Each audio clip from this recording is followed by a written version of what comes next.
Let's see. Okay, I think you can hear me now. So yes, it looks like the audio is good now. I cannot show it, but it still looks strange. But who cares?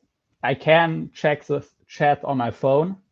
So yeah, and that's what I'm gonna do. So I'm gonna turn the volume off on my phone and have the chat and check the chat on my phone since it doesn't work live. And yeah, as you can see, I have a bunch of fishing gear behind me right now. So actually, since right now I think nobody's in here yet, I'm gonna go to my shorts channel and just do another post and tell everyone that I'm live.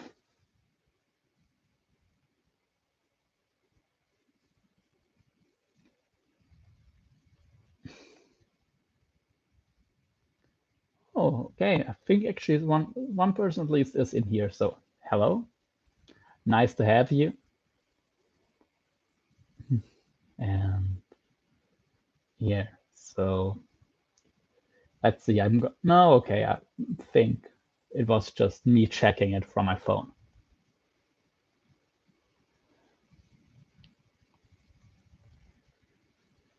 Alrighty. So right now I'm just doing a little post telling everybody that I am live on my phone, on my other channel. Because, right, for anybody who is here, I do have two channels. This here is my long form channel where I do, your horizontal live streams and your long form typical YouTube videos.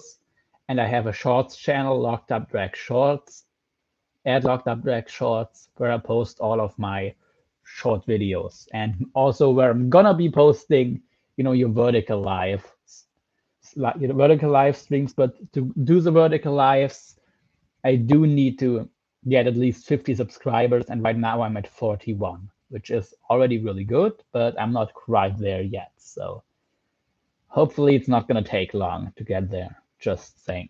And here I'm only at 18 subscribers, but from the webcam you don't need 50 subs, although when I'm on the go and I would maybe do a live stream still horizontal, but with my phone, for that I would need 50 subs on here too. So let's see.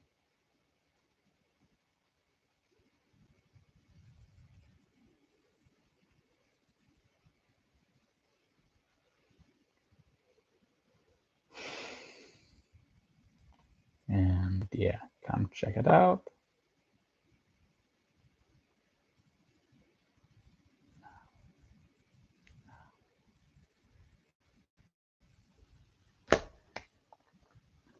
All right. So let's get back to my chat.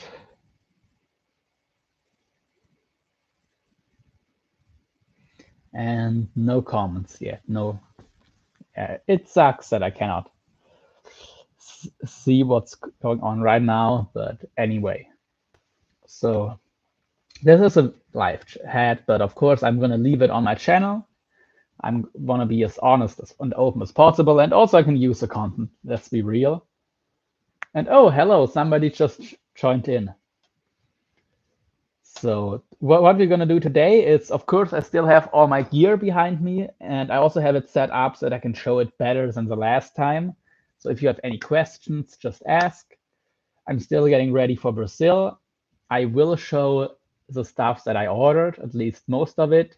There's some lures where a friend gave me a tip where I can get some good lures real cheap. And while I would like to share it, I had to promise him not to tell anybody. So I'm not going to say that. And I'm not going to do an unboxing of those lures either. I will show them when they're out of the package and you cannot really see what brands they are. Oh, hi, Sturgeon. So Hurtin for Sturgeon is in the chat. Hi, bro. Everything is good so far. And somebody else just came. Hi. Going good so far.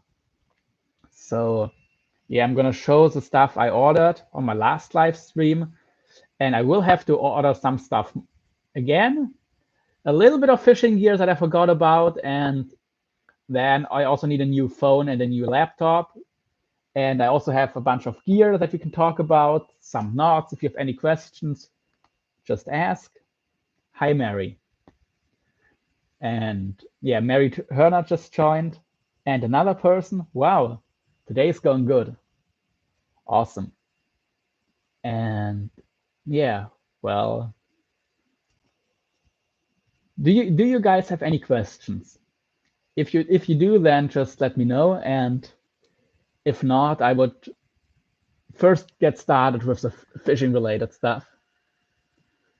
Yeah, Hurton. I am going to Brazil for 3 whole months, and my flight is on December 30th, when I will fly to Brazil, and I'm gonna be arriving on December 30th. My uncle lives there. He moved to Brazil 13 years ago. He had saved for a few years, quit his job, spent 1 year traveling, and while he was in Brazil, he met a woman whose name is Joelma, and who then later he married to, and he moved to Brazil to live with her. And he's still there. And kind of a fun fact, his long-time girlfriend before that, who I called my aunt, she was actually from Argentina and she moved to Germany and she still lives in Germany now. And now he moved to Brazil, which is it's a neighbor country of Brazil or of Argentina. Yeah, maybe. I'm gonna try not to because I mean I like a tan, but I have vampire skin. Like I don't know if the camera shows it, but I'm as white as you can be. Like it's it's almost a miracle that I don't catch on fire when I'm in the sun. And but I do get red pretty easy. So yeah, I'll try to not get sunburned, but it's gonna be hard to avoid. Yeah, I don't care that much, but of course I don't want skin cancer. So yeah, Brazil, 3 months. First, I'm gonna be with my uncle doing some freshwater fishing, hopefully catching some golden dorado, and then later I'll, if I can afford it, which hopefully I can, I should.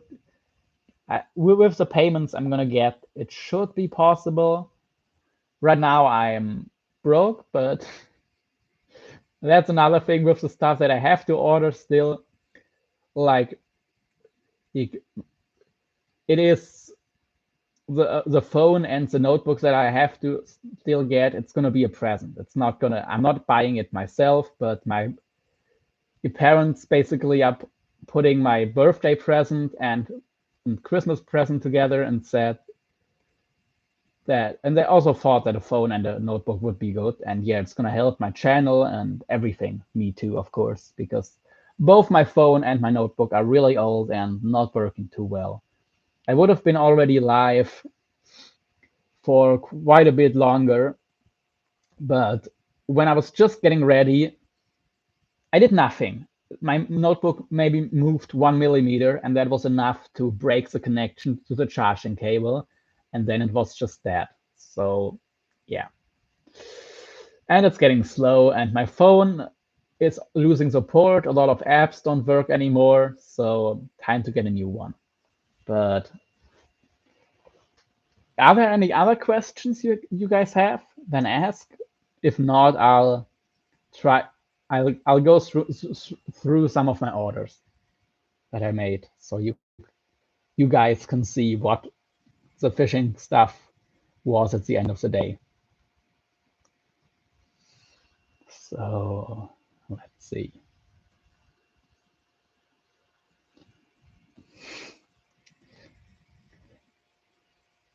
And yeah.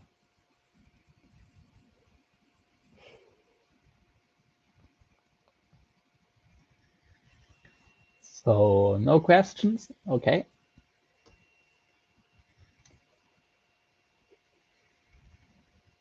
Damn, that's a big order.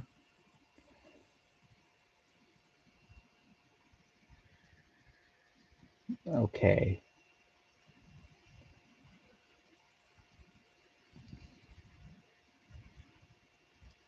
Yes. Oh, any larger species you're gonna target when you get to Brazil? Yes, big sharks and rays. Like I know there's some big stingrays. It's really hard to find any information. I mean, I do speak decent Portuguese now. Eu falo um pouco de português, but it's still really hard to find information, especially about the fish I'm interested in. But I know that there are some people in Brazil who really catch a lot of good sized tiger sharks. So I'm gonna do that. And Mary is asking, I actually have a question, but not pertaining to your stream of fishing. What time is it in Germany? Oh, it's 6 a.m. So yeah, 6:03 in the morning. Pretty early, late, depending on if you're already awake or you're still awake.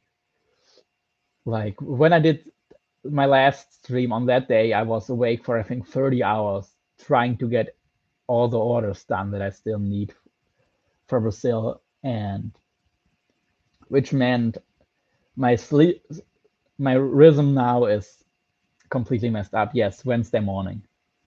So it's depending on which state you are. I think it's between 6 and 9, or even 6 to 10 hour difference to the US. Like, and the US are 6 to 10 hours behind, and like somewhere in Australia, it's about 10 hours ahead of us here. It must be funny for the people who live maybe on some islands right at the border from east and west. So there's like a whole day difference in time, and you just have to go. I don't know. You could maybe go to with a ferry to the next island, and you're a whole day ahead or behind. Yes, yeah, exactly. South Carolina, yeah, East US 6 hours. I think it's the same in with my sister who's in New York right now. And Hurton for Sturgeon is asking if you ever come down to Oregon, we can try to get some six-gill fresher shark at the coast and sturgeon in the rivers, of course. Well, I'd definitely be up for that. I just have to make it over there, but it shouldn't be too hard. I mean, well, you basically need. I need money for food, of course. I need the flight, and well, but the money for food is the same. So I just have to have my regular expenses paid basically. And if I can find somebody to sublet my apartment for the time I'm away, it should almost cover the other expenses. So yeah, definitely, I'd like to get into some sturgeon and some of the sharks.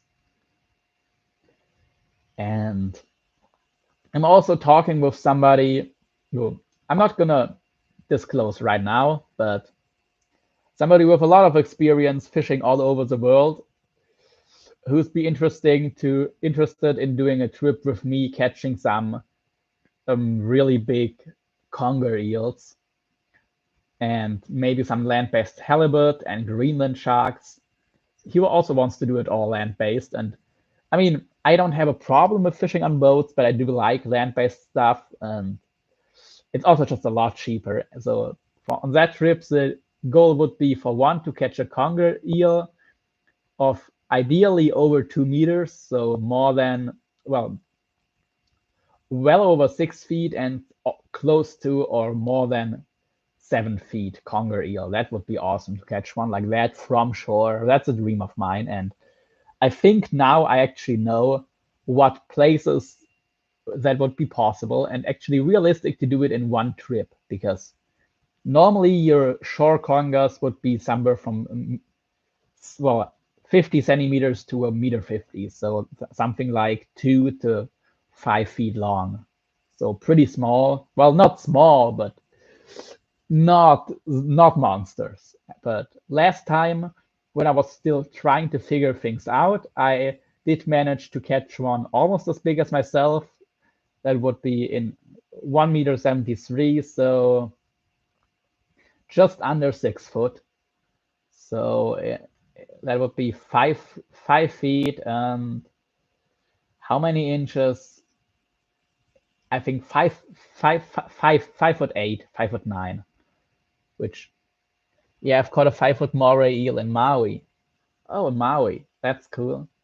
Yeah, I also really would like to go after the giant moray eagles. I think in the Caribbean there's a big species, and of course you have the actual giant moray over in the Indo-Pacific and in the Red Sea that can get up to 3 meters, so about the same size as a conger eel, but they live in shallower waters than big congers, which would make it really interesting to go for them, maybe from shore, but yeah, it is possible. The problem is in the warmer seas, you have corals, and coral reefs, they're going to do a number on your line. So it's going to be difficult to not get cut off or, well, more like frayed off.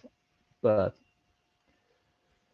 well, I think if you do it right and with some 300-pound, yeah, 300-pound hollow core, not mono. I don't think I would go mono. What you could do is actually fish coated cable. So let's see. And I just got a message that I have to answer real quick, but I can still talk to y'all. Just type something real quick. So let's see. And after that, I'm going to show you one of the orders that I made, unless other questions come in, of course.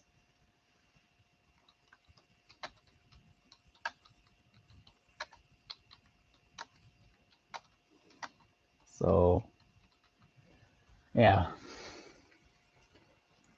And, oh, yeah.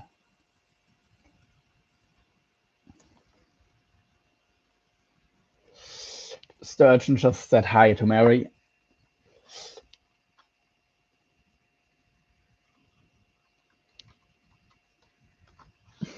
So, okay. So let me share my screen with y'all. Wait. Wrong tab. It's crazy how the time runs in a live stream. We are almost at half an hour now, and it feels like just a few minutes.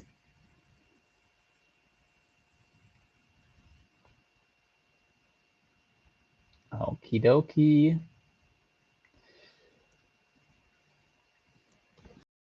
Yeah.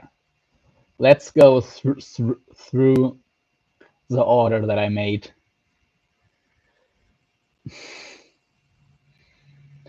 Which is one of multiple.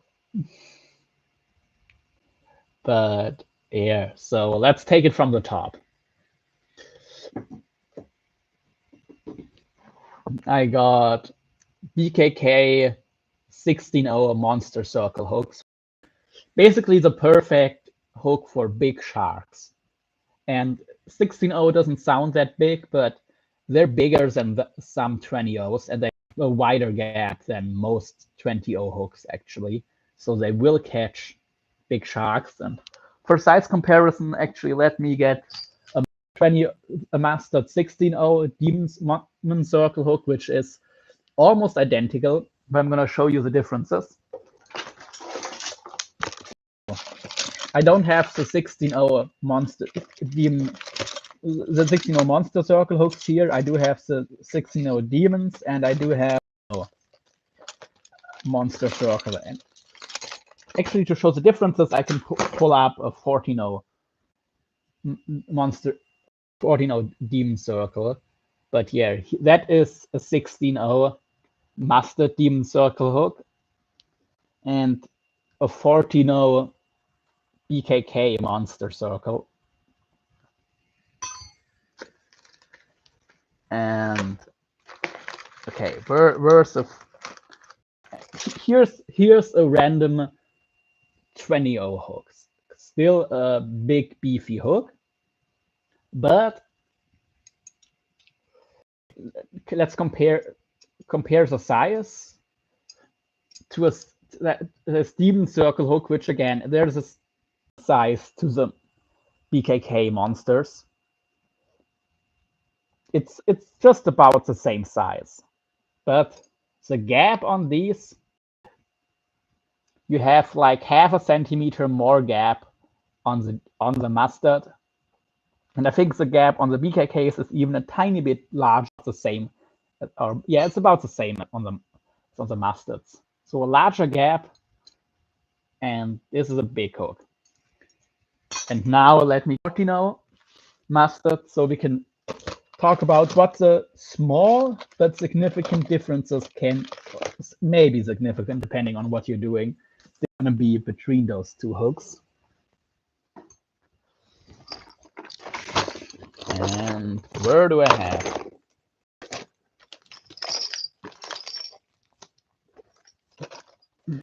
I have all of my circle hooks except for the 14-0s, of course.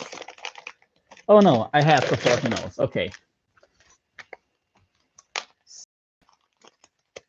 Actually, I'm gonna stop sharing my screen for a minute, just so you can see better while I'm talking about them and why I ordered such expensive hooks, because they are expensive and I'm not sponsored or anything. I'm paying like anybody else. So here we have a 14-0 of both hooks. Let me just first hold them like this and right next to each other. You can see they're the same size, but the shape is a bit different.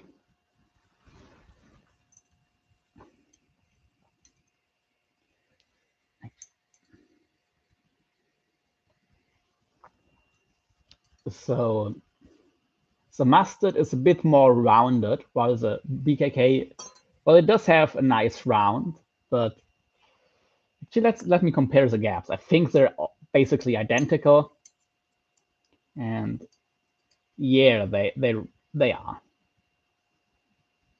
same gap. But while the mustard hook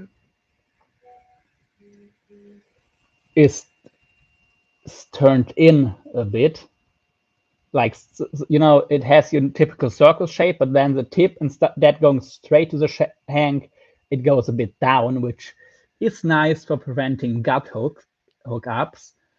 But for almost anything, this design right here with the point being straight to the shank, it works just as well, except for fish like eels. Like for big eels, if you want to hook them in the corner of the mouth, I would use a hook in that mustard shape. But for big sharks, this has an advantage that it will grip around something that's a bit larger. This circle hook here, the BKK. So it will work. This 14-0 will grip almost the same thing the 16-0 will, just for due to that slight differences. Or let's say a 15-0 that would be in between those two. That 14-0 would replace a 15-0 mustard. So with the same size hook in the 16-0, it will grip bigger fish a bit better. And yeah, like of these two hooks, the limit on what size fish you can hook, the BKK will hook a bit bigger fish at the top end. So let me get those things packed up, and then we can get back to the order. Or any questions, of course. And Sturgeon said we use anything from 7 to 10 barbless octopus hooks for sturgeon.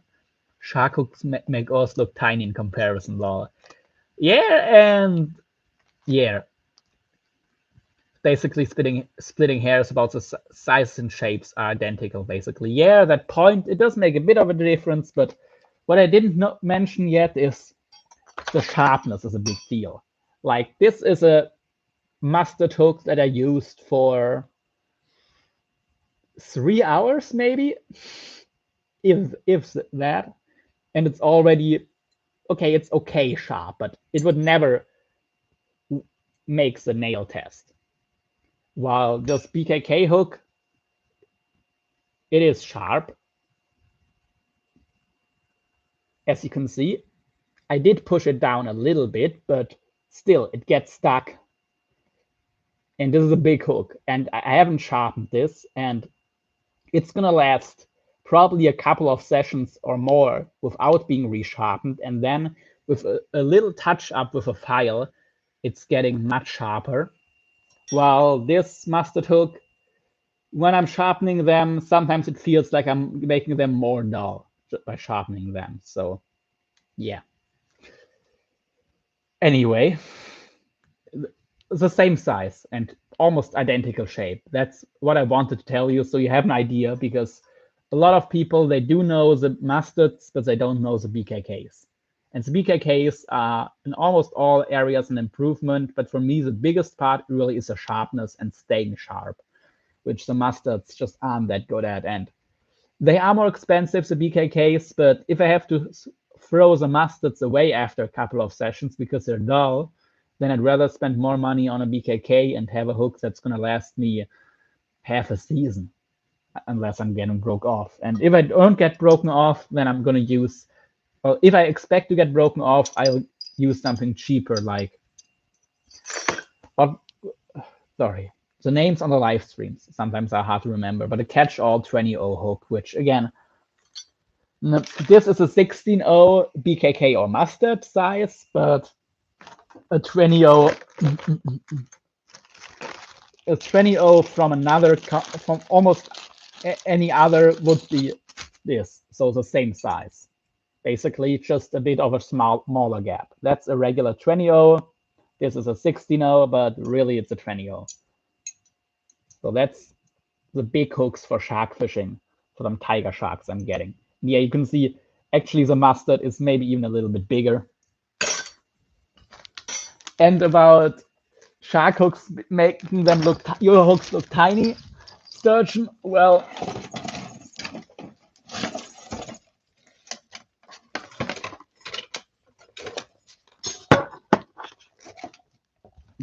okay, that's not gonna work today. I can still show it to you.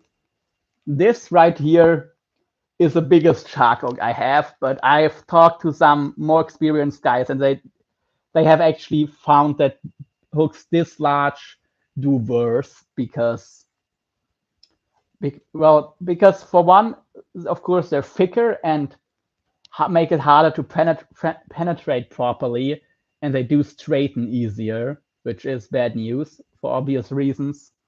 So for that reason, I might not get it. And also for the same size or for similar wire, they would bend easier.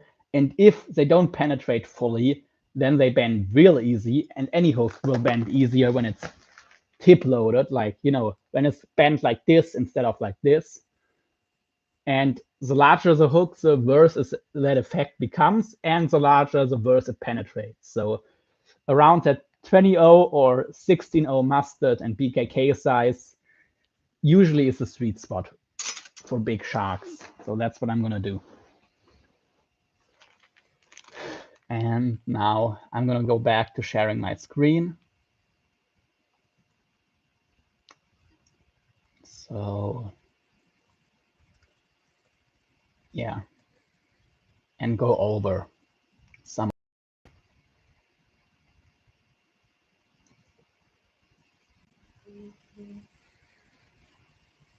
Oh, I need to start charging my phone in a bit. Wait.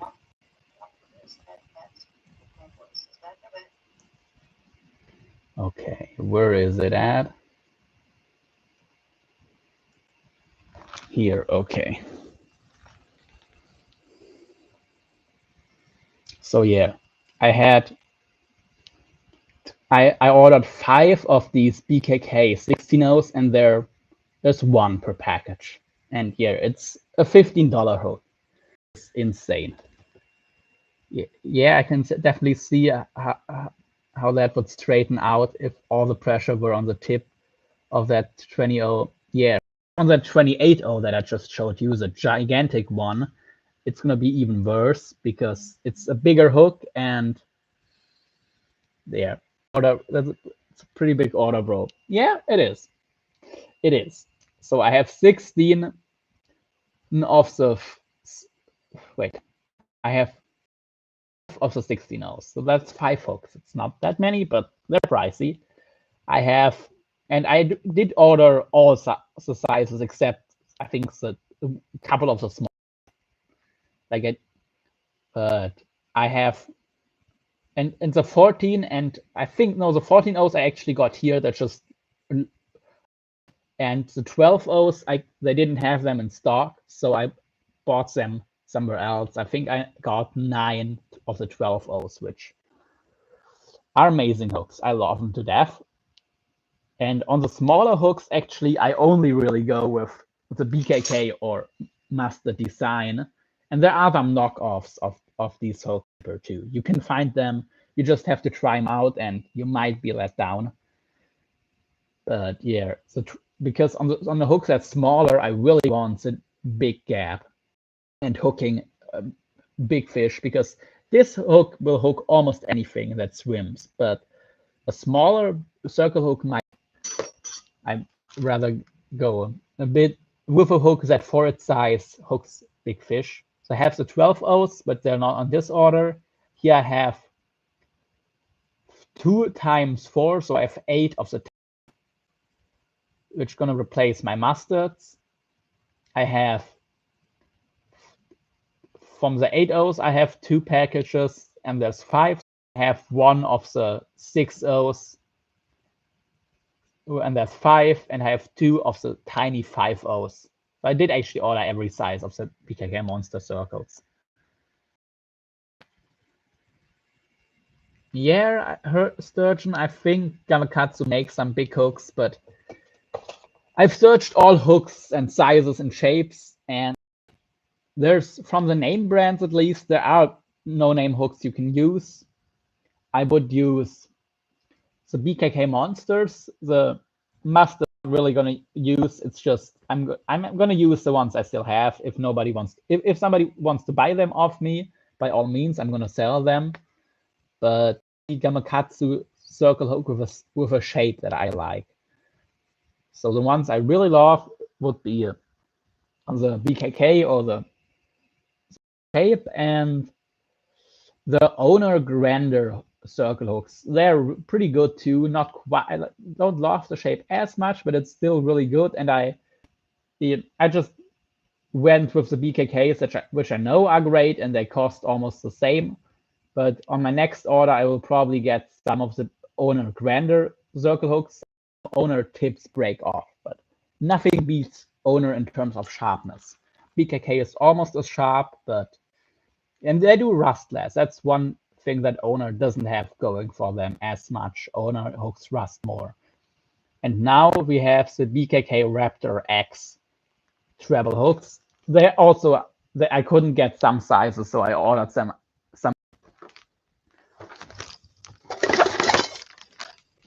And I'm going to show you the biggest I have right now of them to see for y'all.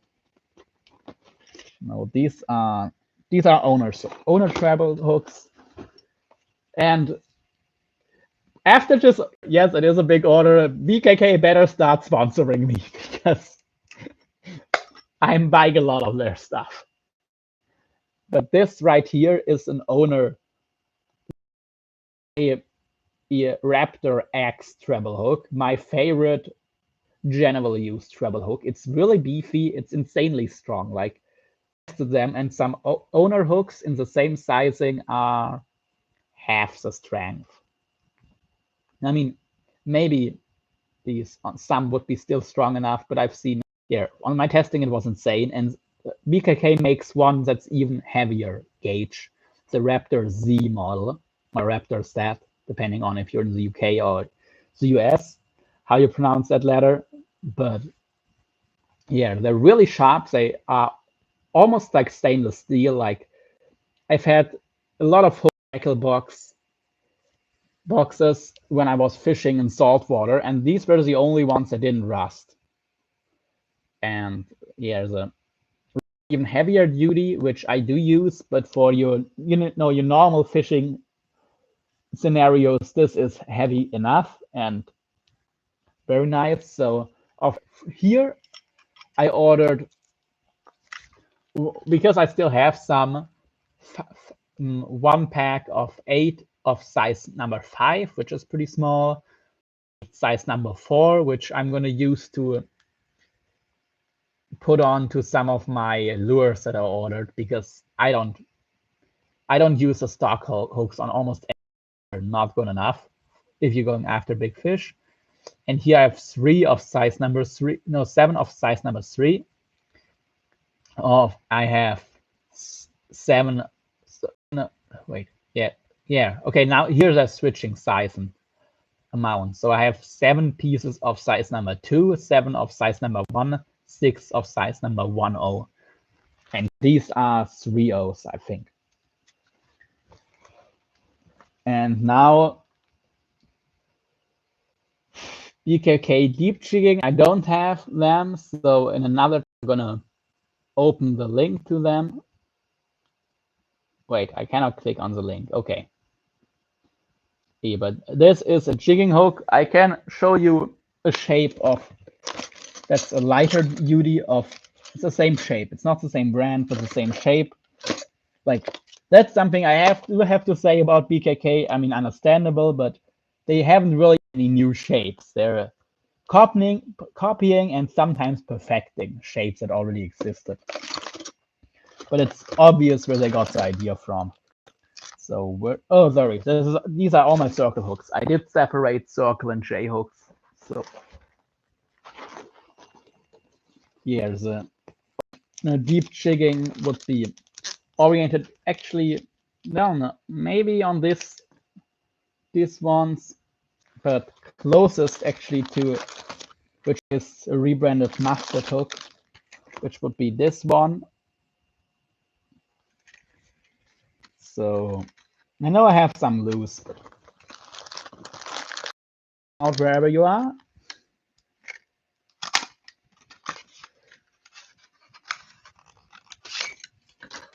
So these deep jigging, a heavy gauge version of a hook like this.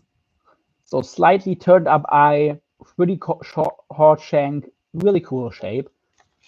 And here, light jigging, which would be like this one.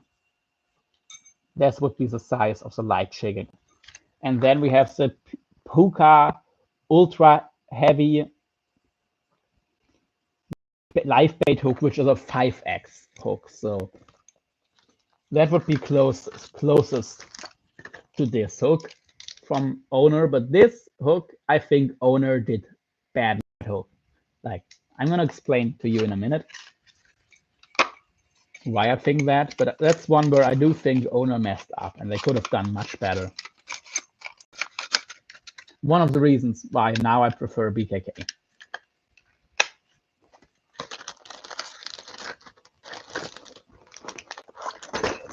Because this is Owner's standard jigging hook, which, as you can see, pretty good. It has a smooth point and it's sharp as any hook you'll ever find. This is supposed to be pretty much the same hook, just a version. And at first glance, it appears to be.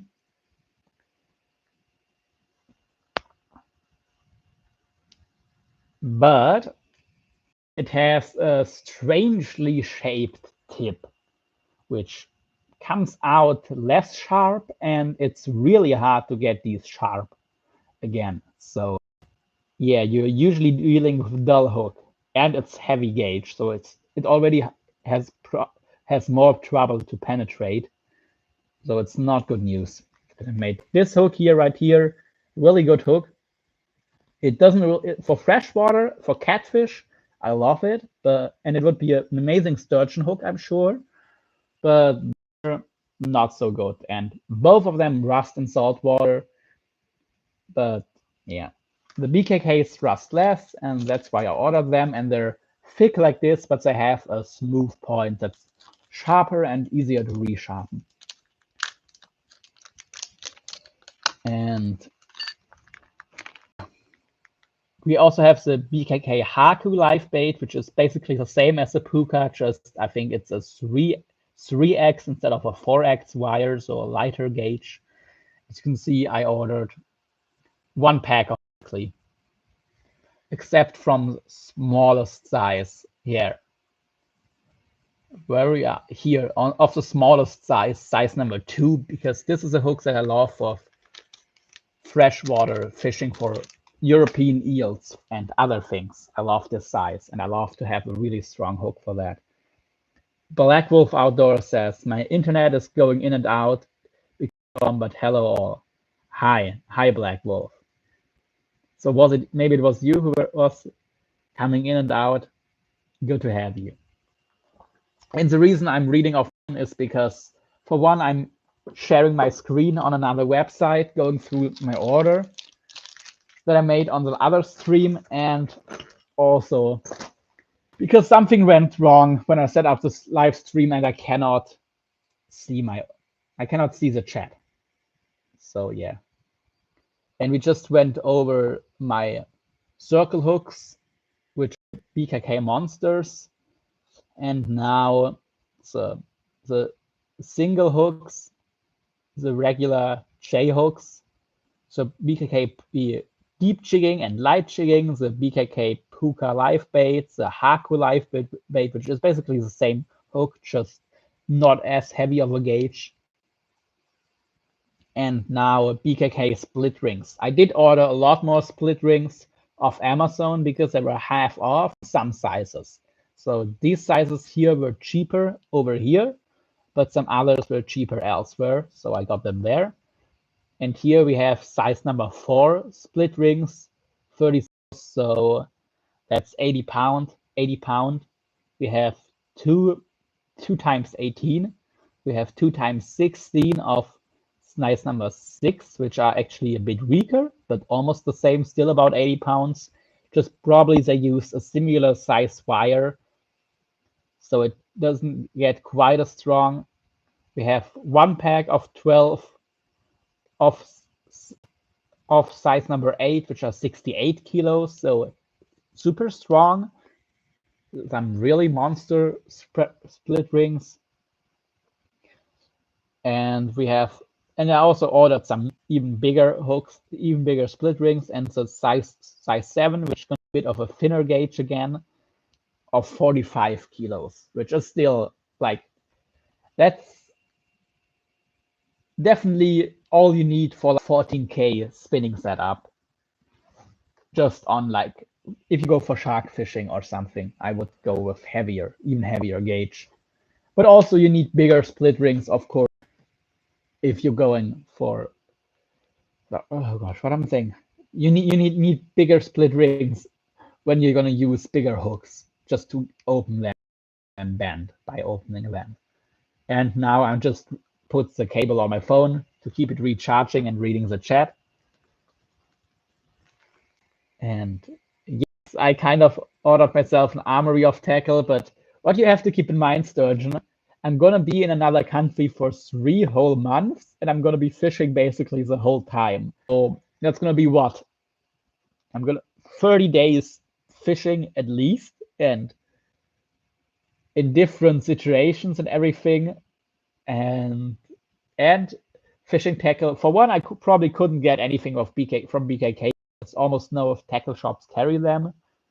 And I talked to some guys and they said everything in Brazil costs at least, everything that's imported costs easily as much as over here. So yeah. And now we have the BKK swivels. I did order more, just that one size is missing here from this order. So let's start with the size, size 0, which, do I have them anywhere? Maybe. Let's check. Okay, this is the largest size, but somewhere I know I have the tiniest size, but okay, you can see it better. These are the BKK Infinity swivels. The only ball bearing swivel I ever used that really works well in salt, because I have some other swivels that work great out of the box, but after they've been in salt water for a session 2 or 3, they still spin if you test them, but they spin against resistance. And then you don't need to have a swivel. You could buy a cheap swivel or a solid ring, because as soon as a swivel doesn't spin freely under tension, the whole swivel is gonna spin and transfer the line twist right into your main line, which is what you want to prevent when you're using a swivel. So a good ball bearing swivel, or you don't swivel at all, or you just buy the cheapest swivel there is that's still gonna be strong enough. But these swivels, they're expensive, but the only ones that do the job of a swivel properly and can resist the corrosion in salt water. TC Hurton and good night. Oh, okay, is that an Armson list you got it going in there? Okay, good night, Black Wolf. And yeah, he says he needs some more. Well, what did Black Wolf say? I'm hoping I can afford to get some new tackle stuff soon. I need more weights and some different size hooks and some more. That's an awesome list you got going there. And yeah, Durchin said, yeah, for 3 months you'll probably go through a load of tackles, or probably smart slightly over. Well, brother, gotta crash out. I gotta be up at 3 a.m. for work. Okay, good night, Hurton. See you soon. And okay, it looks like just Hurton is going to bed. So good night. And yeah, of course, Sturgeon, you can watch this later on, but you don't have to. It's probably pretty boring stuff, especially when it's not live. So have a good one. And yeah, it is late for you, and it's really for me. So good night. And yeah, where were we? Oh, okay, here's another light jigging that I have the 7.0 size. Yeah, exactly, there's 3x. But actually, no, we were at the swivel, sorry. So I have the second smallest size, which is Fertilos, which is really a tiny, tiny swivel. And I have a lot of them because they're gonna be what I'm gonna put onto my light tackling, basically. I have 5 packs, and there's packs of 2. There's only 2 in each pack. It doesn't say it here, but it is. So I have in total 10 swivels, which isn't that much, let's be honest. And on the size 1, I have ordered 2 packages, which is 50 kilos. I have 4 of size number 3, which is 90 kilos. So this is already one that you could use for big game fishing on your heavy spinnings. It's still a really small swivel. And 4 of size, no, sorry, 3 packs of size number 4, which is 130 kilos. This is what I would use on like your heavy gear. And then size number 5 I ordered off Amazon, which is this one here, 180 kilos. Still not a huge swivel, but you're not gonna bending these. So 280 kilos, it's 400 pounds. So a strong ass swivel. And still it's huge. Like other swivels at 100 kilos would be the same size. And I have some no-name aluminum crimps, which were pretty cheap, as you can see, 130 to 180 euros. So it's almost the same in dollars, just like at 5 cents per euro, something like that. I have for 0.8 millimeter, 1.0, 1.2 millimeters, 1.4, 1.7, 2.0. And the BKK Monster Circle. Oh yeah, here are the 14 O's exactly. I have 3 of the 14 O's, so that's 6 hooks. And the end of the swivel, size number 2, 75 kilos. I have 3. Okay. I was thinking, did I miss them? No, I didn't. That's three packages, so that's 6 swivels. And here you go. This is order done. So I'm gonna screen while I look for the next order to show you guys. Or do you have any questions? We can also, or some other things maybe you're interested in. We can also do something else. We don't have to go through the orders.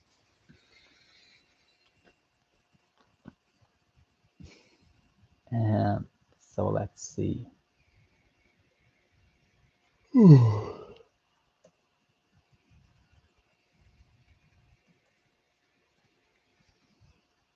Um, yeah.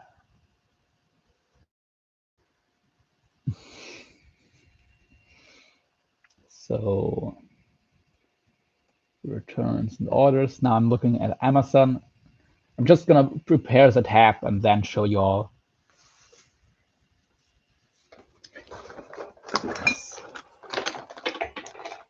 And I don't have access to saltwater fishing anymore, says Black Wolf Outdoors.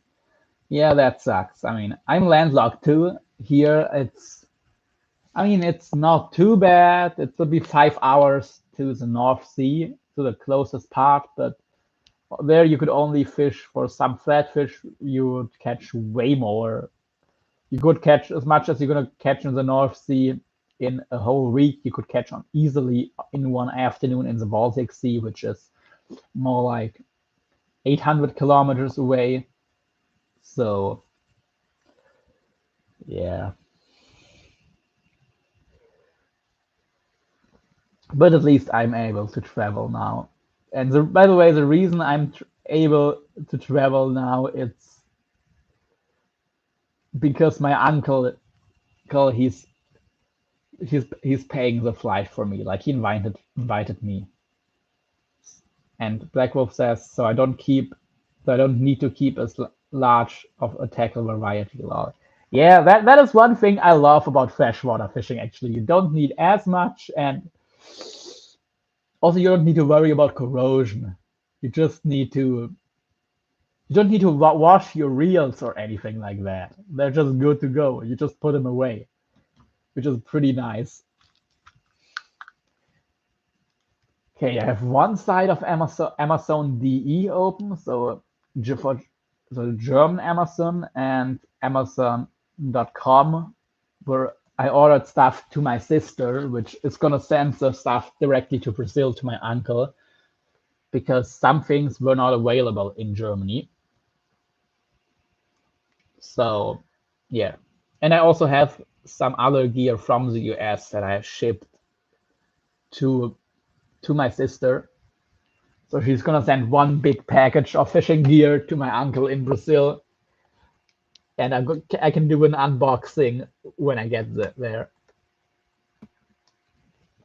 So let me listen real quick to a message, but I'm already gonna start sharing the screen. This here is this is Amazon.com, which let's start with that. So to start, let's go to my sister. Wait a minute. Sharing the screen. Yes. Oh wow, already 7 thumbs up. That's awesome. Oh, and by the way, everyone, I also have a shorts channel, Locked Up Drag Shorts. Well, this is my long form channel, Locked Up Drag Fishing, and on the shorts channel, I need 9 more subscribers to go live. And wait a minute. Yeah, this right here is the right tab to show. Okay. Yes, it does. Okay. So let's go through my order.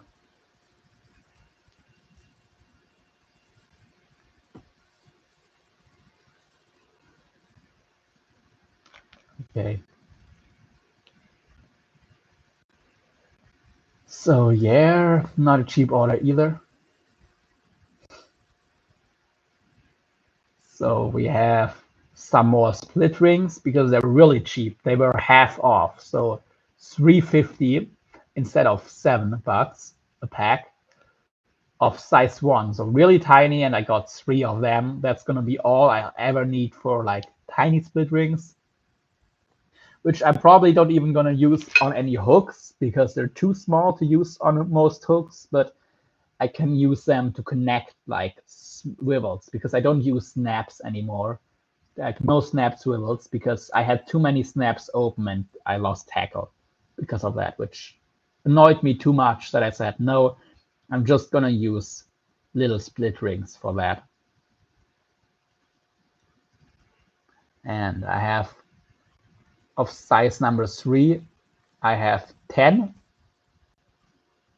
Did I actually order 10? Okay, I think I accidentally put, yeah, okay, it was an accident. I think I meant to order 5 and I put it in the cart twice, but okay, it doesn't matter. Now I have a live supply of number 3 split rings.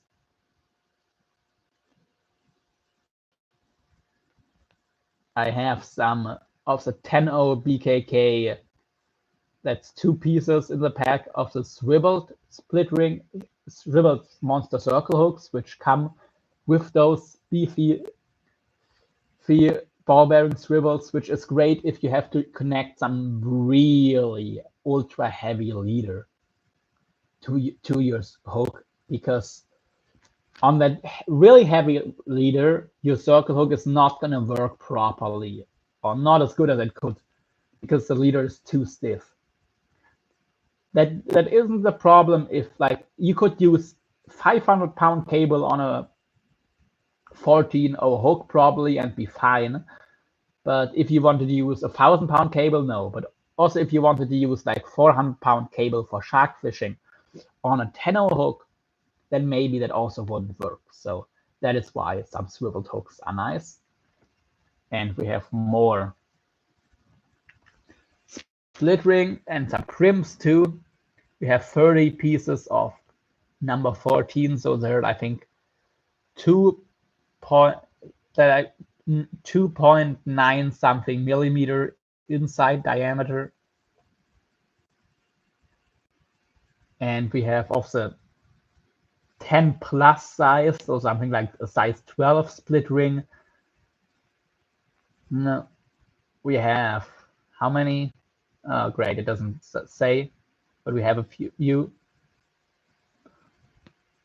I think I ordered 5 of them, but not could be 3. These are like the biggest of you ever need.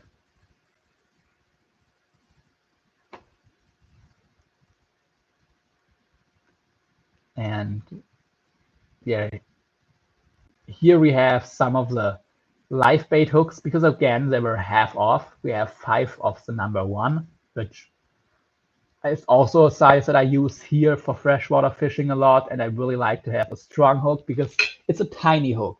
It's not going to hold that much, but that hook should be strong enough to never bend, which you normally don't get in that size. So yeah, and more split rings, size number 10 this time, and we have 5 pieces, like 5 packs of 9. Okay, so that's not that many actually. It's 40 hooks, I think. Or no, it's 44 or something like that. But still enough. Still plenty. Okay.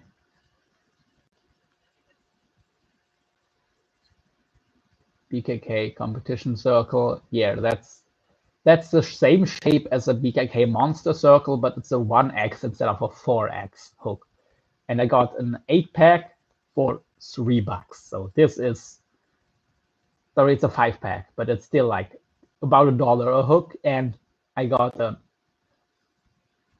okay, no, those are the 12 O's I talked earlier. Now let's go to the competition circle again. I got a 25-pack of 5 O's for $7.24. Doesn't make sense. Normally you would get, if you get lucky, you would get the 25 pack for $25, which for $7.24, super cheap.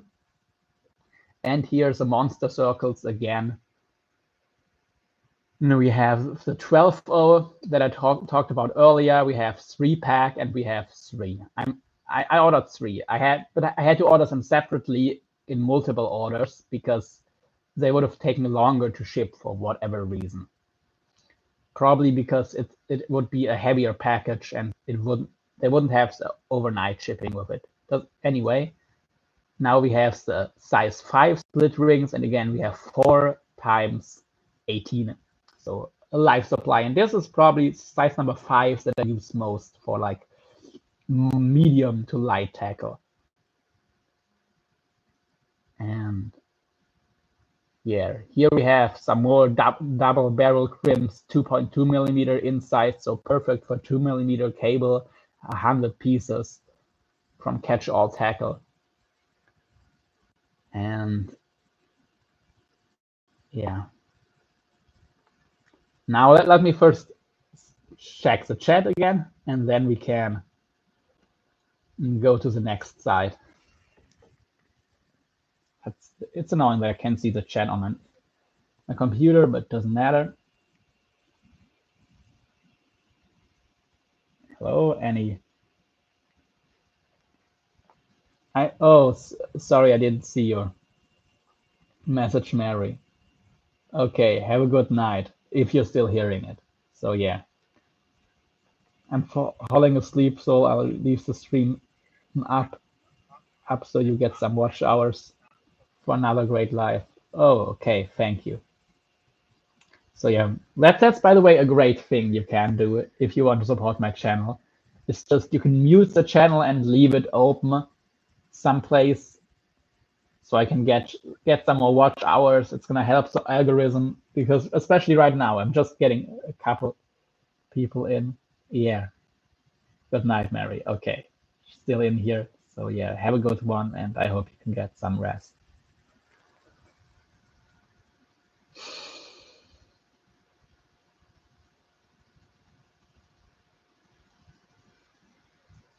And Black Wolf, are you still here?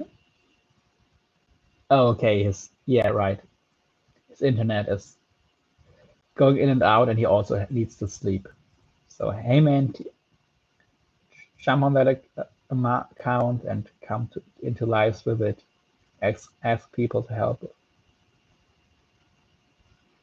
Yeah, 9 more. Wait, he sent a bunch of messages actually. 9 more on your newer channel.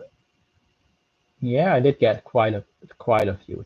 Jump on that account and come into lives with it. Ask people to help with subs. The fishing community helps each other a lot with that. Yeah, the problem is with going live on that channel, you know, I do want to strictly do the vertical lives on there to keep my shorts and my long form videos separately. And then he says, hey man, the TV just went out again, which means internet is going to drop soon. So good night, man, and I'll catch you on your next live. Okay, have a good one. And he's asking everyone to smash the like button and subscribe. And yeah, of course, please like and subscribe, everybody. So that would really help. And let's keep the stream rolling. So I'm gonna go through my next order off of Amazon as well, but this time Amazon Germany.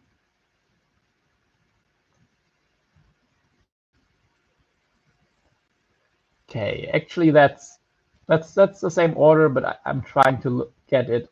Yeah, on your orders I can find it bigger, so you can see it better. Especially when you're on your phone, it's going to be hard to see otherwise. So I have some sets of thimbles, as you can see here. It's a thimble set. I would prefer to have it the 316, the ISD 316 stainless steel, but I couldn't find any.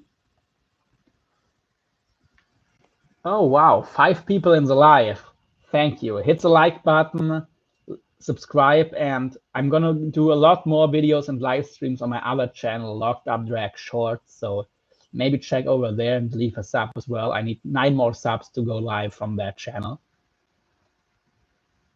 So anyway, we're going through some fishing orders for my upcoming trip to Brazil and also doing a Q&A. So if you have any questions, hit me up. And yeah, I'm going to Brazil for 3 months and it's only 12 days left.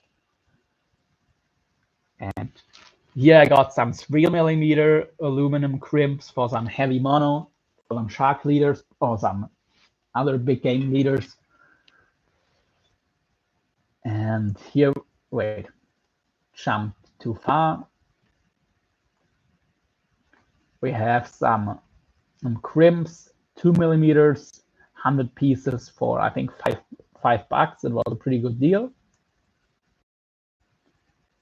And we have BKK's size number 580 kilo swivels, the ones that I just showed earlier. Where are we now? Well, even here. So these swivels, best swivel there is. No affiliations, they're just good, but they're expensive as hell. So if you think you're going to break off, don't use them, or use a weak point so you're not using your expensive swivel. But yeah, I have it's 2 per pack, and I got 5, so I've got 10 of these, and this is what I'm going to use on my shark leaders, at least between the leader and the main line. So anyway, here we have a whole assortment of aluminum crimps, which is what you use for mono. And actually, one cool thing that I'm going to do is I'm going to use copper or stainless steel crimps for my cable, but I'm going to leave a tag end, and over that tag end, I'm going to put an aluminum sleeve, which is going to work as an anode. So in salt water, you always get corrosion.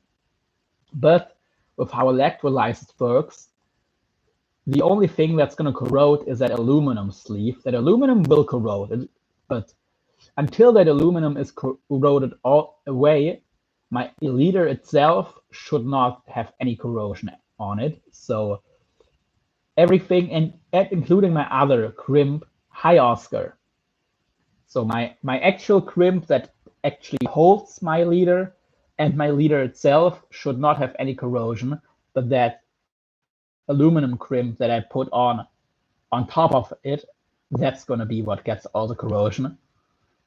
And that's all I ordered here. Okay.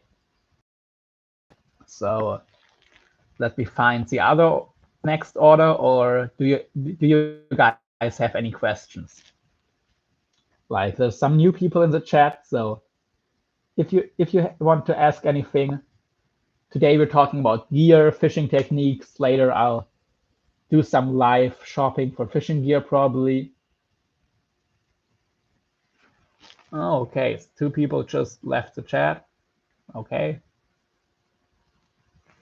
Should I go back to sharing my screen maybe? What's the best bait for bass? Well, largemouth bass, I'm not in the US, so I can't really tell you.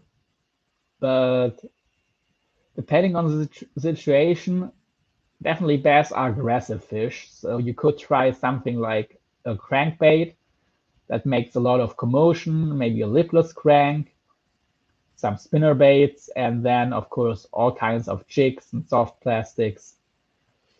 Bass will eat anything. I know some guys who tested it, and that, like a guy who tested it, he fished with a block of wood, and it worked fine.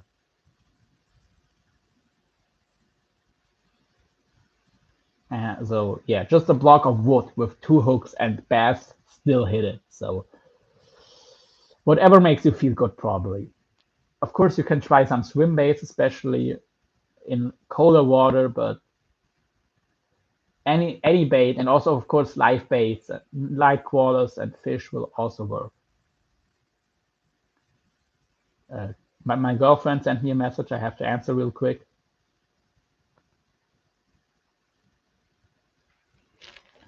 Okay, so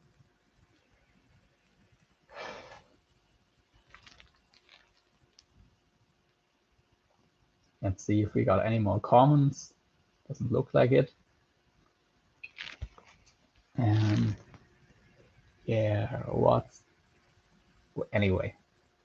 So yeah.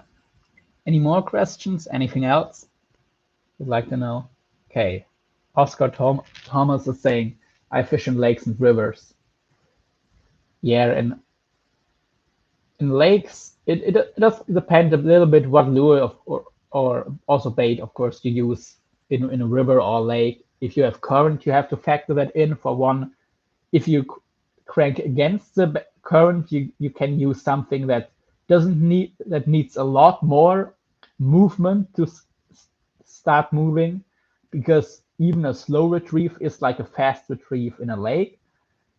And the other way around, if you fish with the current, and you need something that starts to move at a very low speed, because even at a moderate pace, it is like you would be cranking it really slow, because the water is helping you get the bait to you. So you have to keep that in mind. And of course, in a lake, it's somewhere in between. It's just no movement, and it's exactly the speed you are moving it with. So yeah. And okay, let's get to eBay, where I just ordered some cable for shark leaders.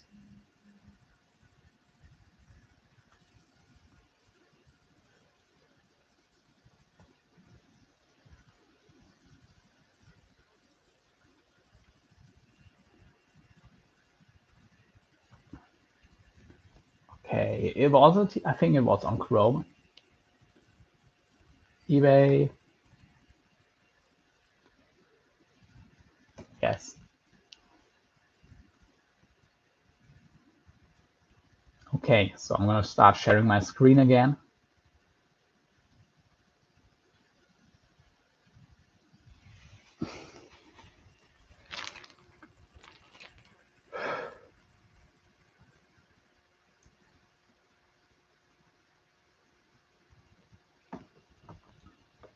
And yeah.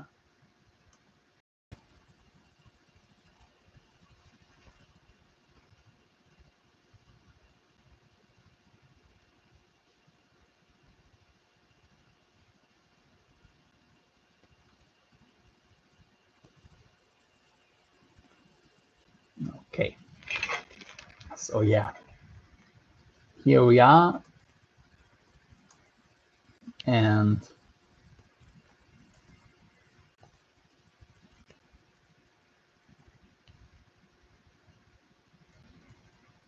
so I have some cable here that is, you're gonna see how well it works. It is a pretty thick coating, which I don't like. I like a thin coating, but I couldn't find any with a thin coating. Some stainless steel 316, which is the one you want to get for saltwater fishing, and it's coated to 5 millimeter. No, sorry, this is here 3 millimeter cable coated up to 3 millimeters, so 2 to 3 millimeter, 20 meters. Here we have clear 3 millimeter inside, 4 millimeter with coating, and here we have coated 2.5 to another 20 meters. And here, this is not a crimping, these aren't crimping pliers, these are just crimps, so crimping sleeves. We have 10 pieces of for 3 to 3 meters and 10 for 4 to 4.5 millimeters. So that's that.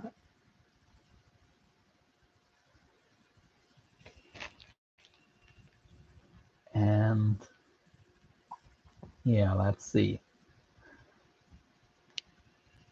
Were that all my orders? No, one order is definitely still missing from Nord Fishing. Okay, I have to log in there first. But basically, I just ordered some crimps and a reel.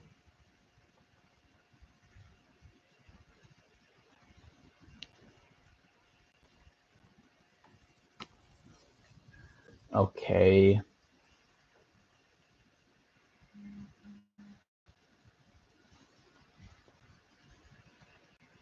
Yeah, this is me. Okay. Okay, I'm not logged in. Am I? No. Okay. But yeah, I ordered a Divercertate SW 5000 of the new model just because it's going to replace the old Certate LT 5000 and the old and the older 6000 SW model. That's going to be nice.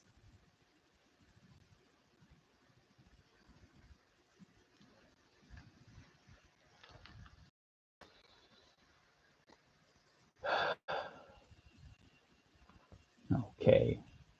Well, I'm going to stop sharing my minute while I log in. Don't need to get spammed now.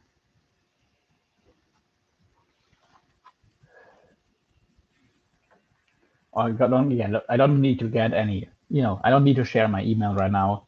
Can use my email lockedupdrag@gmail.com if you want to say anything fishing related, but this is a personal email.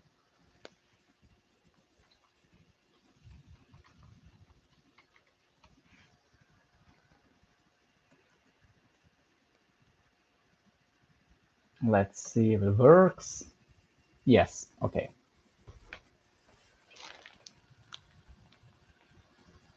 Yes, yes, yes.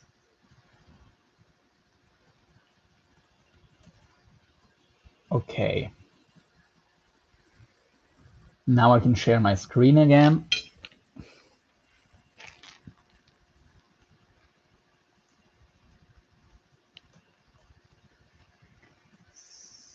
So let's see.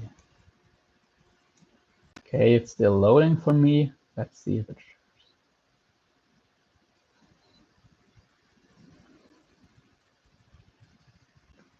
Oh wow, 10 thumbs up.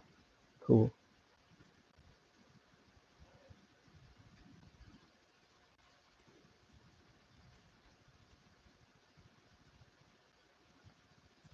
And my girlfriend again, but yeah, I'm going to the side, and here you have it. Here I actually only bought the real Certate SW 5000 and some double crimps for 0.6 millimeter line, so some light cable.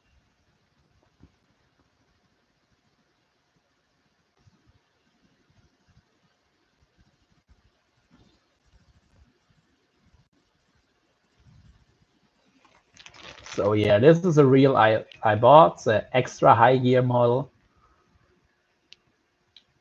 And it has the same internals as a Saltiga, as a small Saltiga reels, just for the record. And that is basically it. And now I think I've showed you. Well, actually, I can on Amazon. I'm gonna show a little bit more of my of the orders that I have already bought a while ago. Some hooks, basically, just that are a lot cheaper than the other stuff I ordered. Let's say.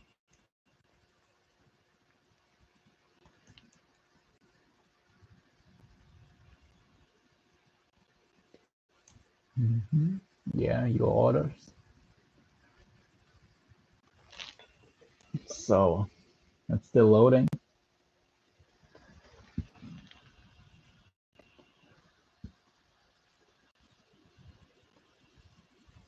Okay.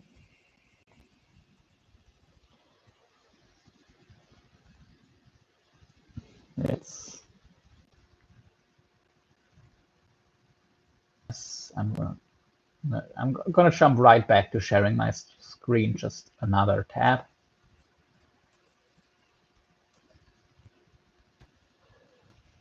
Okay.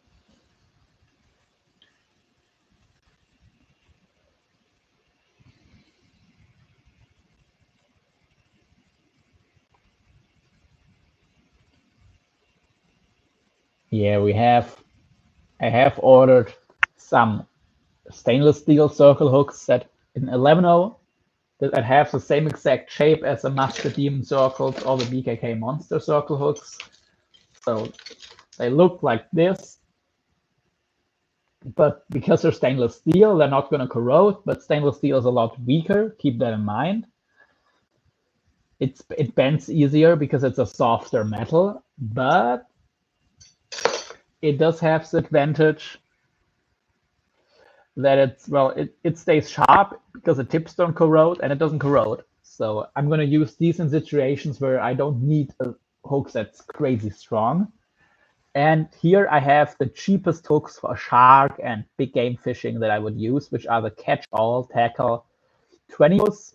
A 10 pack I got for 25 bucks, and for I think 20 bucks or 22, I got a 10 pack of 18 O's. So really cheap hook, like $2 to $3, or like depending on what deal you get, they're between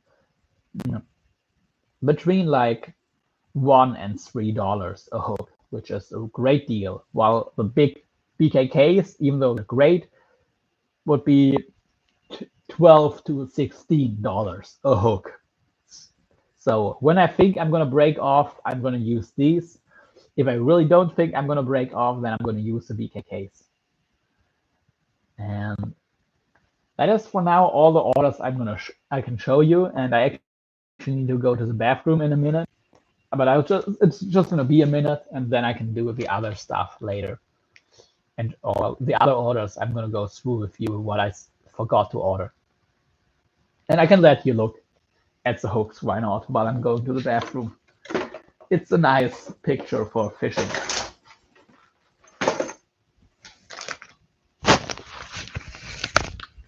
Let's see.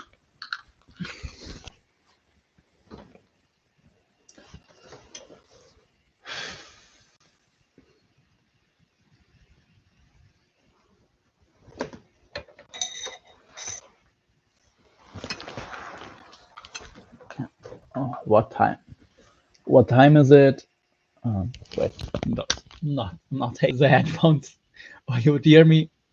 7.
All right.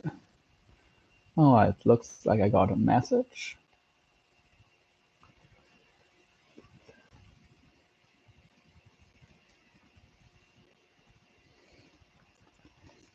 But I have to answer the message real quick.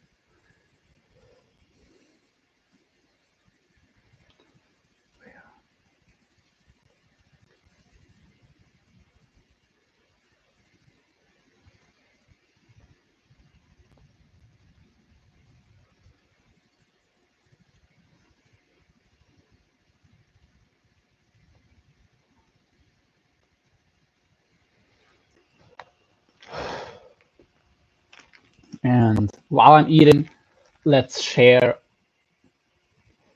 Let's watch a fishing video together. So you don't just have to watch me eat. And maybe you can talk a little bit about what's going on in that video. Okay, 2 people watching. No new comments. All right.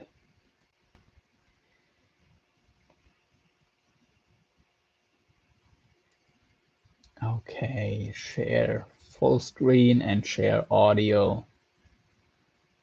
Actually, let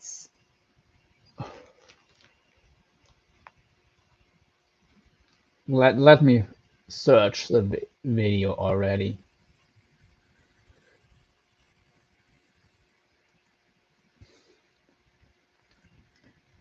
Okie dokie. Oh wow, I did get one new sub on my Shorts channel and 2 new subs on this channel. That's cool. So I'm gonna use this channel to watch the video. Why not?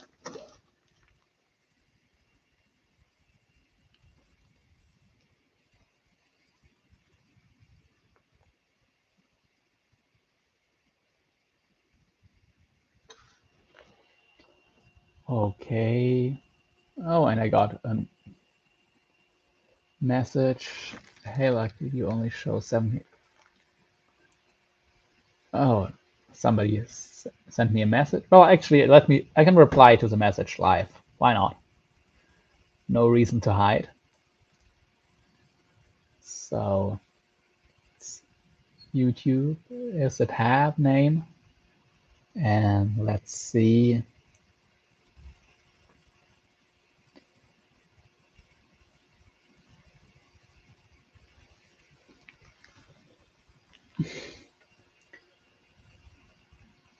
Let me check for any new messages again.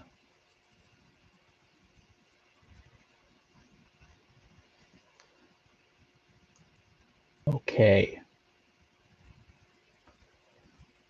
So here somebody asked, I thought YouTube requires at least 50 subscribers to go live, and it does if you go live from a phone, but not when you use.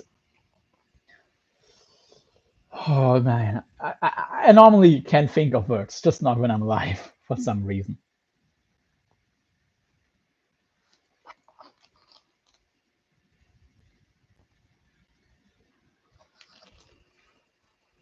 So I'm gonna type this right now. So you don't need any subscribers to go live from a notebook.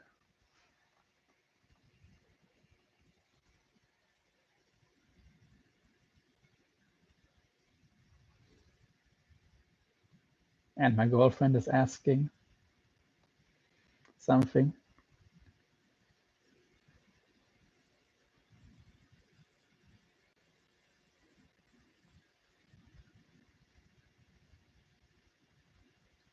So, yeah.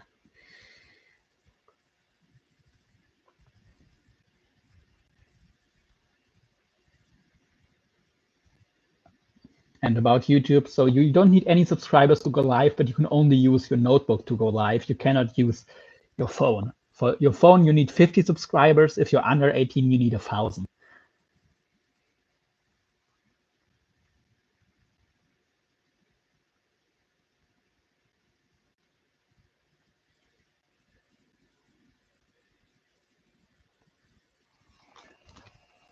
So yeah, I'm typing it to the guy who asked. A nice guy who has also a very small, up and coming YouTube channel. So yeah, you don't need any subscribers. Subscriber first to go live using the webcam,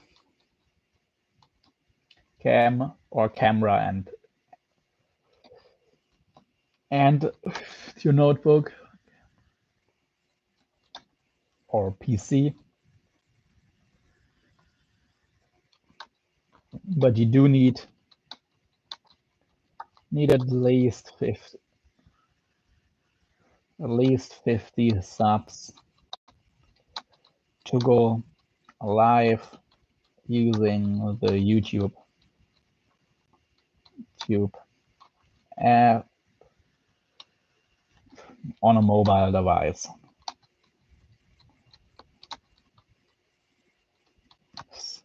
And 1,000 if you are under 18. Of course, you could also lie and say you're over 18, but you shouldn't, of course. But they might ask you to verify it with an ID or something. So unless you have your account going on another name, there's a good chance you will have to be over 18 to use 50 subscribers instead of 100, instead of 1,000. But you can always go live using your notebook or your PC. And now, while I eat, let's watch something fishing related. And I'm gonna use a video from Coastal Worldwide because they're pretty cool.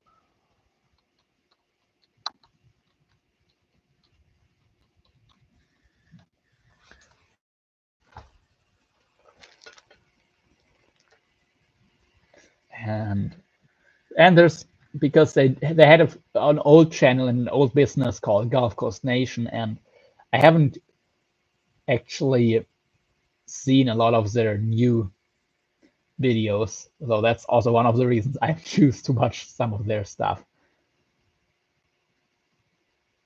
So which would be a cool video? So actually, let's go to their channel and then we can find a good one.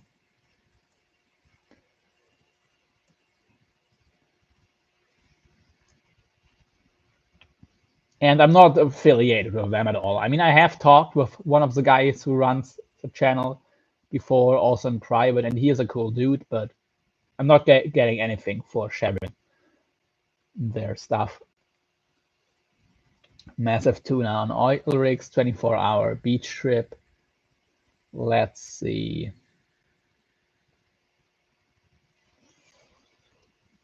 We put a camera on our shark bait. Why not? That's something cool.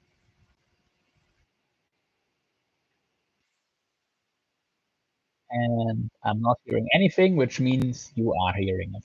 I'm gonna check on my phone again, but that's cool. Totally cool.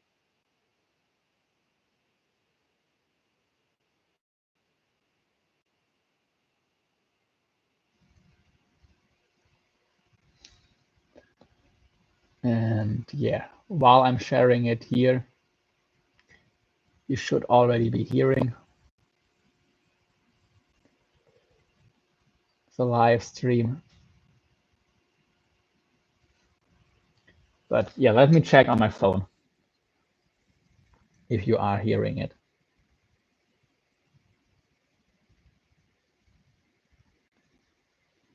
Okay,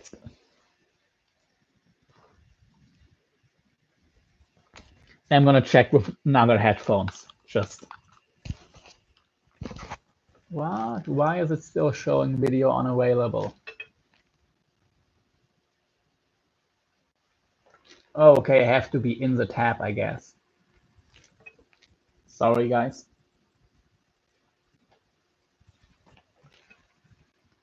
So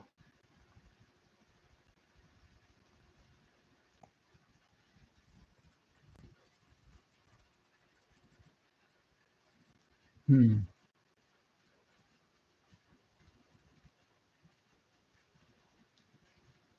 I don't know.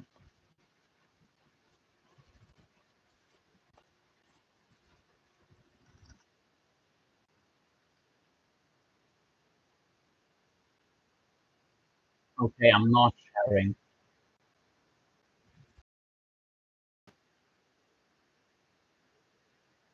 the audio.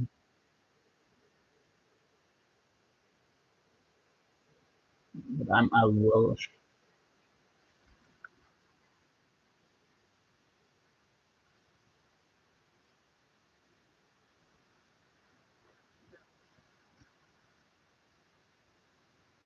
Okay, it's now a camera on a shark bait.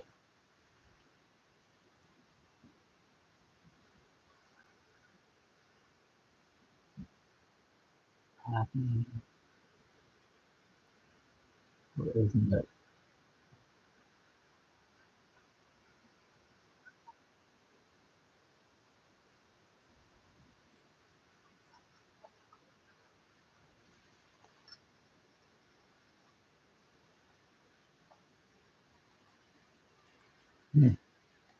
Sorry, guys.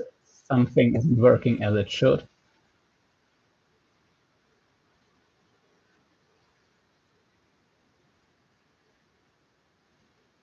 Ah, here. Okay. Finally.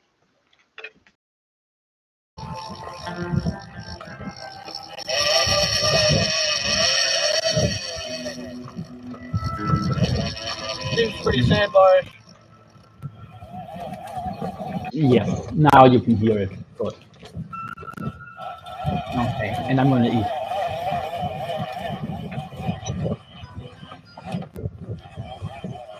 Oh, he's there. So I have some popcorn, Not really Yeah. doing much. mackerel dip with some mackerel and some smoked tofu, which is Got her a it small tastes tiger. like smoked Check mackerel out that now. sunset though. Very beautiful. My bait was fine. A couple small teeth marks. Really? Little chunk out the back. But it was overall, it was good. I guess I should leave it. All right, baby. I just got back in from changing my bait. You guys have been hanging out with Blaine on the GoPro. Let's have a little walk around Mr. Blaine here. So obviously, the sun is going down, and check out this. I mean, this is wintertime panhandle at its best. Look at that. Can you still Flat, hear the calm. The slide? sun is just cresting Or the the water, and it's about to go underneath the water because that's how the earth works. This is your first Yes. shark on your build, right? Jack's Okay. caught some sharks on that rod, but the crowbar Now it's heavies, good. very nice little rods. Also, I realized that we haven't done the intro yet. We've tried to do the intro twice now. We're gonna get the rod set, and then I got picked up, and I had to run my float rig, and then you ran your bait, and I just changed my bait, and I was like, you know what? It'll be the perfect time on the way back. I was like, we should do the intro now, and then I was like, is Blaine reeling in my rod? For a second, I was like, I am gonna be upset if he's cranking my rod in. I saw you doing this, like you weren't super like spread eagle, so like, hook, and I didn't even like try to pull. I've got to say, we definitely enjoy out here. Whatever sharks we It could be foul hooked, but whatever it is. it is sorely disappointing when you like hear him crank back and you're like, kink, and he's like, doop, he just comes back with you. Yeah, This episode's not sponsored by Rain. that'd be cool though. That'd be super cool if it was sponsored by Rain. Would it? Oh yeah, Oh, Blaine. I see him. Oh, Bar. yeah, it's a ball. He goes ripped though.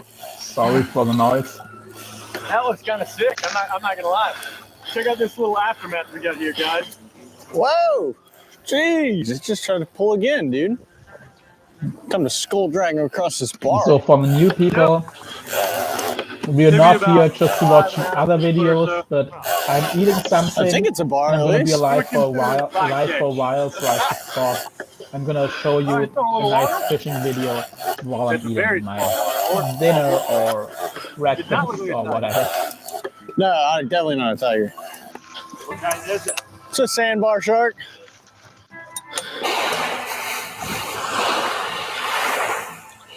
And on this video, they actually put some underwater cameras on the shark bait. I thought it would be cool one to show and watch and talk about. Dag, flab it. Alright. So this was technically the Go Fish Cam setup, but we just opened up the cap, and once again, for like the literally 7th time, the recording has stopped because these things only record for like 50 minutes or so, and it's past the time, it's dead. So, darn, I want to get one of those shots so bad. But hey, first sandbar of the trip, let's freaking go. What a turd. What a turd. What a turd. What is going on, Coastal Worldwide? Guys, welcome home.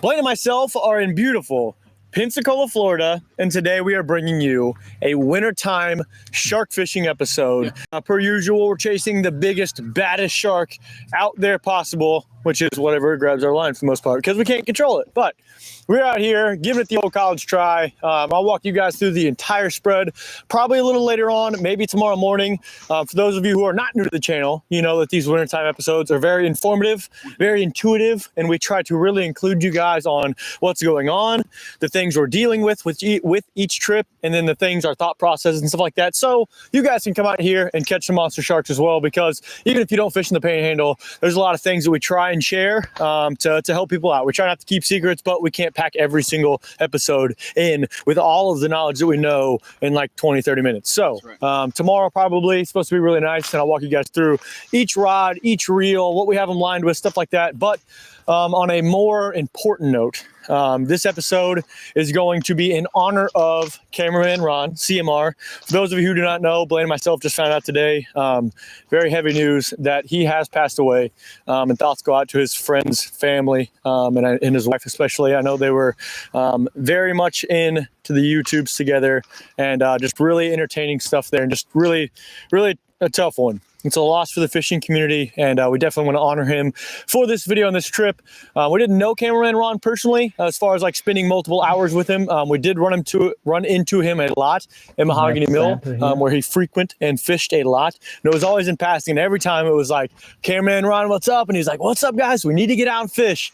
And it's one of those things that kind of hits you hard in the heart, because we did plan to go fish. We messaged a bunch, and it's just one of those things we never got around to. He was probably busy. We were probably busy, and it's a time to kind of stop right now and think about those things. You know, we were busy with going offshore. We were busy with shark fishing trips, and we could have easily, obviously we had no idea what was going to happen. Nobody could, but it's important to go out there, and if you have something maybe you haven't done, don't wait. Don't wait, my friends. I dearly regret and wish that we would have got to spend a day on the boat with cameraman Ron, doing a little bit of inshore stuff and letting him show us his joy of Pensacola, because we get to show our joy of Pensacola a lot to our clients and stuff like that. So this episode is big in honor of him. Fantastic guy, huge influence in the fishing industry in the most positive way, and I know he always brought people smiles. So cameraman Ron, this is for you, man. We're gonna get after it. We are here tonight. We are here all day tomorrow, and then like late tomorrow after sundown around 9 or 10 o'clock, we're probably going to pack up, get the heck out of here, because the winds are going to shift and it's going to get a little bit nasty from the south, and this canopy is not set up for south winds. It just goes like this. So, like I said, we'll walk you guys through the spread later on, but for right now, baits are out. That's all you need to know, and we're getting after some big hosses, baby. Let's go. You! All I'm doing right here, I'm watching my line, making sure it's continuously dropping. But if he starts to go, I want to be ready to put it in free spool and let him run a little bit with it first before I hit him. Make sure he's actually going in that direction consistently. When you guys are doing this, I just keep an eye on it. Keep a feel for it here. I can kind of feel like I can pick up the tension. I'm stopping. I'm seeing it slack, and eventually he'll turn.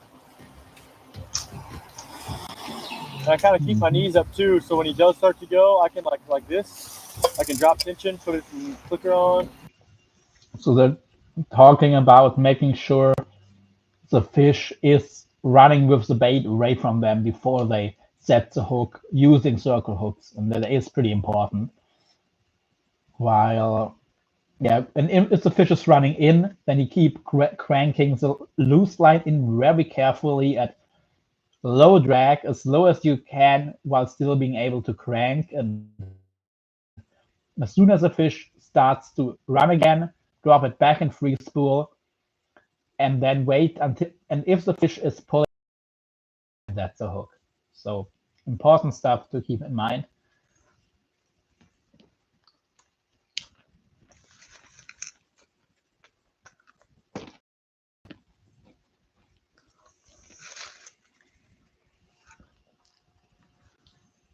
And now let's get watching again.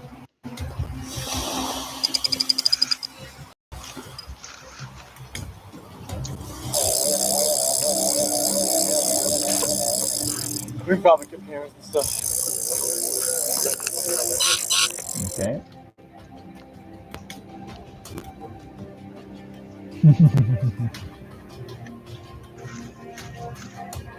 That's always when you don't expect it. That was nuts. That was nuts. This swimming was so long.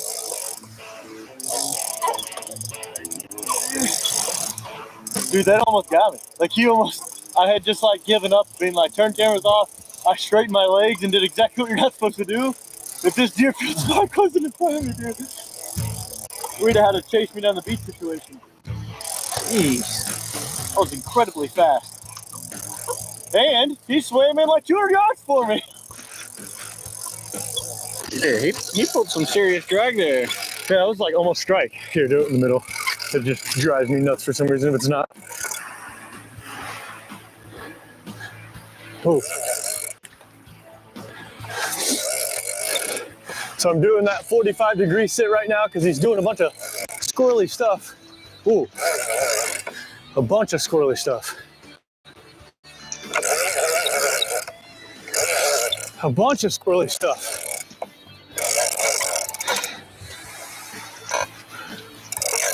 And he has the potential to just take off right now too. So I'm trying to keep myself back while also being able to keep up, not do a lot of pumping. That was weird. Once again, not on the Go Fish cam. Don't worry guys. Hey bro, this thing's flying in. Oh. Yeah. He just did the jumpy thing again. You want to clear this Tesoro just to make sure. Side note, where I'm fighting this weird shark. We've been testing the Okuma Tesoro spinning reel for a while now. We got a 6,000 and 8,000. And I've got to say, so far, really smooth drag, highly enjoyable reel. We got to put it to the test offshore a little bit on some bonita, on some cow nose rays in the surf. So far, so good. More product testing to come. Just like the Thrasher Series rods, we're still giving them a good thorough test.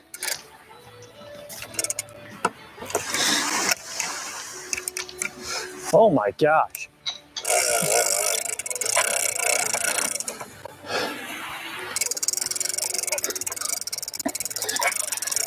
Oh, what was that?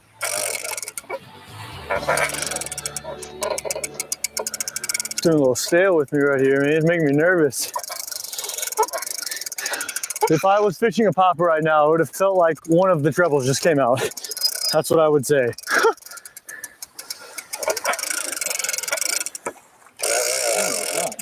I'm telling you, dude, it's fishy. It's not. Not sure if he's gonna say this, but probably in case of a shark, it was probably the line was just wrapped around the pec fin or the tail fin or even the dorsal fin, and then just the line slid off the fin, and that's why it felt like a hook came out like that. Suddenly it goes loose for a second. Not to wait. We've established that. Step one, hook a live fish. Yo, he almost just tossed me right there. I might be getting in yours in a second. No, oh, I just saw him flash right there, right there. Turn the light bar, turn the light bar.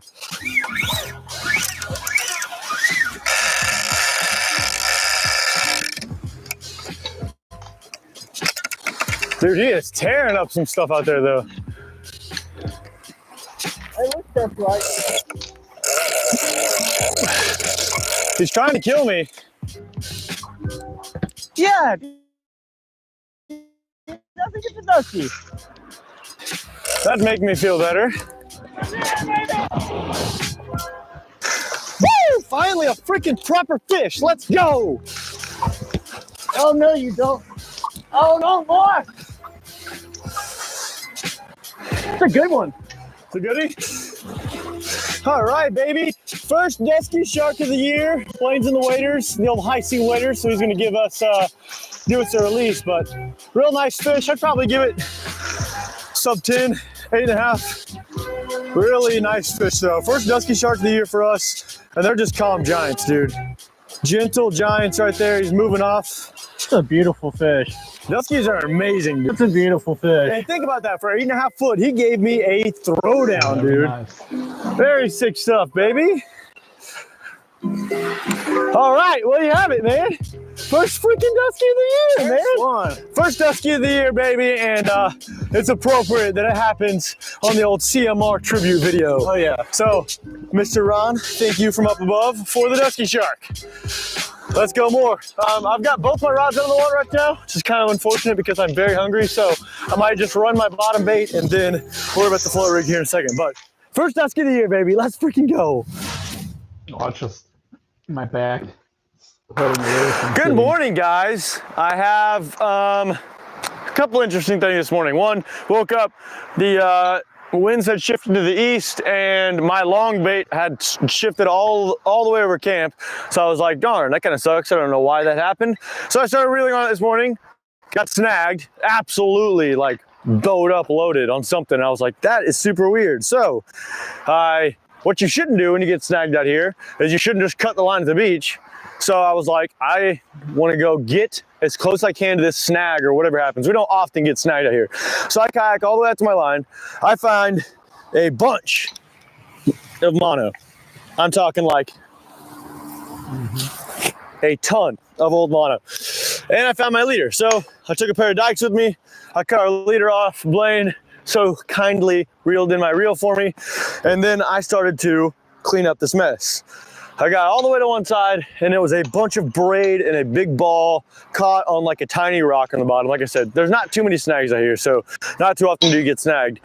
And obviously what had happened, because the braid was like a monster ball this big, obviously somebody had gotten snagged, didn't want to deal with it, cut it from up here on the beach, and then eventually over time, when this crap grows on it like this, it'll just weigh the braid down and continue to slowly ball it up as the tides switch, and then it just makes one big ball on a snag. So I got as close as I could, cut it, because I was straight up and down with the snag, and then I traced all the way to the other side, and I found our leader. So I guess since this individual decided to donate us a leader, I will use it as a teaching lesson as well, because I can show you guys a couple things that is not good with this leader. But monster Texas size weight, real stiff legs, little like 32 ounce action there. So I guess we got a free weight. And then starting off, barb's not smashed. So always smash your barbs, always a good tip. These, I don't know how well you can see, but if this individual made their own leaders, huge loops way too big, it does way too much curly things like this, and then it can get caught up, and that's a prime example of why you don't want big loops. When you do take your crimp, take it all the way down tight, like right here, so there's a little bit of play. Like I said, all it takes is a little bit of twisting from a tiger, and then all of a sudden you're pulling on your cable like this, and it can rub. So no big loops, my friends, because if actually, ideally, you don't want to crimp your hooks on at all. You want to snell them on using a no-knot snell. Look, if I have, well, here I have some with really thin cable that I have something put over, but like this is not a shark leader, but it works really well. Better than a crimped connection would. But let me check for a heavier leader.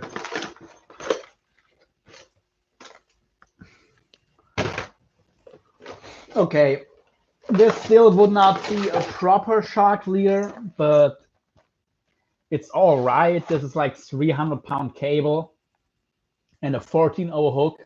I would probably use some 400-pound cable. And yeah,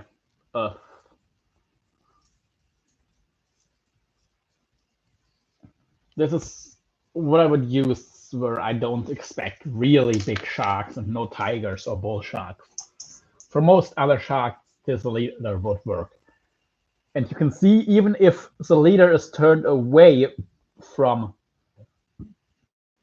where you're pulling it over, like, of course, if I pull it like this, it's always going to catch. If the point is towards my arm or the fish's mouth. But if the fish gets it in the mouth in a wrong way, like this, and it's hard to even keep it like that, but it still catches. It still turns and catches. So that's what you want to do. That's how you want to connect your leader, your hook to your leader. And it's a no knot. And this is another shark leader that I did like that. Or this is actually a conger leader, not a shark leader, but it works the same way.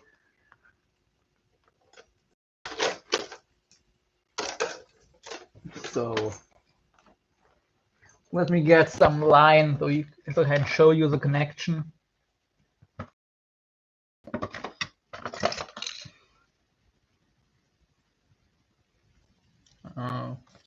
Footwork and a hook. I could use any hook really.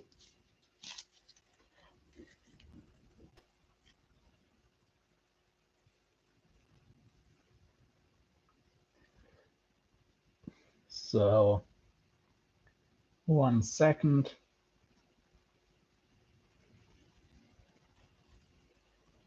Just all right.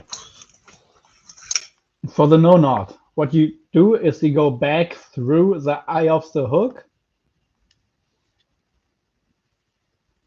You wrap around your shank at least 5 times. You can go up to 10 times. And then you go back through the eye, and that's it. The thing is, with cable, this could come undone. So you need to put over some rubber tubing, some caoutchouc, or latex tube, or some shrink tube, or you could also put a drop of super glue on here and it would do the same thing, then hold it till it's dry. Works too. And alternatively, if your leader is already attached to your line or a swivel or something, you can also go through your eye from how you want it to be at the end, like reverse, and then go back through the same way, then place your tag end here, and now do your wrap, keep it held in place, and now do your wraps over the hook shank like this.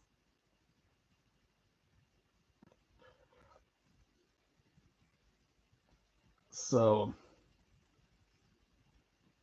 and now just pull tight, and here you have it. Same connection, but you don't need to have 2 free ends of the leader, just 1. Okay, and keep watching the video. Just something I wanted to share, because a lot of people do crimp on their hooks or tie a hook knot to the hook eye, but that is the way to do it properly. It works better. You're gonna get at least 20% more hookups just by doing that. If you go to the other side, he decided to challenge this loop with an even bigger loop and did a long line clip. So they're doing the trace. This is kind of a Texas style thing. How are you? Guys will like run the cable for some reason through the middle of the bait, and then they just can clip, or they can change their traces out pretty quick. So big old long line clip to a little. And what I'm doing, Escar, is I'm just having a little break, eating some food. So, and while I'm doing that, we're watching together some shark fishing videos, and they're actually using an underwater camera, and they're gonna show the footage at the end how the shark takes the bait. So I thought that would be cool to do while I'm watching. And thank you for being here. Don't forget to like and subscribe, and also subscribe to my other YouTube channel, Locked Up Drag Shorts, because there I'm 42 subscribers, and I only need 8 more to be able to go live from there using my phone, which would be amazing. By the way, I'm gonna put the name in the chat.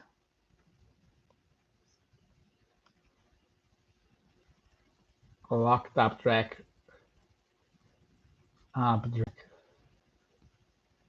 It's actually not locked up drag fishing shorts anymore, just locked up drag shorts.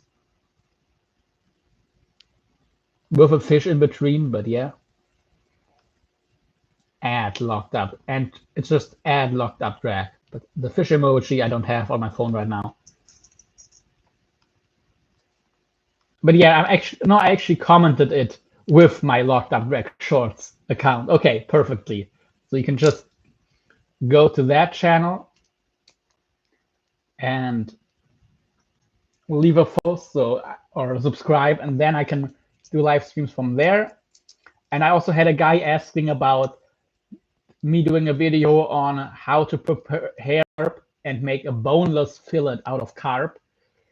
If you want to support my channel and maybe help me buy a carp, because the cheaper sources don't have any right now. So I'm gonna put my PayPal and Revolut, so you could send a donation to there. And of course, also if you want to support just me or my channel. So yeah.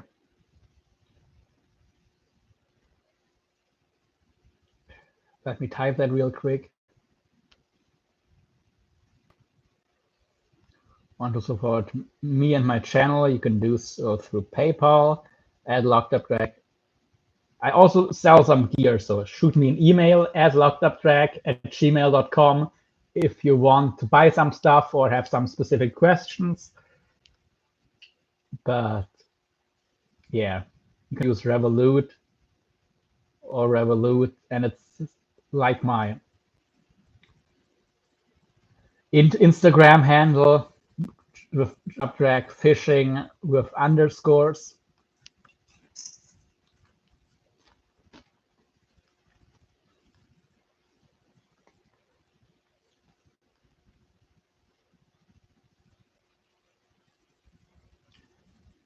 And other gear, email me.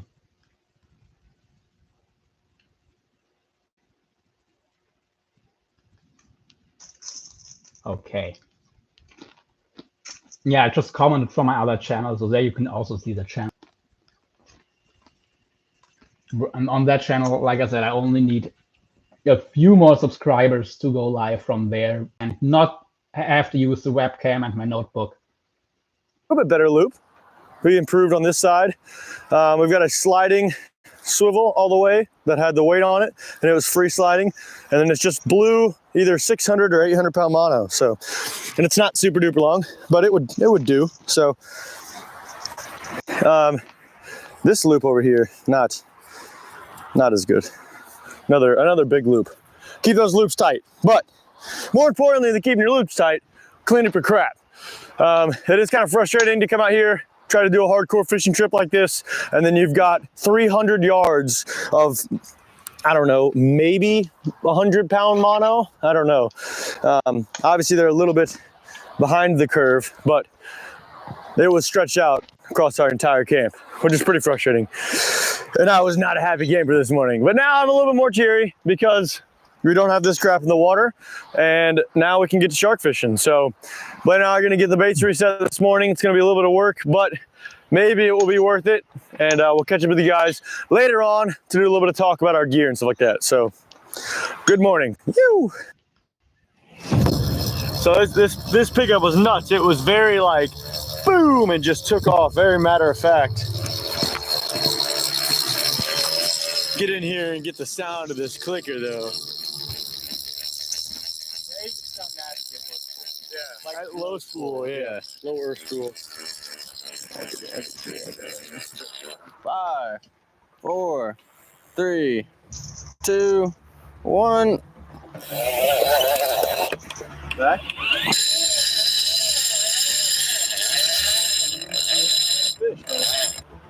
It's either a phallic sandbar or it's a dusky. Yes, Blaine! Enjoy it, brother! Oh! Yeah! Oh, yeah, dude. That's the old 80 narrow, number 2 butt on the crowbar heavies. That's a very sick little combo right there. Look at that. Look at that. Let's go, baby. Let's go, dude. Enjoy that, Blaine. Oh!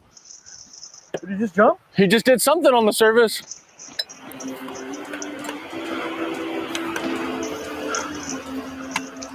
Get him, baby. Look at that rod bow up right there. Turns out I cannot share my Yeah, PayPal Blaine, enjoy Revolut it, right bro. now. Oh my gosh. Will I This is check exactly what we said we wanted. Yeah. access to live Come on here, get bowed through up, my have a really, really nice your channel fight. to my account. And I think you're in for it, my friend. Sorry Dude, about he that. threw some water, whether or not it was a jump or not, but whatever it was on the surface and it tossed some water. Those Bilskies do love throwing tail. Wow. That was nuts. Yes, Blaine. Oh, dude, it just feels so good for a fish to pull manageable drag and like, It's so comfy, you know? yeah. And it's exciting. It's not a hammer, you know, so you don't have to worry about like, we gotta get this fish in fast. Yeah. Oh, It's so sick. So sick. this is the epitome of wintertime fishing in the Panhandle. Yeah, it is. This is exactly what we come for. Soak it up, Blaine. Soak it up, baby. Dude, I mean, this morning I woke up and I was like, man, dude, do we just suck? Yeah. Like, do we are just suck now? I mean, we do, but like, for those of you who have been with us for a while, Henry's back on the beach, so maybe that's not, maybe that's not an accident. Yeah. Should Henry make a return? That's all I want to know. It's not upside down, people. Henry the pineapple, yeah, it is right side up, okay. All right, y'all. Ooh. Yeah, baby. That second run. Nice, bro. So sick. I love nice shirt. Ooh, love my thought. Did a big whippy on it? Yeah. Whoa. Sorry, bro, I don't get your shot. Or turn the clicker off. Ah, hello. Somebody just came, so I'm having my lunch my or goodness. dinner right now. Goodness So that's why gracious. we're watching a fishing video while I'm eating. This is good fish, We'll man. go back to the live. Oh, no. What? You got a boat. What? You got a boat. Oh, no. I should be in closer than that. Probably good. He's going to take this further. That's bullshit. Oh, no. Well, there goes that. Should I let him go a little bit? No, you should. He's going out and around. He's definitely gonna catch the floater. He probably won't catch the No, he floater. did a really good job right there. Yeah. He did a really good Good for that guy. Whoever That's that guy is. yeah. I owe you Solid move. Oh, some wow. floater awareness right More now. people That guy came. does like that. Hi, I'm just eating while like a watching hug. a fishing video. I mean, he's going out and Look at around. that awareness. And after that, I'll get back to the It's like, We have a Dutchie shot. good one. Yeah, really. Real respectable, you know. He's gonna, Yeah. You got him? He's parking. He's not and quite kicking one yet. more kick. Now he's kicking.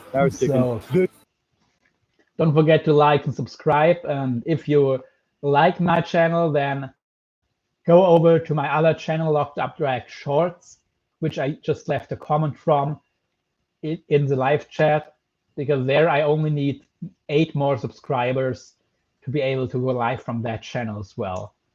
So that would be awesome. All right. Leader! Big fish. So you're on the leader here. I'm just gonna guide this guy. Obviously, he's strong enough. If he wanted to go, I'd be going. Go ahead, get it, waiters!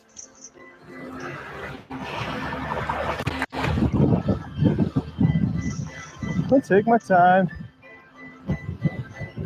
Like I said, this is a capable fish.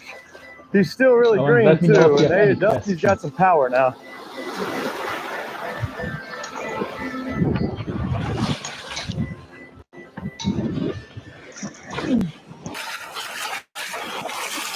Oh yeah, dude. Let's go. We don't have gators over here. I'm actually from Germany. Exactly So, what you're supposed to do, baby. I mean, maybe I would Second catch hook in one his if mouth. I ever come to Southern US, but over here, no. Oh no. We don't have any. There it is. Hooks out, hooks out. Oh, my back.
And now the footage of the shark. So, little catch up here. Blaine is rerunning his bait after that big dusky shark, and his other rod is also getting picked up at the exact same time. And it's that big, giant blackfin tuna head. It does have the GoFish cam on it, but I'm assuming it's dead by now, which is kind of sad.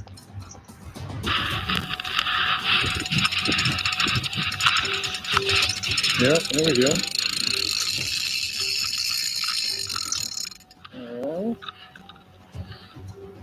So I'm gonna go ahead, I mean, he's out there, so I've got to get the main camera on, get in the harness, but I want to make sure before I do all that it has it down. Oh. It wants to.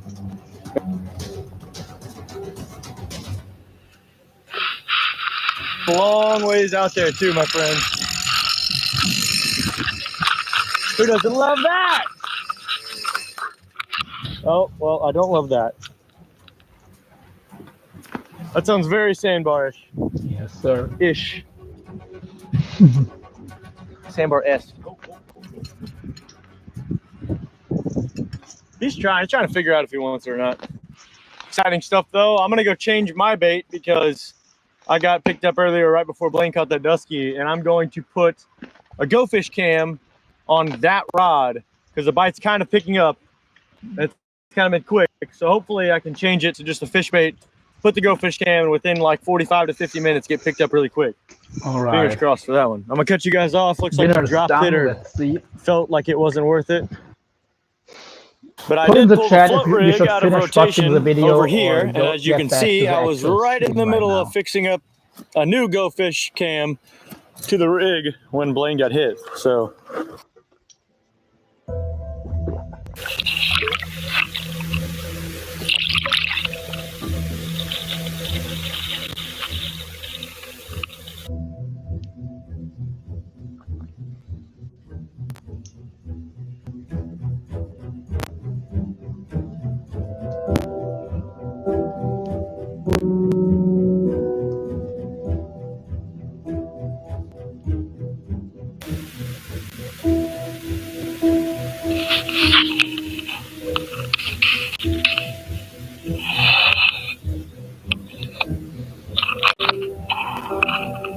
Yeah, trying to get it in its mouth, but can't.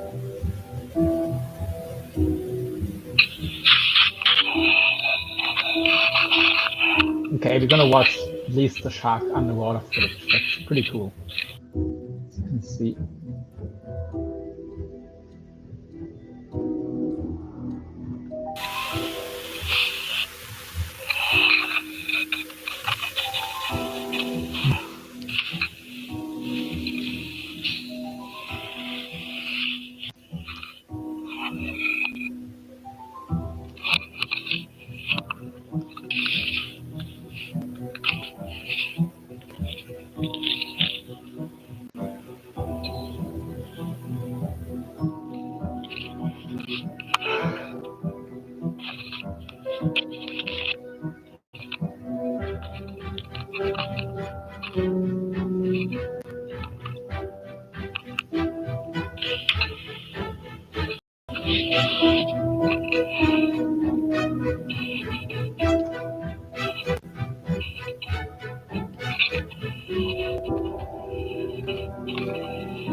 Wait, I have to touch.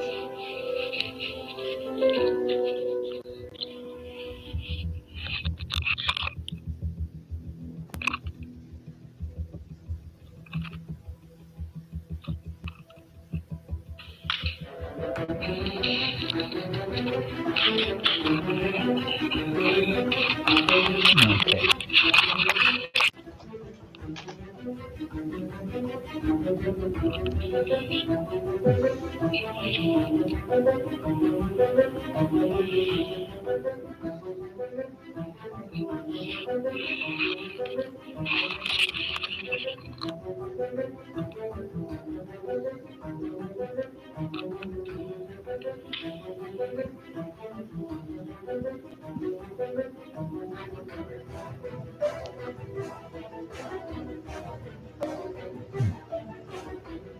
So it's coming back. Yeah, it's Grandpa coming back.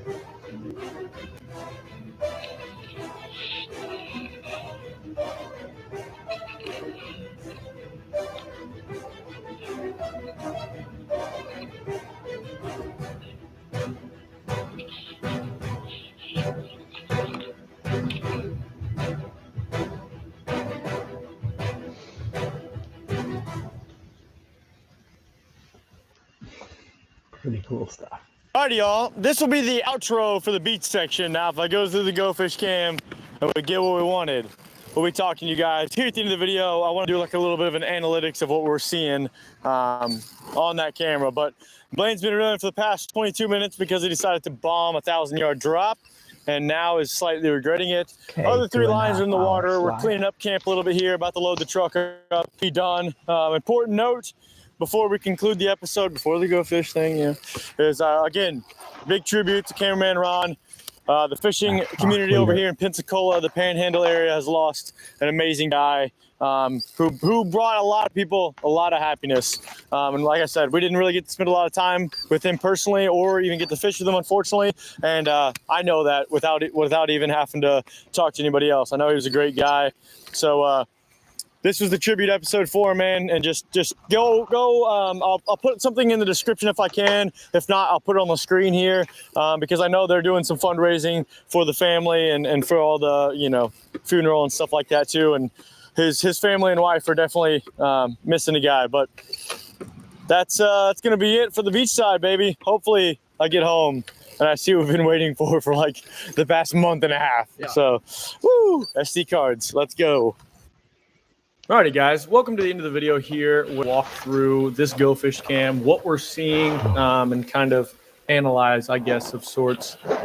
You guys did get to see some of that GoFish cam, which was pretty cool during the video here, but we did get a couple more clips that we want to share with you guys. That was kind of a surprise.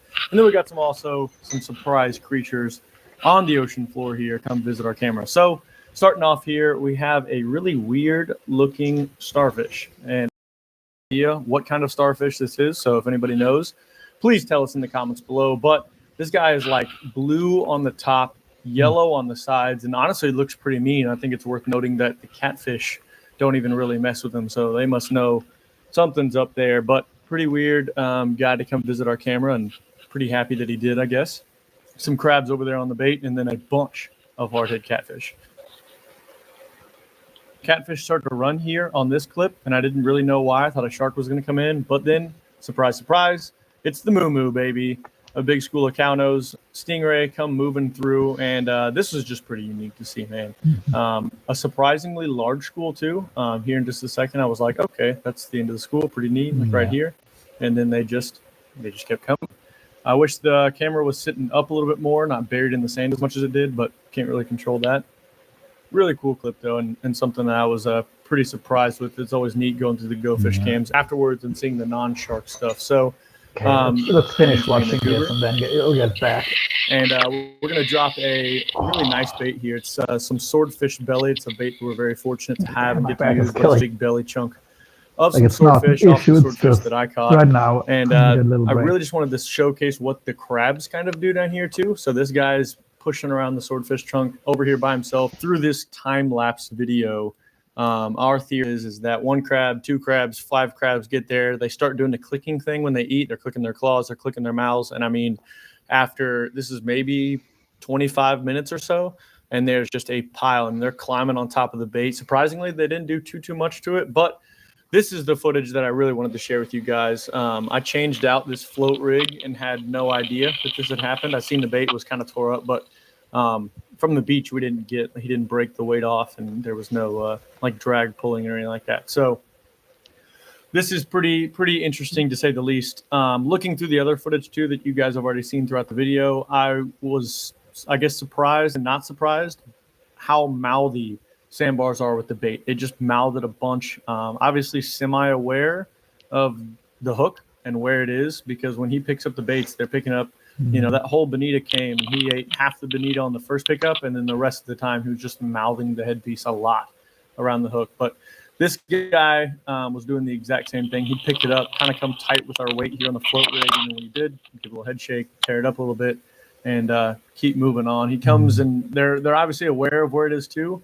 That's not really a surprise, but he'll come by a couple more times, check it out, and just they know where the bait is. They're being super mouthy with it, and obviously sandbars aren't the target when we're out here, but it is just interesting to see. There's a couple of them here, which I thought was pretty cool too, to see two sharks kind of messing with the float rig a little bit, but super mouthy with baits, semi-aware, I guess you could say. The Romor is making his move of where the hook is, which is why sandbars are, I guess, so hard to hook and catch in the wintertime. We get a ton of pickups. I'd say for every 5 pickups we get from, you know, quote unquote, what we feel like sandbar runs are, we only hook maybe 1 out of 5 if we're running normal sizable baits. But a little cut here, 5 minutes goes by. He comes back for the bait after about 5 minutes, picks it up.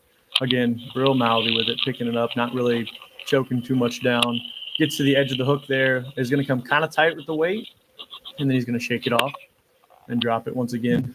Also, you'll notice on the bottom bait videos, if you guys go back and look at that, I'm not surprised. We foul hook sandbars a bunch, and now definitely makes sense of why, because they pick up, they're not eating the hook in their mouth, you know, and that cable is trailing underneath their body. They go to head shake, and it just comes off and catches them in a weird spot. So at this point, I thought the clip was going to be over for the sharks showing up, but about 10 minutes goes by. The catfish kind of find it here and do a little bit of picking on it. And then 10, 12 minutes later, lo and behold, our sandbar shark comes back again, does a little bit like a bump check here, and then he's just going to come up, do another circle, rub into it. And this is kind of after this one, this is where he decided that, boom, there's 2 sharks in that clip there. I thought was kind of cool, but 2 sharks in the area, a decent sized bonita head left, and that was it. That is all we got on the float rig. They decided to leave it at that point, so they became disinterested. I don't know if he got a prick at the hook or something, but okay, almost. That's the end of the Go Fish Cam, you know, segment here. It's kind of cool getting to analyze it. Really want more species of shark. I think it'd be really entertaining to see a dusky shark pick up a bait, a tiger shark, you know, a mako, a white. In the summertime, we'll be running more, see how black tips pick up. In the summertime, obviously, we have a risk of cutoffs, which means we'll be going through a lot more cameras. So we'll have to figure it out there. But for the wintertime, we are slowly but surely figuring out ways to get the footage on the Go Fish cams within an hour. That's the main struggle of the Go Fish cams here, is they only last for about 50 to 55 minutes before the battery dies. So we might have to rig something up with an external battery charger underwater to get that battery last longer. But that's going to be the end of this episode, baby. CMR episode. Thanks so much for tuning in, guys, and we'll catch you next Wednesday. You.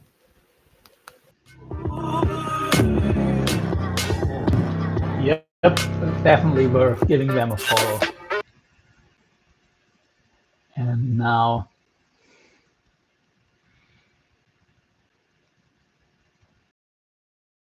if you have any questions, let me know. Happy to answer. I have a bunch of gear behind me. And if not, then I'm gonna start looking through the rest of the fishing gear that I still need for my upcoming trip to Brazil, where I'm gonna be for 3 months.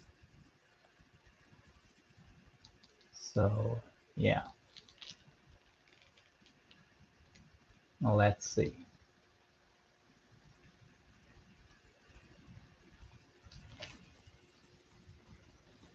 Okay, well, as long as there's no questions, I'm just gonna start to look for stuff.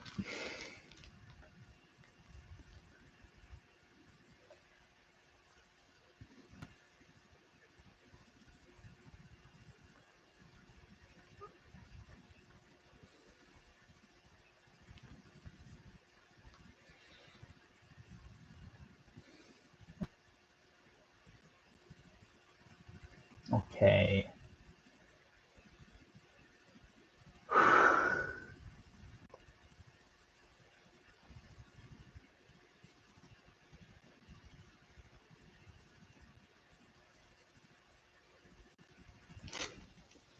So now let's see.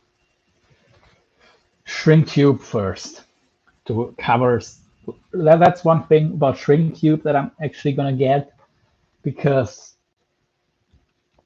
I am bringing some leader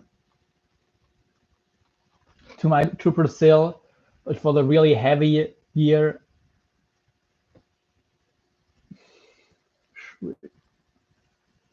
the thing is, for coated I want coated cable, and I'm bringing some coated cable, but it is heavy and it can also be hard to find the right size of coated cable. And if I need some other coated cable, I'm not going to be bringing a bunch. Then I'm just going to put some shrink tube on the cable, is my idea, and then shrink it. So to coat the cable myself.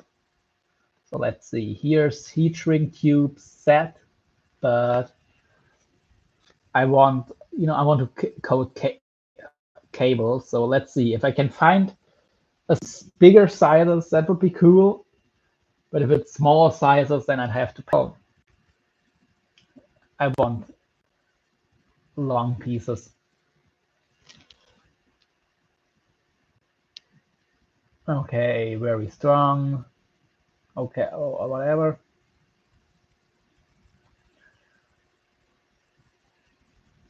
But yeah, what sizes do you have, guys?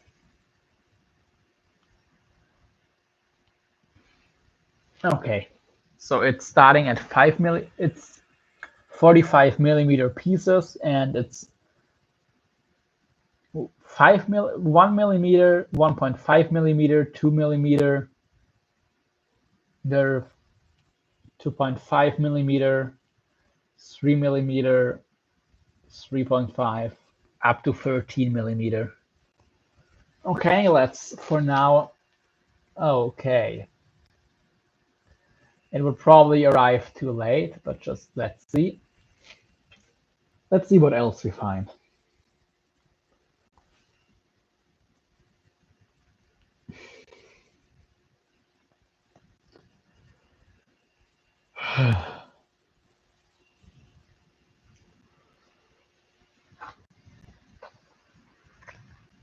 Okay, 900 piece heat shrink tube set expected to arrive tomorrow. That would be really nice. Let's just open it in.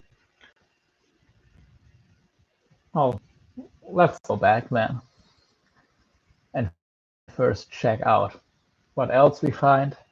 Okay, another one expected to arrive tomorrow. 300 set piece, 10 meters. That sounds more like it. Okay, free 1-day delivery, 10 meters, but it starts at 4 millimeters, but it's 4-to-1, and that's the same deal, just listed differently. Okay.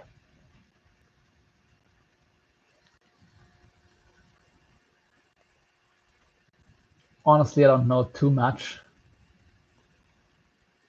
about shrink tubes, but what's different? If anyone watching here knows if there's any downside to 4-to-1 shrink tube, please let me know. And then 3-to-1 heat shrink tube with adhesive.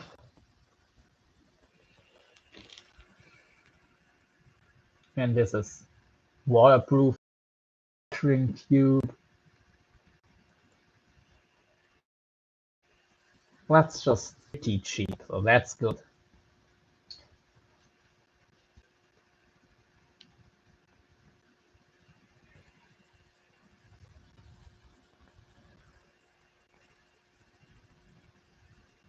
And I just prefer black heat shrink. Here again, waterproof 4:1. Let me open a new tab and just Google why, what the differences are.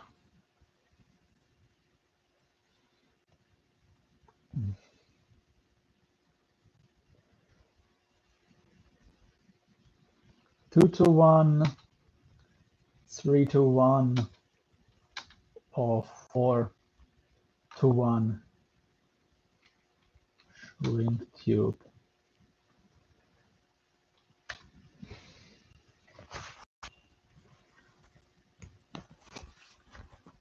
So maybe the 4:1 would be weaker or something. I don't know. What could be the most common ratios are 2:1. The heat shrink will become half of its original size.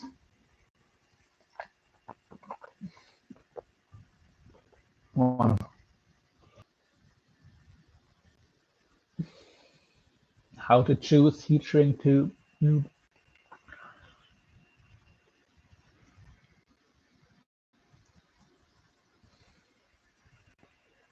The thickness of the tubing walls, the inside diameter of tubing following shrinkage, as well as expected expanded inside diameter.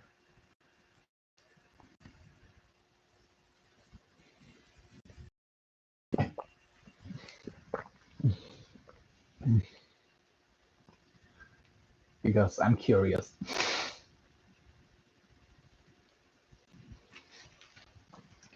And I want to get the right thing.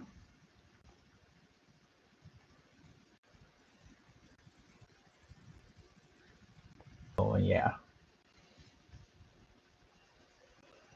And I need a new laptop. As you can see, mine is really slow. Okay, I do have a million tabs open. That might be part of it. But anyway.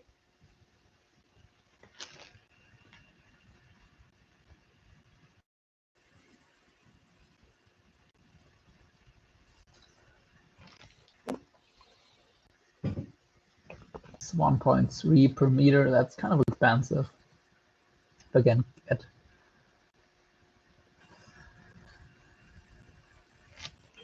if I can get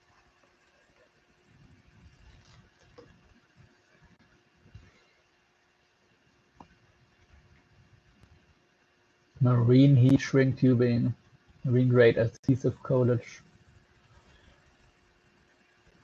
shrink tubing, nice.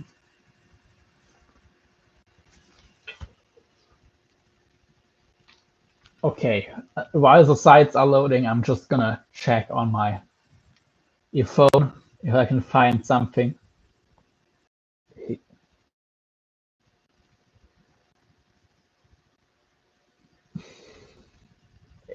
My main question is which would be more flexible.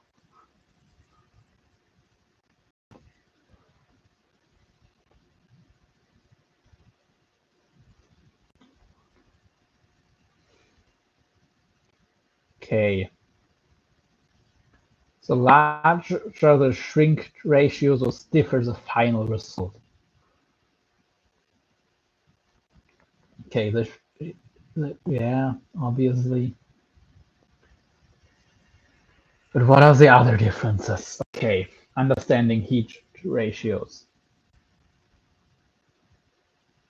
Well, yeah, of course, if the 4:1, if it shrinks all the way down, then it should be harder. But shows that stuff is obvious.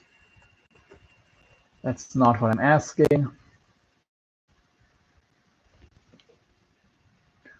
Reject.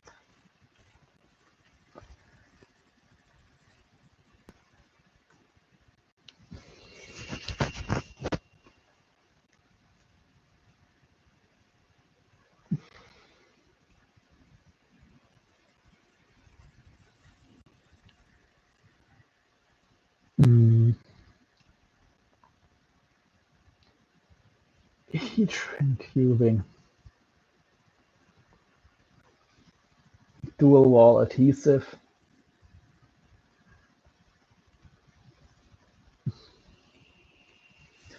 I don't know which one will be stiffer. Maybe buy some of each.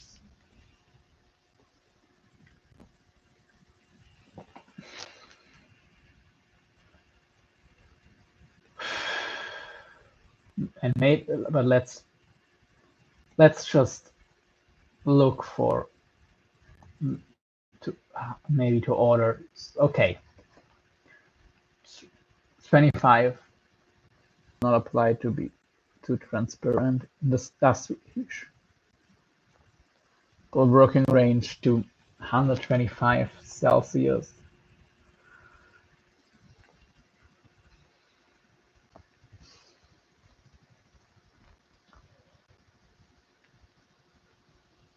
Okay, minimum shrinking temperature would be, they say, 110 degrees, 111 degrees Celsius.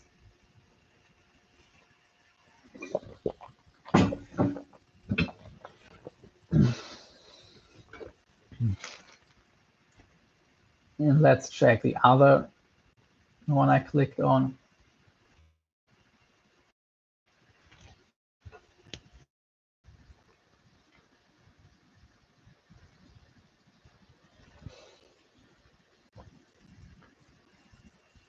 But I need.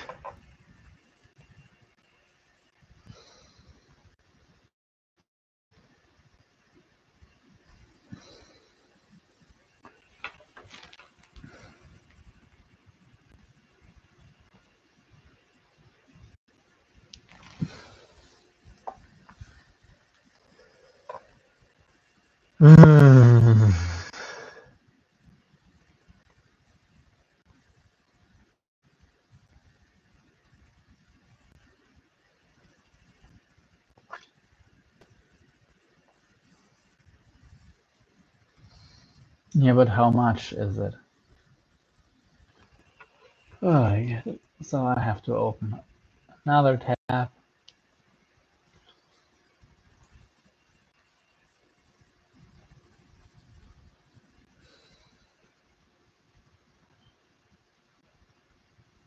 Waterproof heat shrink would be cool.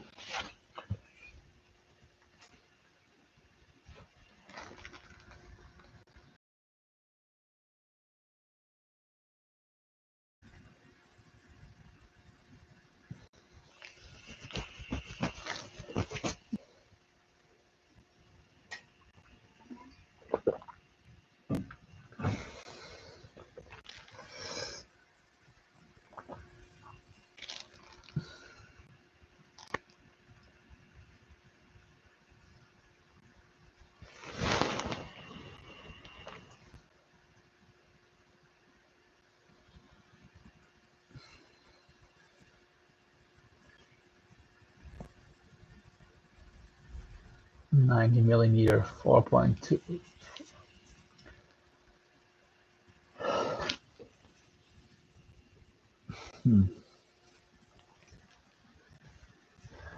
Let me see how many. 7 sizes. Yes, which sizes?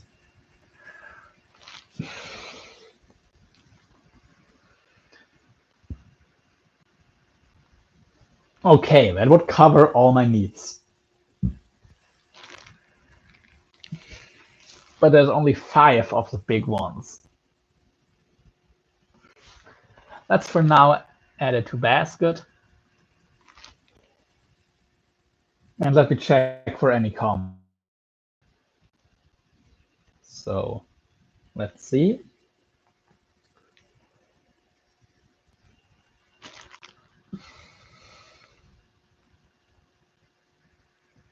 It's still loading. Okay. Where did I get now? Okay. Okay, and my phone is fully charged. That's nice. Actually, I can take those headphones off.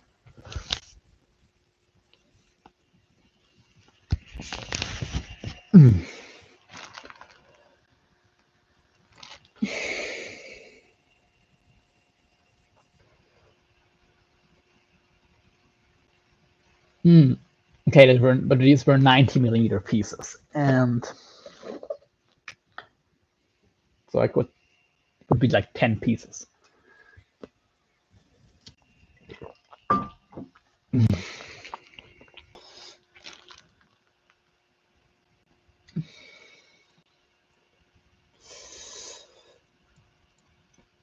Four to one.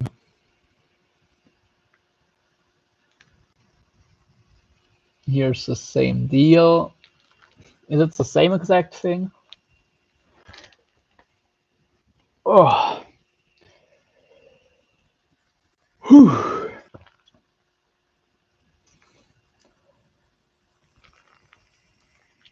No, they stopped smaller, though that's no bueno. No bueno. Hello, somebody just came to the live chat. Thank you for being here. And for some reason now I have less thumbs up than I had in the beginning. I was at 11. I don't know if it changes on the live chat or if maybe there were some bots in.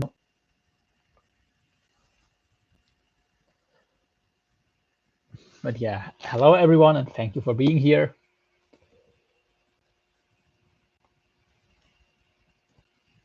I'm looking at some shrink tubes to build some rigs. And pieces you have, that's even a worse deal than the other.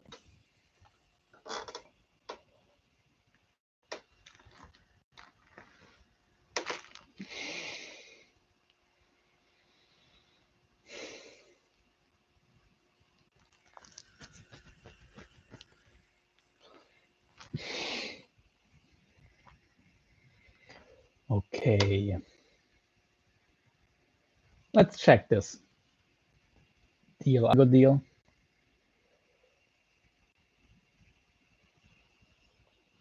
Okay, we got 40 million. So it goes up to 10 millimeters. 1 centimeter. No, that's not what I want.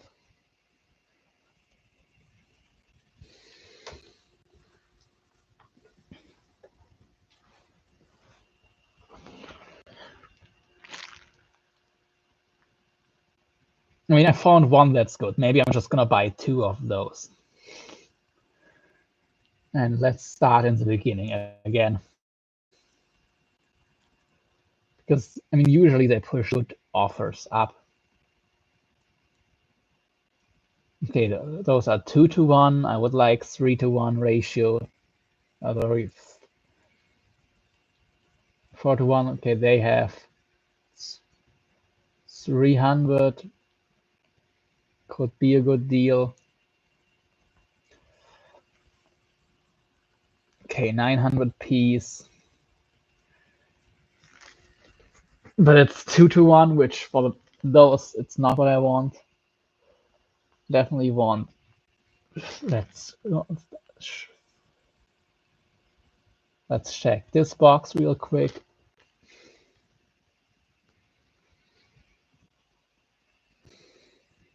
I do need so high ratio that it really fits over the hook and everything.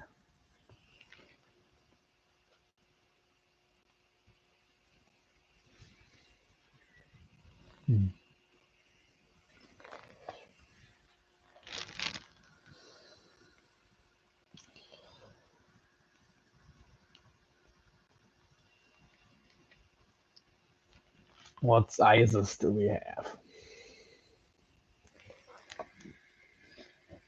Up to 13 millimeters. It starts at 1 millimeter, but I don't really need 1 millimeter tubing, at least for the time being. And it doesn't end big enough, so.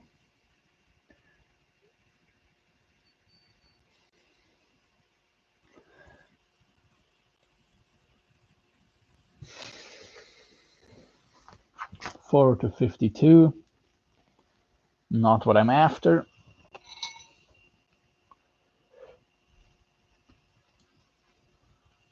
Okay. That's an expensive deal.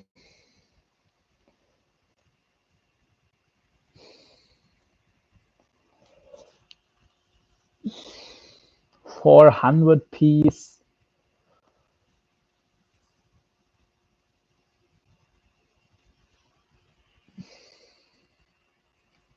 That looks like a good deal. Okay, this is another one. It's a bit cheaper, but it's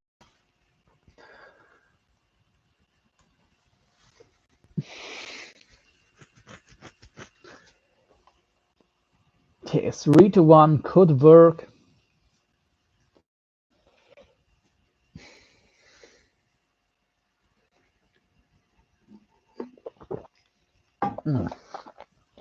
Okay, they're half the length.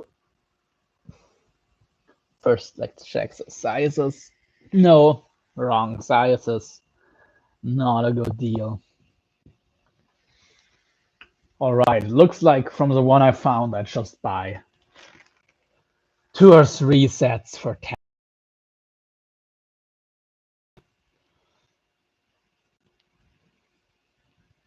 That looks like the best deal.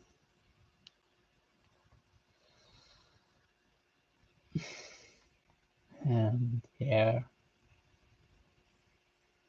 tubing 7.9 to. They just came in for the new ones. I'm checking some gear for my upcoming fishing trip. And right now I'm looking at some shrink tube.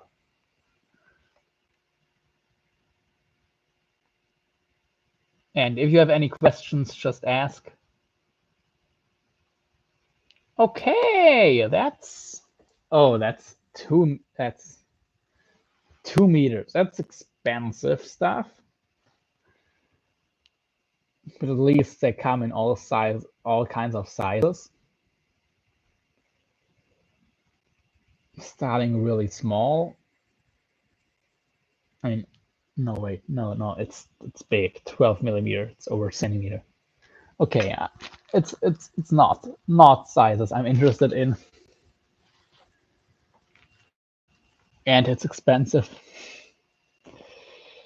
Sheesh.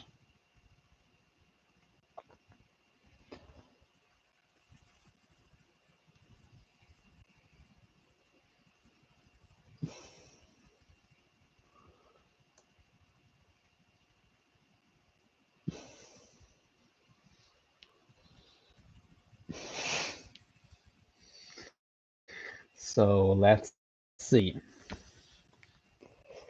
No comment.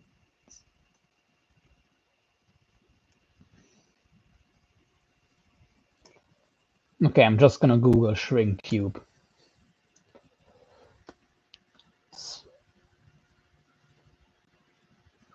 Let's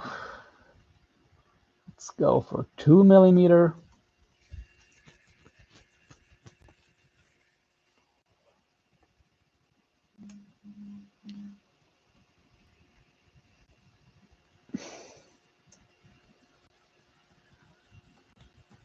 $10.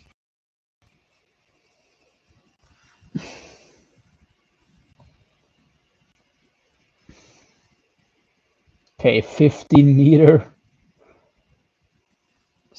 Double walled. $50. Okay, that's expensive. So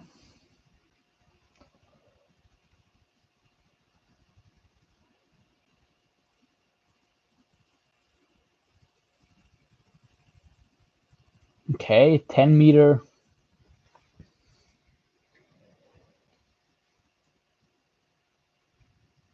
Here we go.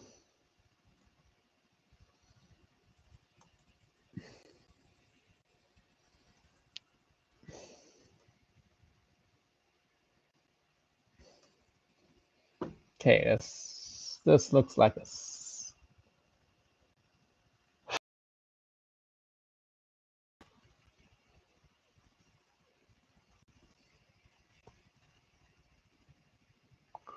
unlabeled UV resistance. Oh, okay, you can choose the size. 2 millimeter, 10-meter, 3mm would be $8. 5mm. Okay, that's a good deal.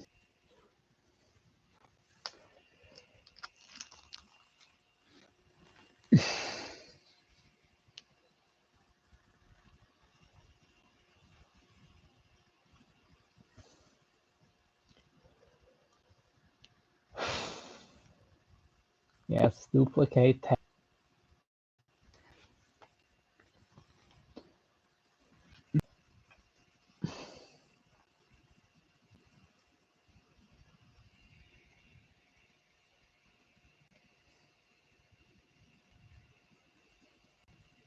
Waterproof. And 2-meter length, no thanks. And no thanks. It's just expensive as hell.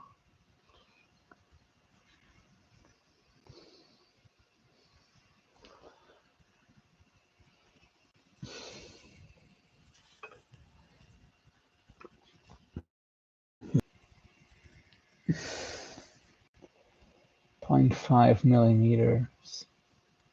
First, what kind of shrink tube is this?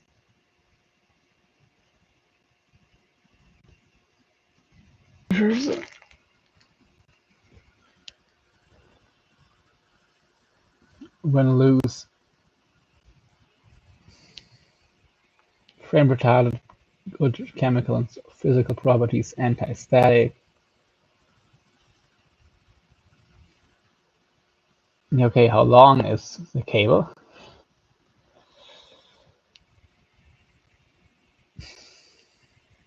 If you don't tell me how long the damn cable is, I'm not gonna buy it.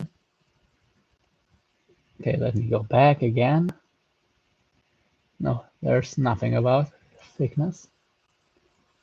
There is length. Okay. Maybe here in the pictures I can find how long it is.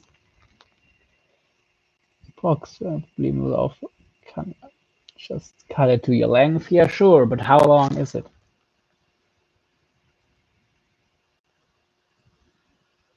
Okay, waterproof material.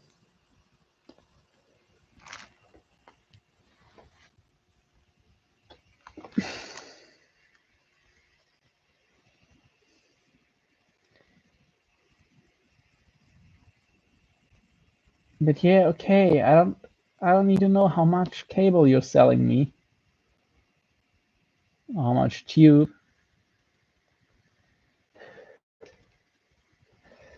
Oh man.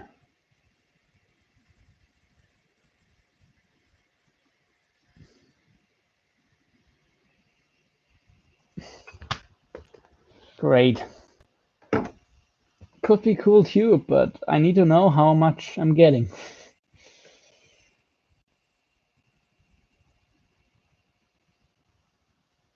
So yeah, 4-to-1 shrink tube.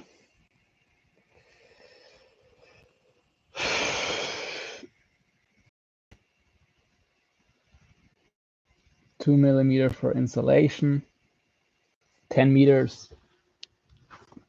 There you go. That could be a good one.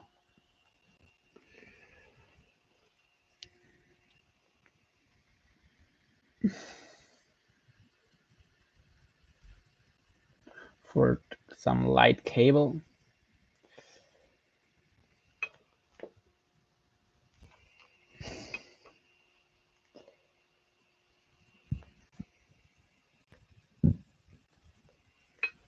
World Trading Net.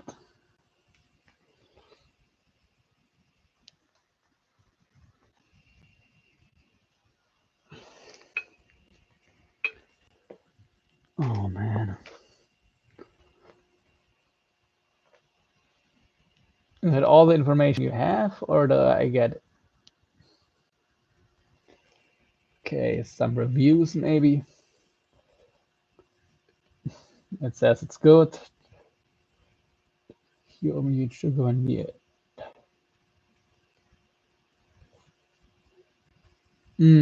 Okay.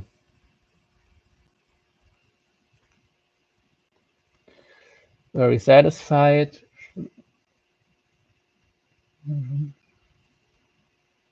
But they don't say that it's 10 pieces of 1 meter. Okay. Yeah, that would be good to know. That's not as good. And I will take a little bathroom break. And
okay, everyone, I'm back and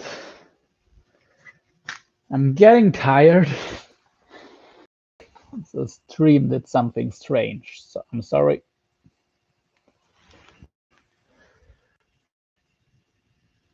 Okay, here was what we were looking at earlier, one of the things.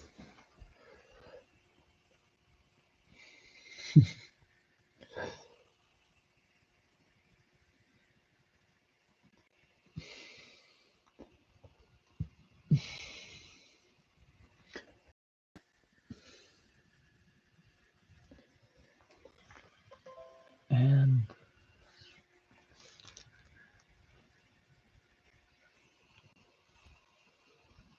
okay, I don't see that.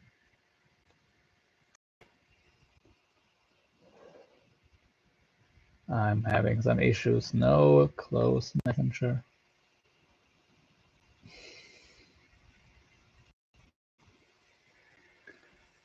Okay.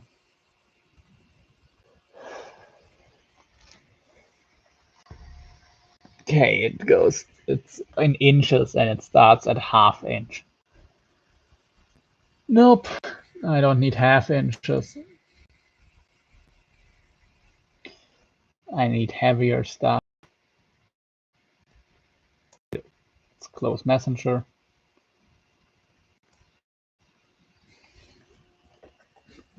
And let's check if there's any comments coming in.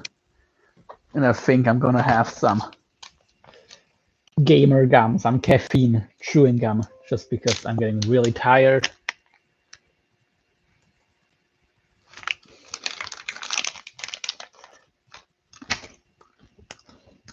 And actually, I'll quickly ask in a chat group if there's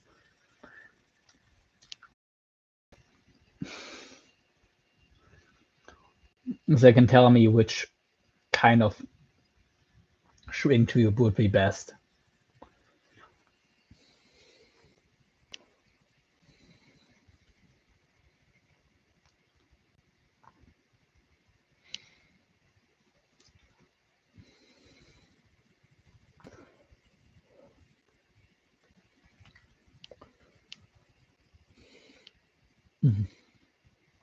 Okay, also 4:1.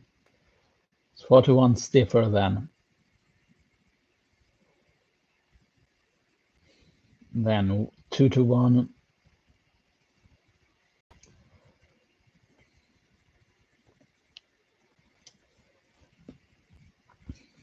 If shrunken by the same amount. Let's say I shrink 4 millimeter of each around 3 millimeter able. Would it be the same result or different one? Of course, if shrunken to the max.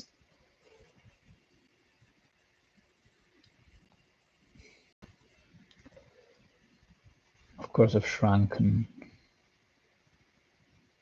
to the max, 4.1 would be stiffer. Since it's just thicker material. Since it just up to a thicker or to a thicker walled tube. Okay.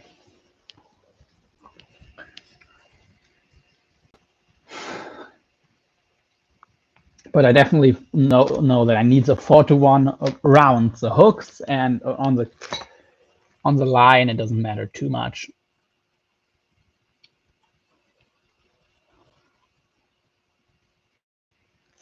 So let's see. And let's check for comments or well.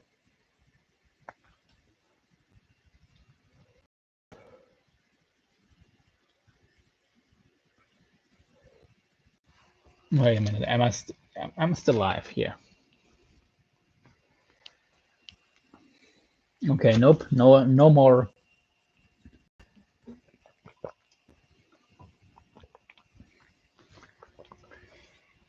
Okay, this is 2 meters, so it will be $20 for. This is 4 millimeter. This is 6 millimeter. This is 8 millimeter.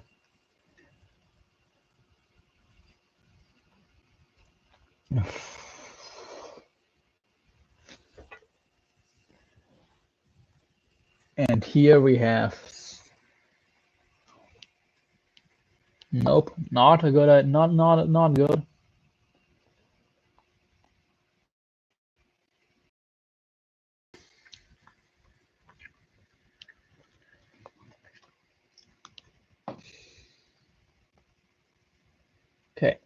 It says what size it is. It doesn't look like it.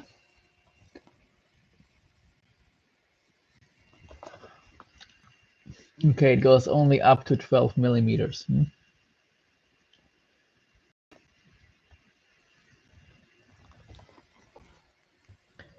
Yeah, 12.7 millimeters. You know, that's too thin. Too bad. So we can delete one more.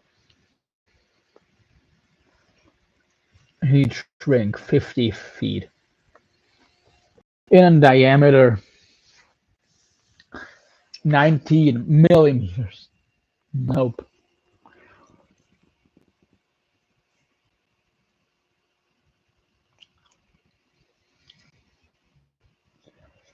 Now it kind of explains the price.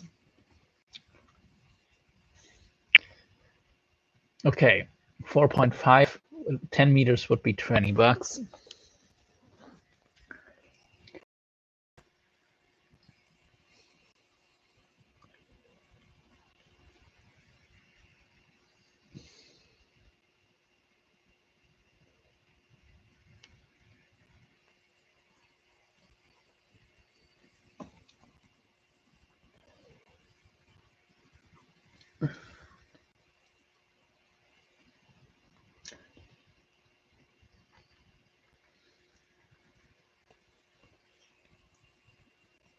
Okay, it is kind of pricey.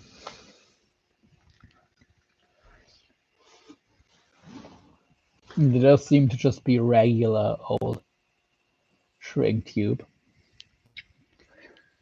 I mean, which is okay, but it's not. It could be better. Let's see. It doesn't. It's not waterproof or anything, and for that price, eh. Okay, let's say what was it for 2 millimeters? It's still okay. It's okay. That would be okay, actually.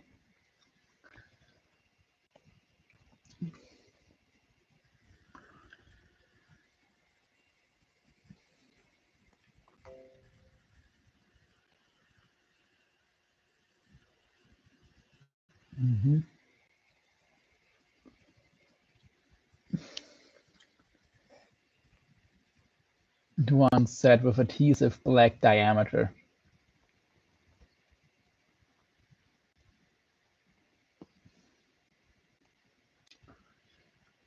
Okay, 3.1 millimeter.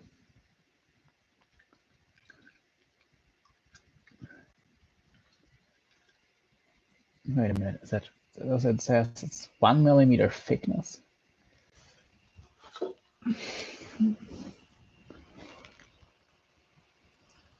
Okay, it starts really low. The shrinking.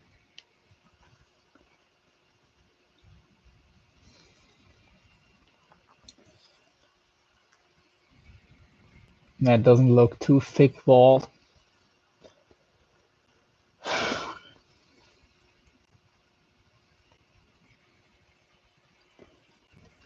Okay.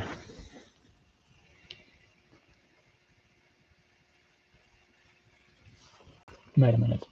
Let's see me N and ID.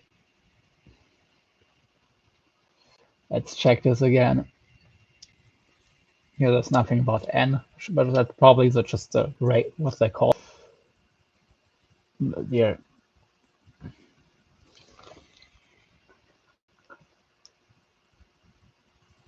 Okay.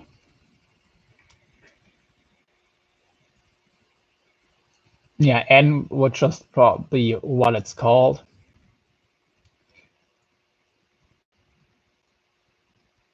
Okay, and is this the adhesive lined?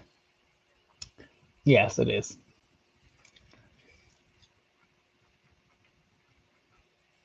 Okay, it would be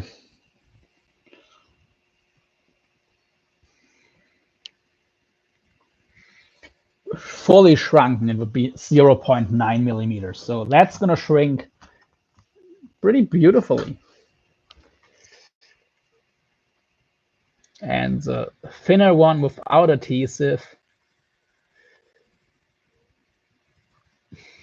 let's compare apples to apples, would be really thin. Like half of that. Okay, I'm gonna ask them if they think adhesive would be good.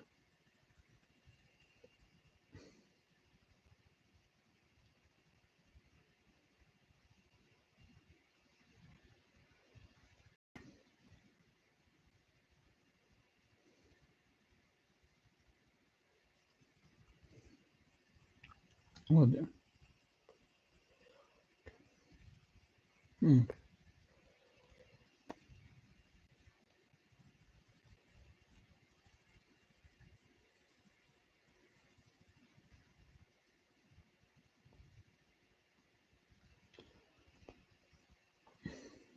Oh, it's definitely thinner.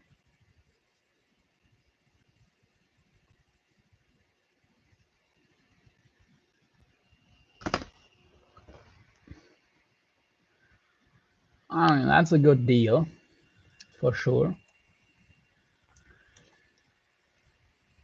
It's thick, but well, the thickness also means I definitely want the one with adhesive for my hooks, for sure. Maybe without for not my hooks.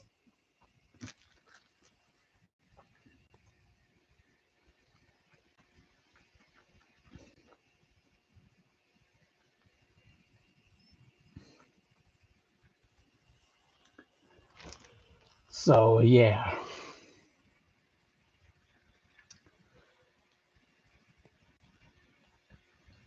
Actually, this one right here, it could already cover line my bases to coat cable. So add to basket.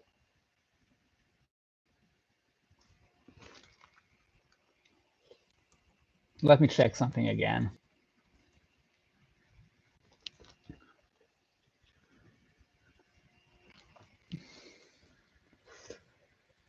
Real quick. Okay, they don't say anything about the wall diameter before shrink. I mean, if it shrinks by 10 times, it's probably, if it's shrunk in half, then it would be like 0.5 millimeter.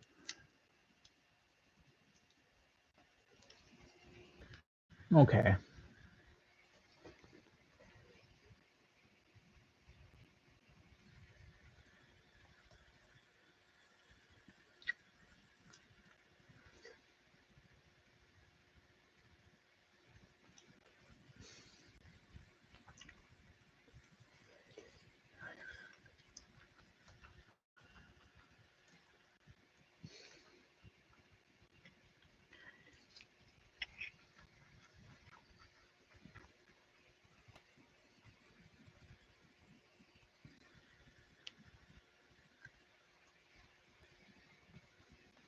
Okay. My guess is that this right here would be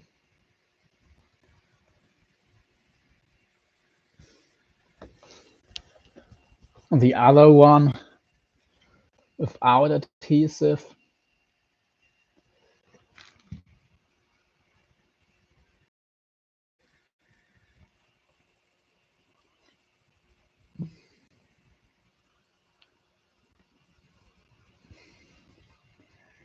Yeah, this is without adhesive. Okay.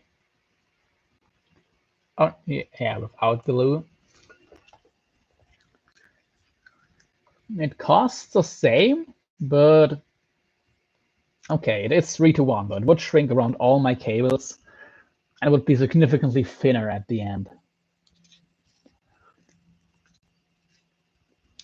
Like just a bit under 2/3 of the thickness. I'll have to get some cable and some shrink tube and see how well it shrinks around. If it is, it doesn't have adhesive because it don't. So interesting, interesting, interesting.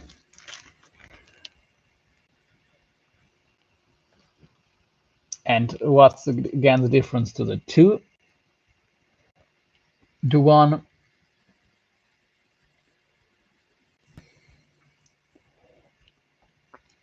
Would be way thinner even still. It would be half the thickness. I mean, it also shrinks less, but actually, about it's from the 2 to 1. Yeah, interesting for sure. Let's try to find out some more details. But this might be the right one for me.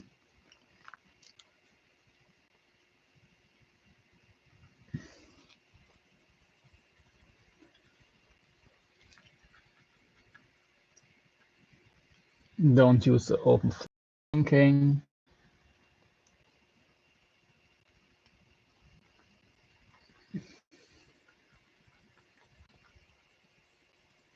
Okay.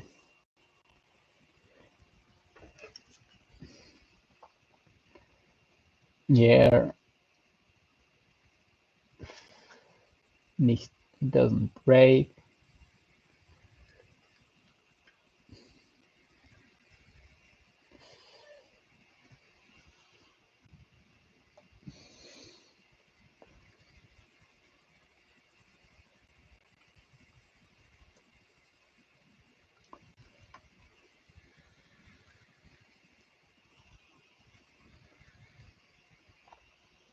Okay.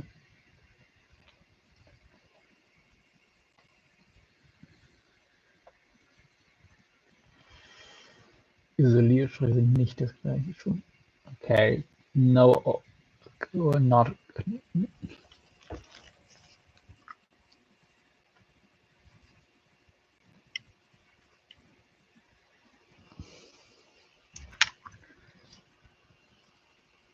Okay, let's go back one step.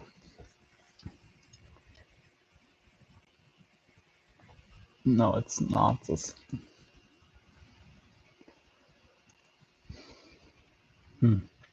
Let me check if the glued one is waterproof, because I could just use some glued one over some glued stuff, heat shrink over the ends. Let's see if they have some different information or if it's just the same.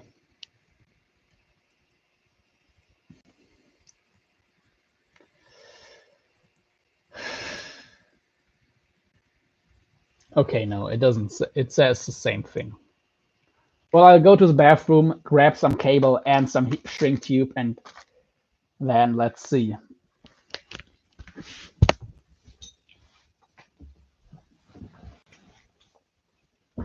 Oh, I think I'll first grab the shrink tube and the cable, because I don't need to go to the bathroom that bad right now. So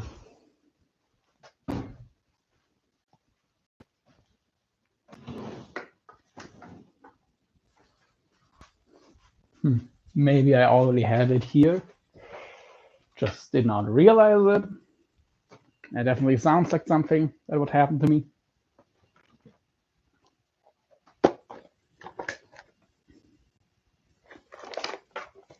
Not in here.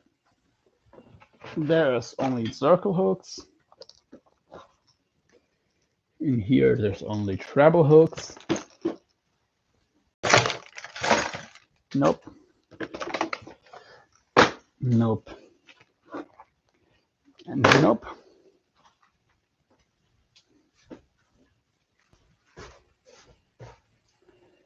So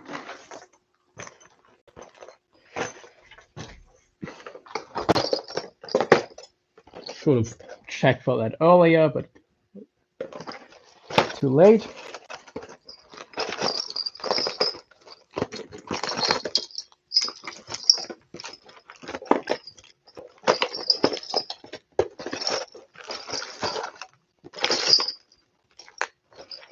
I know somewhere here I don't know if it's here or in the other room, the shrink tube that I do have right now. Doesn't seem to be here.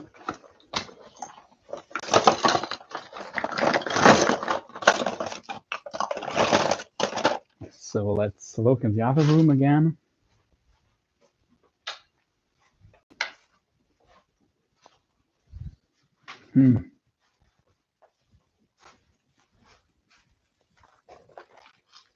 Okay.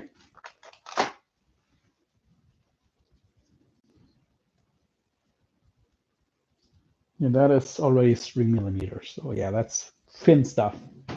Would be perfect.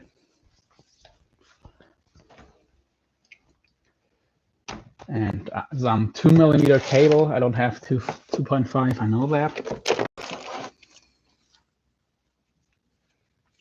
And I'll actually try to shrink it in boiling water.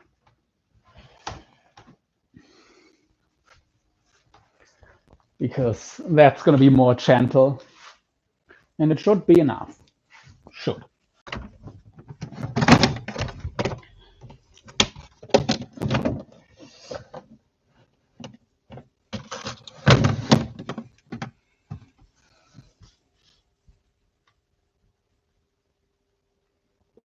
Where is my cable?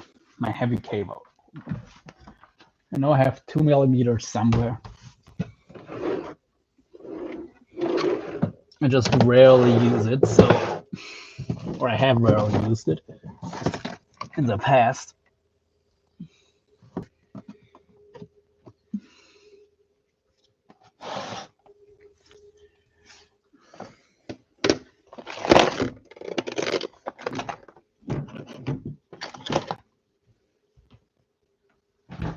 Okay, let's see.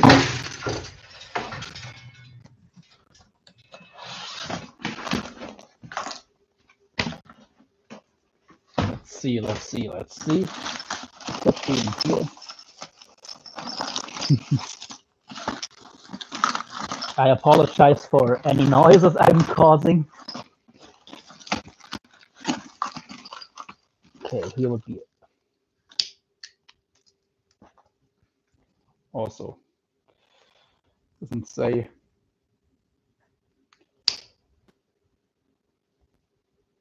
Okay, that looks like that is 2:1, yes. Yeah, that would be a good amount of coating.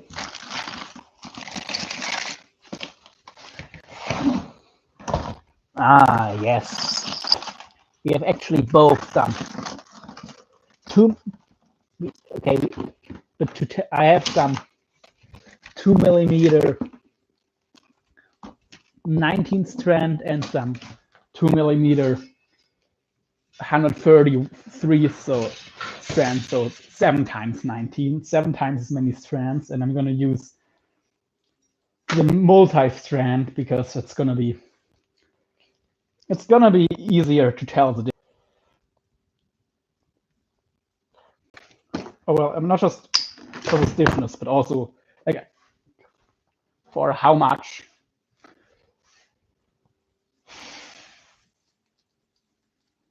How well it fits around, like proof does it seem? Because if it looks good, then I'll just take the non-adhesive one and use one with adhesive over it to do that job.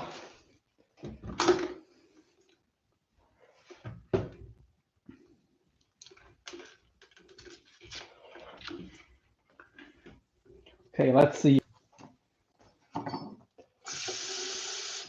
While I'm going to the bathroom, I'm gonna have it boil here in my little kettle, and yeah, so I'll be right back. Now I'm gonna leave the headphones here.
Okay, my kettle or boiler pot is close to boil.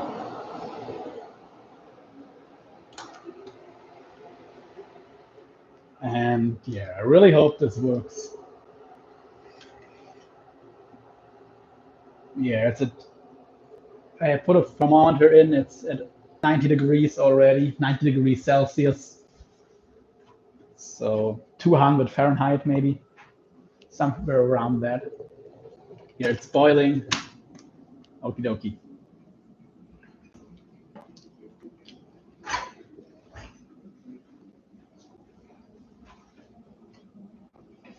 Let's see.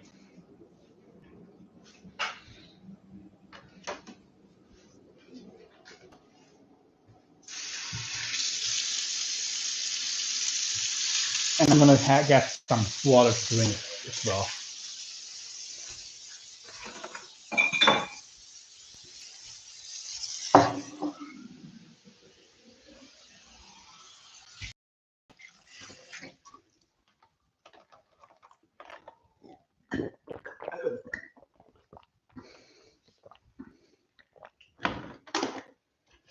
Alrighty.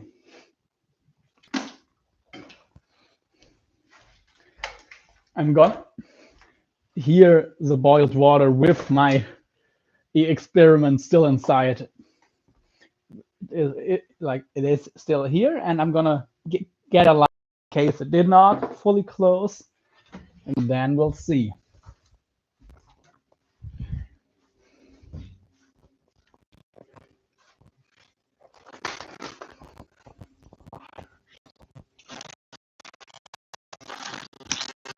So, yeah. Yeah, it has enough left in it.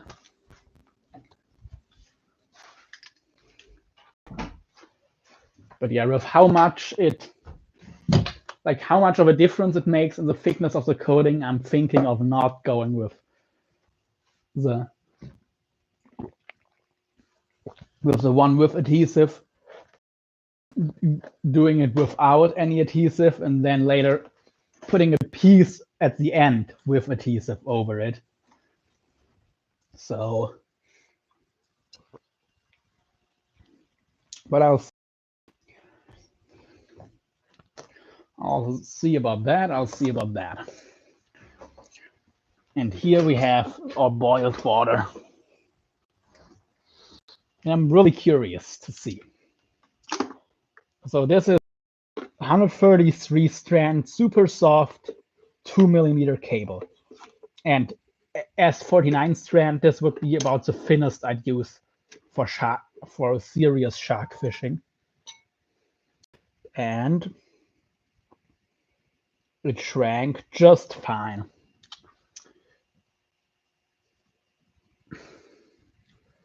So here we have it.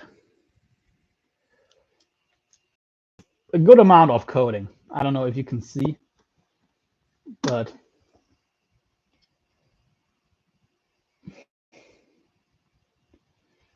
oh, I'm not. Oh, okay. I was in between tabs. I'm sorry. So let's stay in this tab. Yeah, okay. So this is with 2-to-1 regular as non-adhesive coated shrink tube. And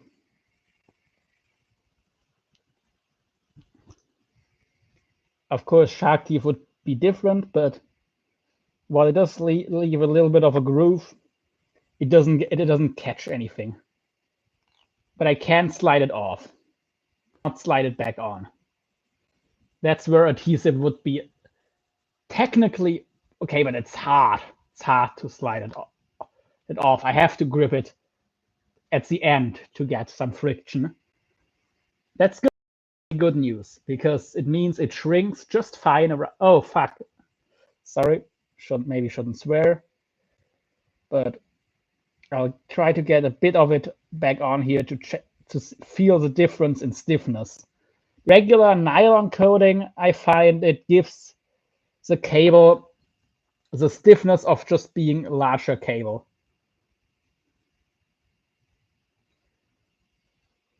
Oh, damn it. I'm so... Oh, my bad.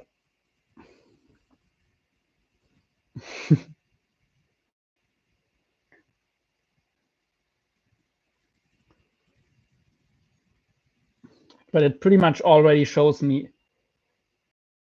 I do not want... Okay. Here, this bending versus... It doesn't feel like a big difference.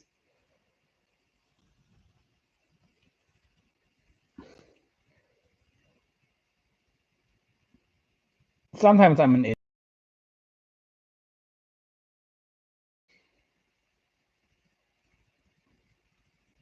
As you can clearly see.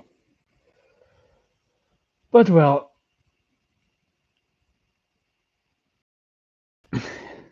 But yeah, it is still cool. Definitely, I can see it. I do not want the coating to be any thicker.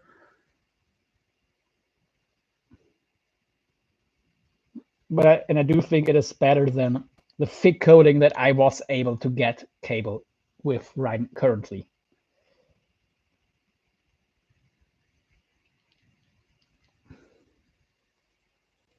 Because for fishing, you really want the thinnest coating, the cable to not be exposed. Also for shark fishing, you don't need the coating to prevent abrasion or anything like that. So yeah. And let's check the live stream again. If there are any new comments.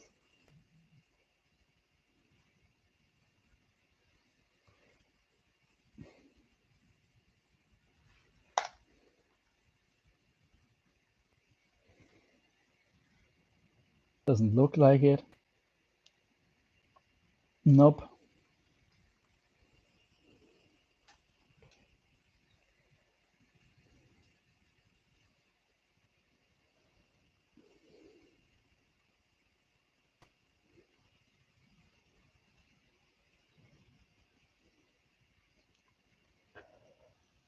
Okay, I'll have time to test this more, but it doesn't feel like a huge difference. Unnecessarily thick coatings. So I will go with probably 2-to-1. Let me check again the differences. Okay. 32 millimeter shrinks to 28. And of course, take these numbers with a grain of salt. That's a 3-to-1. It's double. It's more than, or it's not more than double. So it would be actually like 20 to 30%. Okay.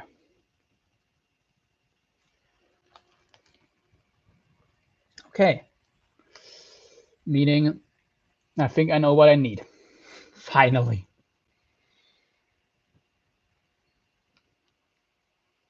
It would be the 2-to-1 non-adhesive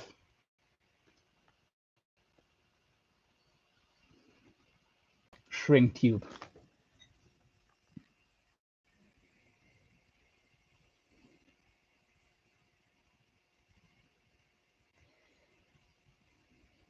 Okay, wait, I have to listen to a message real quick, but I'll keep looking at it for now.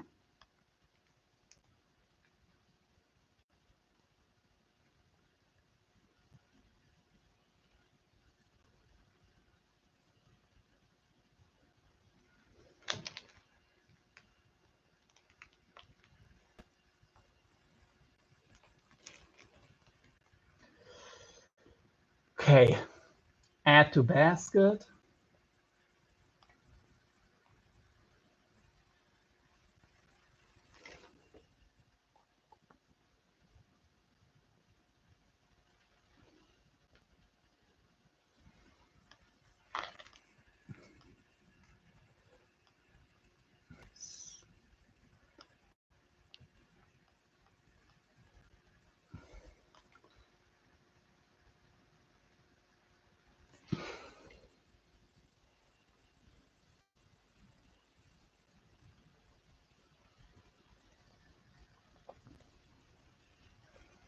So let's see.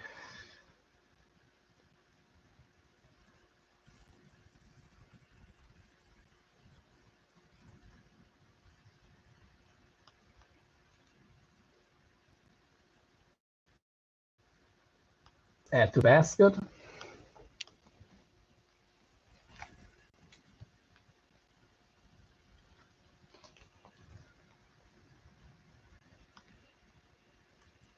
And it would technically be enough, but I also would like to be able to code my other cables.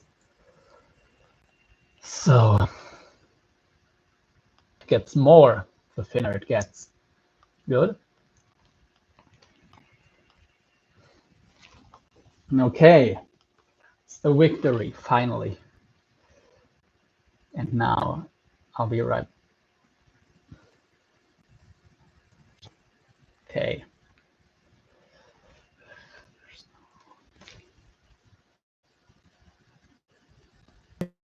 Yeah, I think I already added.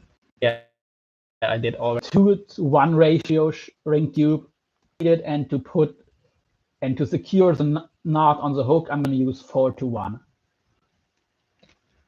And also, I'm going to put at both ends a one with adhesive 4:1 shrink tube over, like maybe over the crimp or wherever, to prevent water intrusion. So yeah, just letting you know.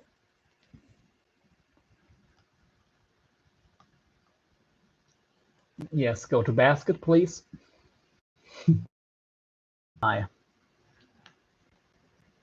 Yeah, we have very good prices.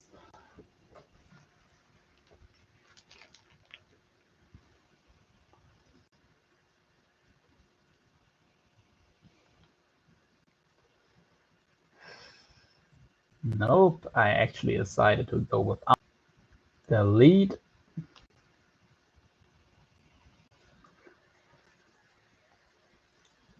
And I decided to go.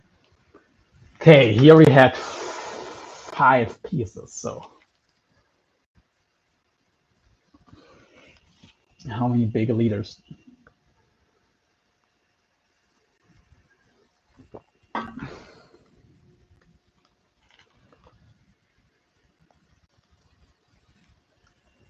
Okay, that's gonna be enough for this strip. Pretty damn sure. Yeah, it's gonna be enough.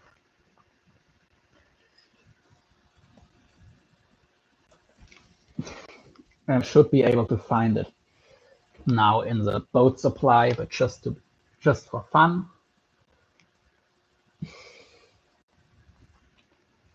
Let's check. Okay. Yeah, it's actually more expensive here, so okay. So let me look for, okay, what I'm looking for. Yeah, cable.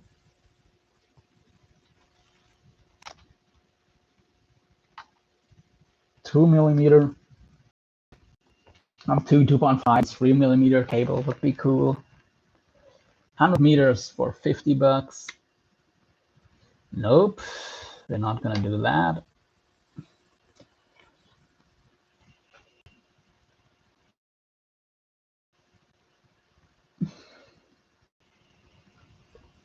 $20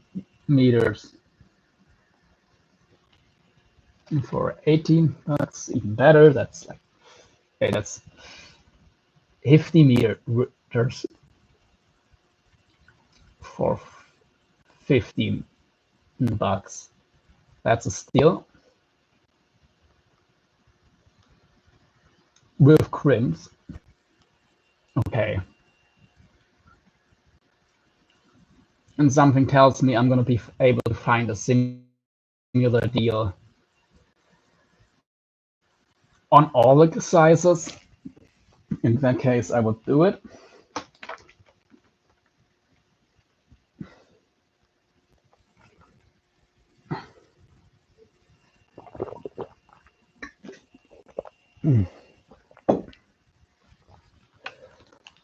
Okay, it's still loading.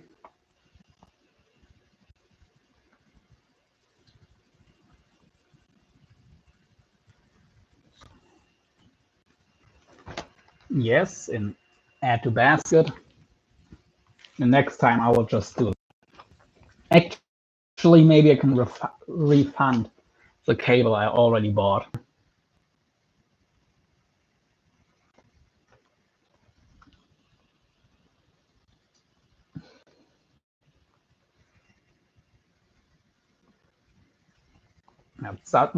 It's such a bad.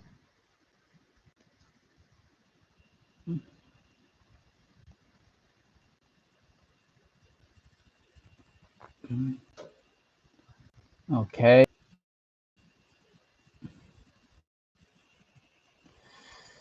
Searching on German.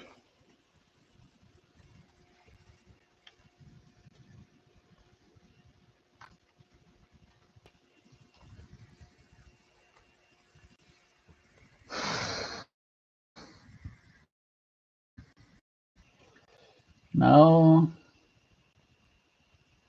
Oh, okay. Maybe they have it. Variable length.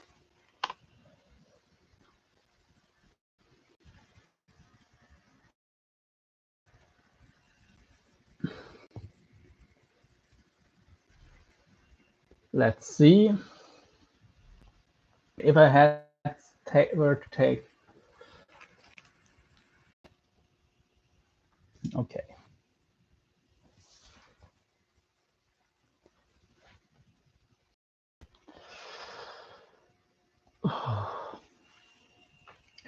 Okay, hello, welcome back. Yeah, I'm sorry for being offline for a bit there. My notebook died.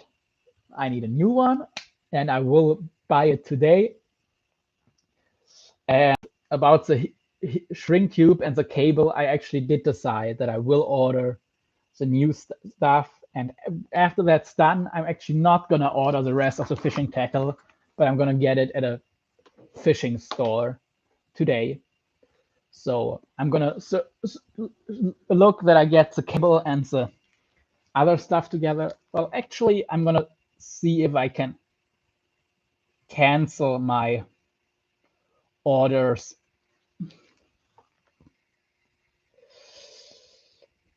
from eBay where I bought the coded cable, because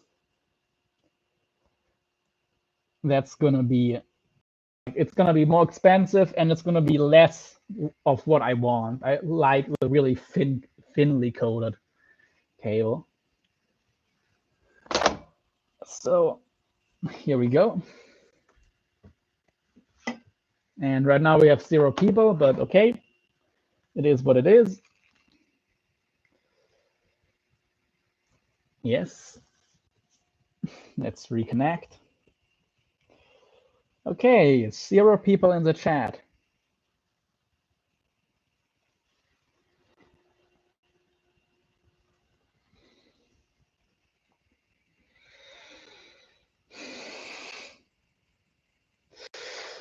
Okie dokie.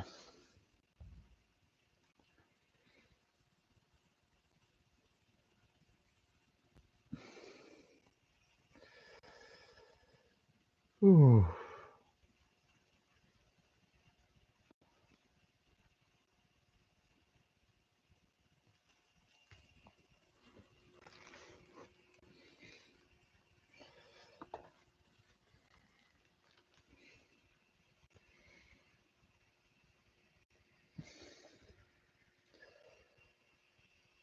Here's the 2 to 3 millimeter.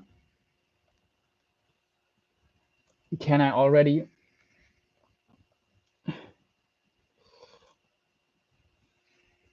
Yes, I wanna return it.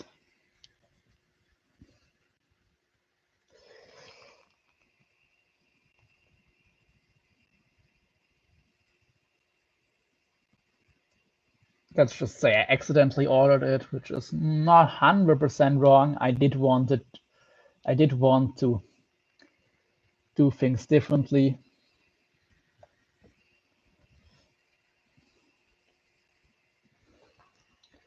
So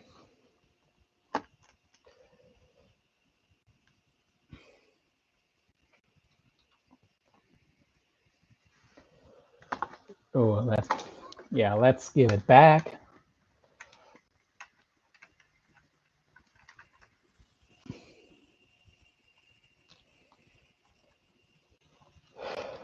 So, tak.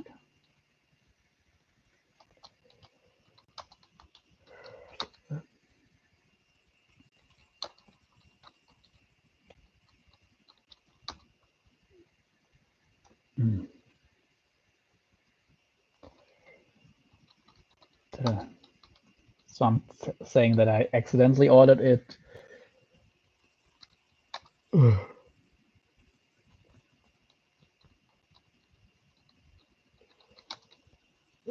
Because I only after I realized that it wasn't what I was looking for.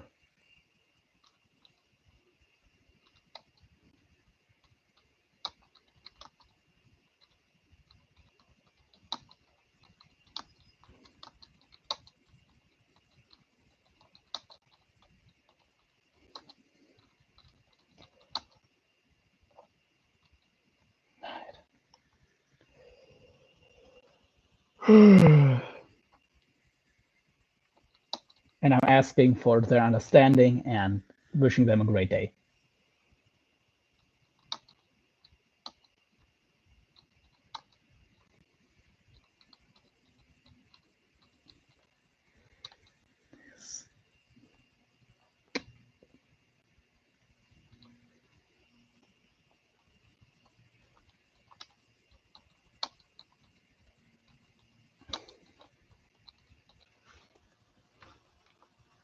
Okay, and let's copy it because I have another one to send back. Copy, yes.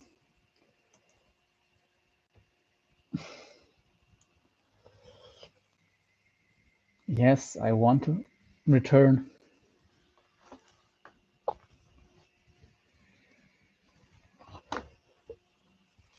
Okay, great.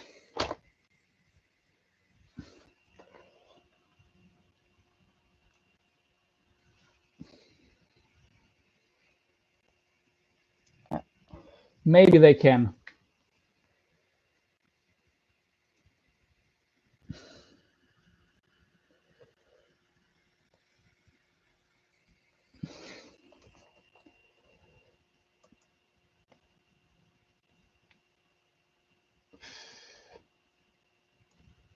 Okay, let's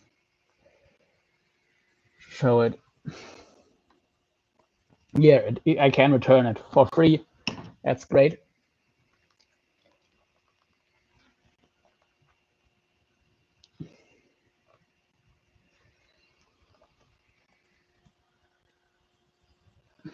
Let's see if I can copy the file and send it to myself on WhatsApp, so I definitely have it with me. And I need to go to the bathroom again, and it's loading anyway, so. Okay, no, now it's, okay, yes, I can copy it. Copy.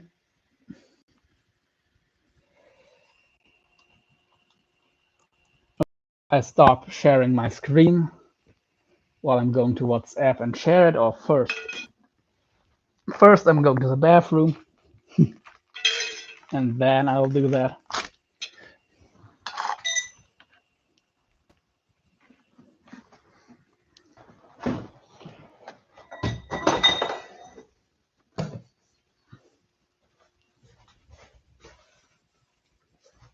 Yeah, no, I have time.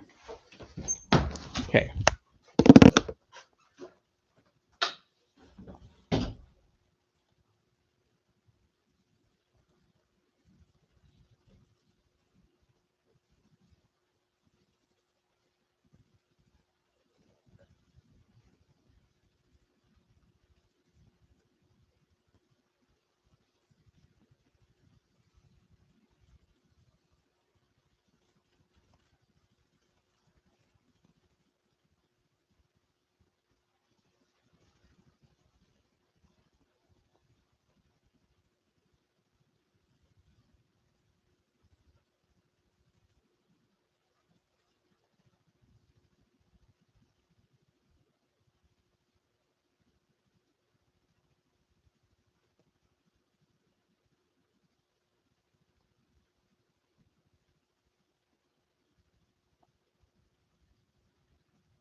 around here is a good thing.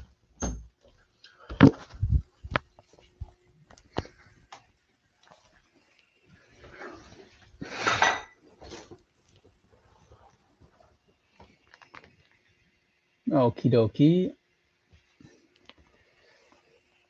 Okay, first I need to make my screen brighter because I'm barely seeing anything now.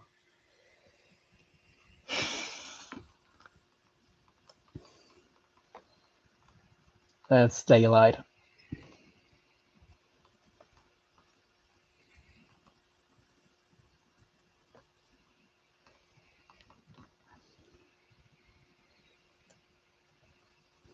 Okay.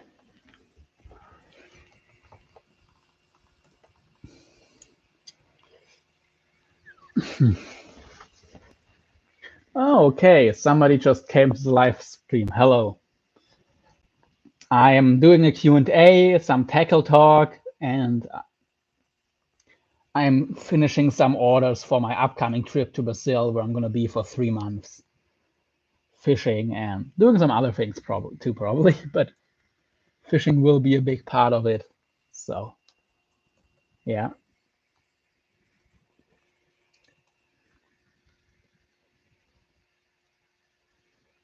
Oh, crap. Okay. Let's see. And I'm using my phone just to do some things when my notebook is slow.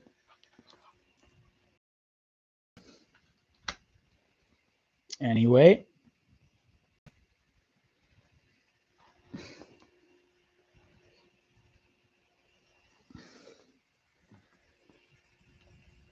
Okay. I don't remember what I was going to search.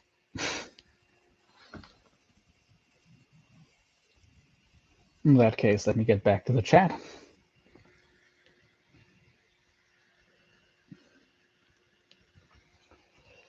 Okay.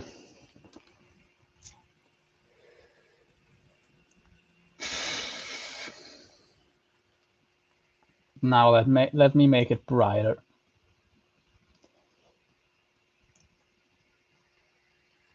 Yes. System brightness. Ah, yes. Okie dokie.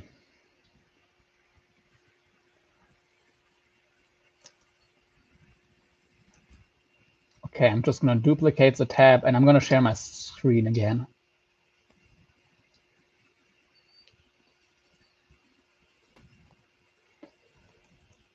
So, yep. And yep.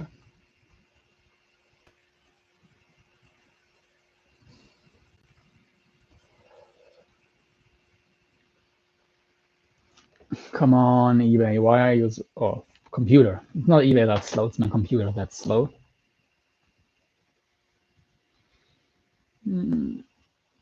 Actually, I have to drive to the store later. So let me check how long it's gonna take while I'm waiting for eBay to respond.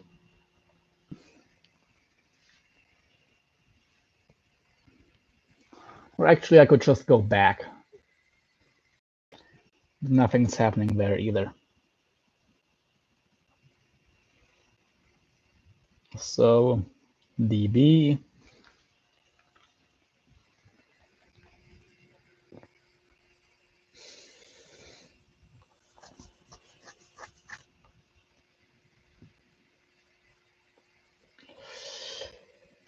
Okay, dokie.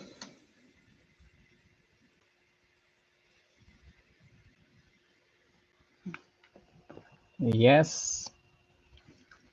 Yes. Definitely getting that back.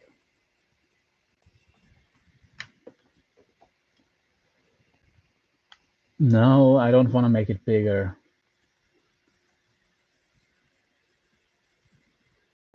No.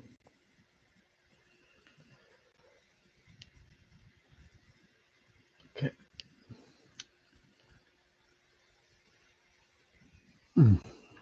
Okay, I'm just gonna give it a minute while I'm looking for my train.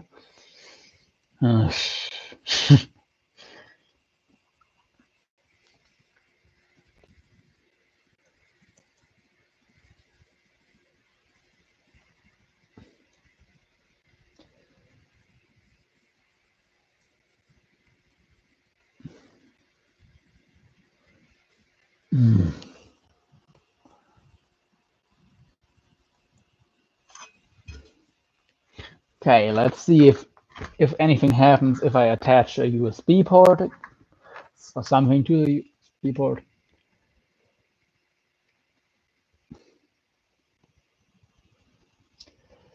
Nothing is happening. I'm sorry, guys.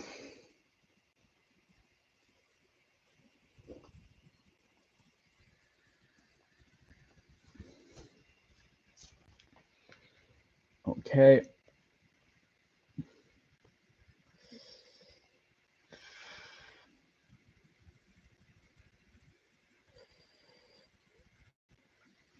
Okay, now it should be fine.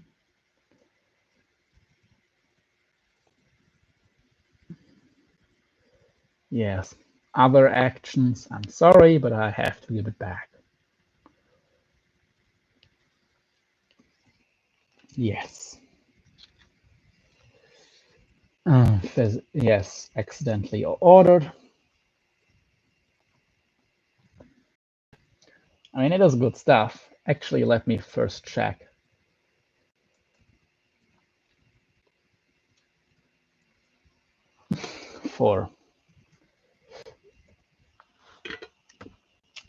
But I'm pretty sure I'm gonna find the cable easily.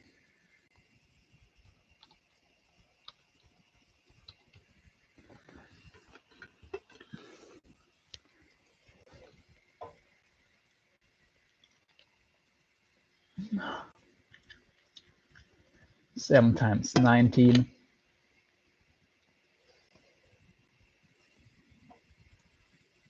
Let's see.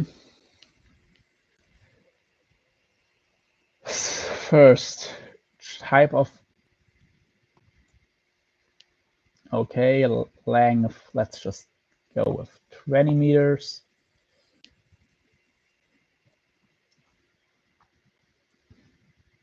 Okay, it would still be cheaper.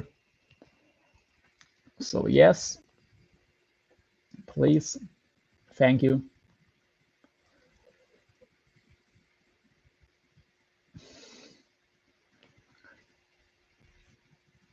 Okay, now I can definitely give it back.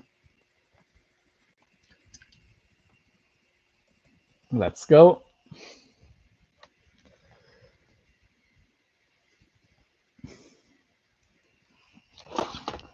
Again.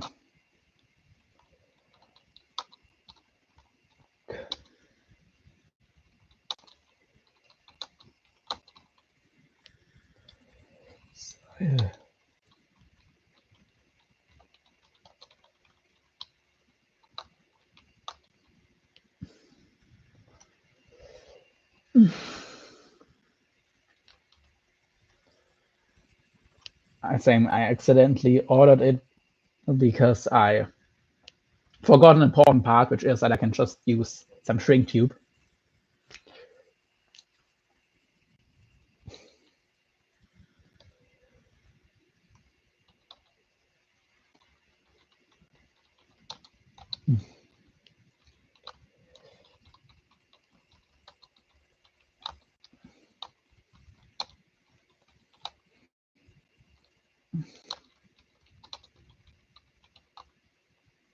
And it adds and the rope or the cable doesn't fit my needs now.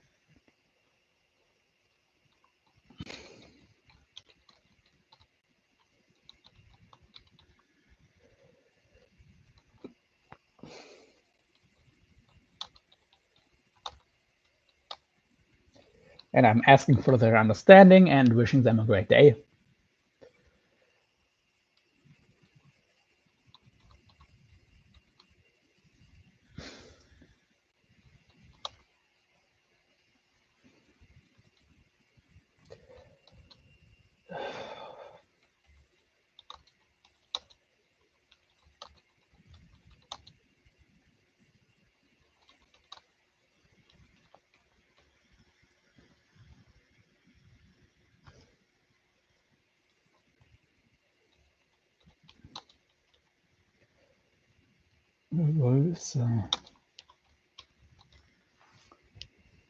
Okie dokie. Yep.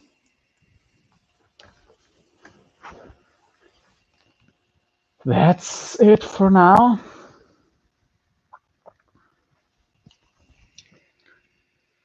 But and while this is loading, we can search for 3.5 millimeter cable, which is the one I'm not sure if I can give back because I'm not sure if I'm going to find it, but I should find it. I mean, non-coated cable is normally much easier to find than coated.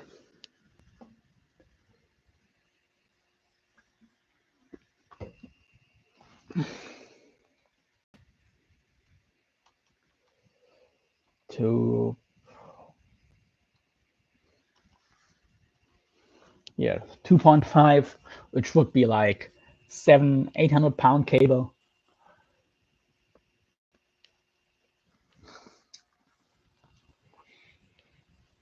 So like normally the top end you'd use for shark fishing, but in some situations maybe you'd go even heavier.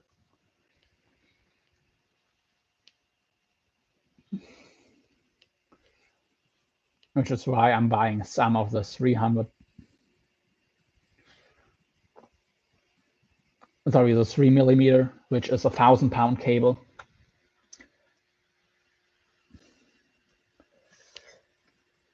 No.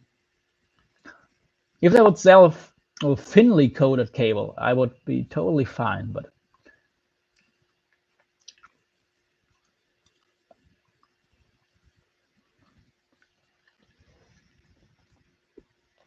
okay. No, not from Sheena.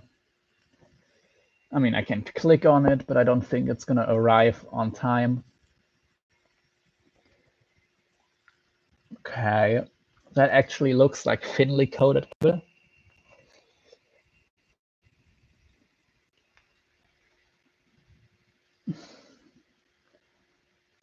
First, when would it arrive? No. And it's not the right kind of cable either. It's a lower grade.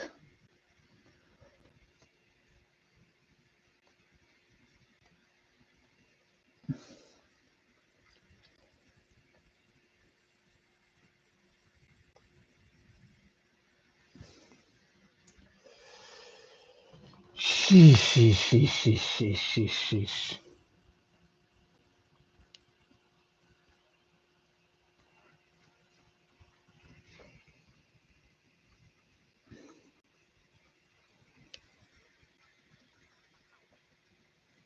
Okay, let's see these.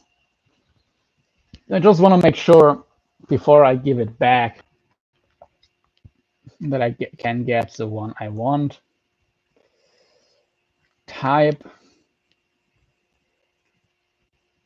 non-coded 7 times 7. Yes, they have it. And what do they want for 20 meters? Okay, 25 meters maybe. It would be probably the one I use the most.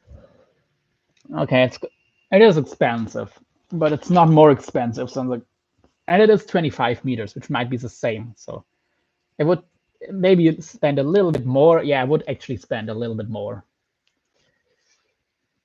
because I still have to pay the shrink tube, but I still prefer that.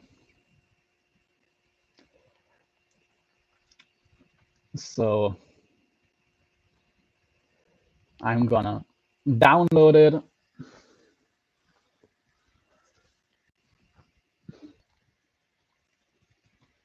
Three to 4 millimeter coated cable.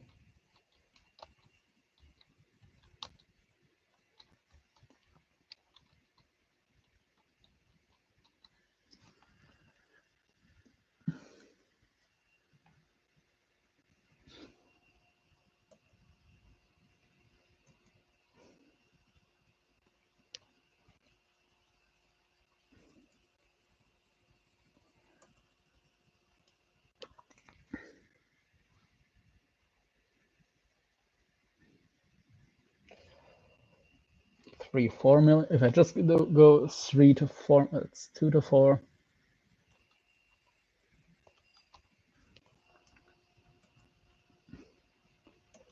Okay.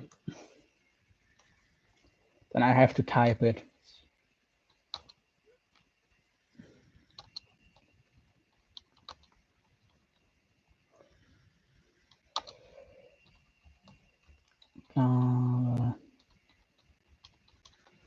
Now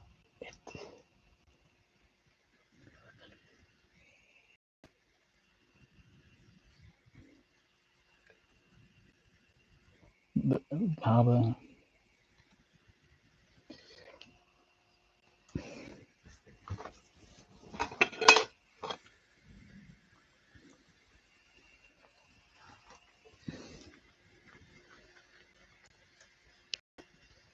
okay.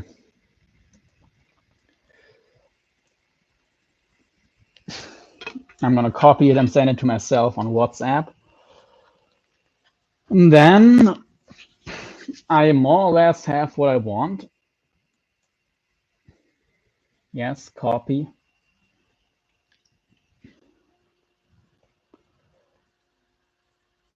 Okay, I'm gonna stop sharing so I don't show any. There's something bad there. Just, you know, it's not all for me, so it would be nice to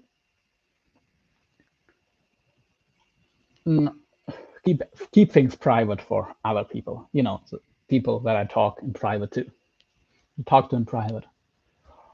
Alrighty, but things are coming together. I like that. I like it very much. And I'm going to Brazil soon, so I like that even more. I do need some new water.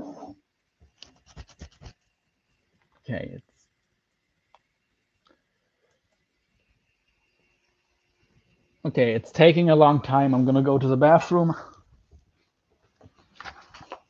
Or yeah, I do have to go to the bathroom, but I also gonna put things here ready so I can leave soon, go to the fishing store, and then, well, let's see. Let's see what's next.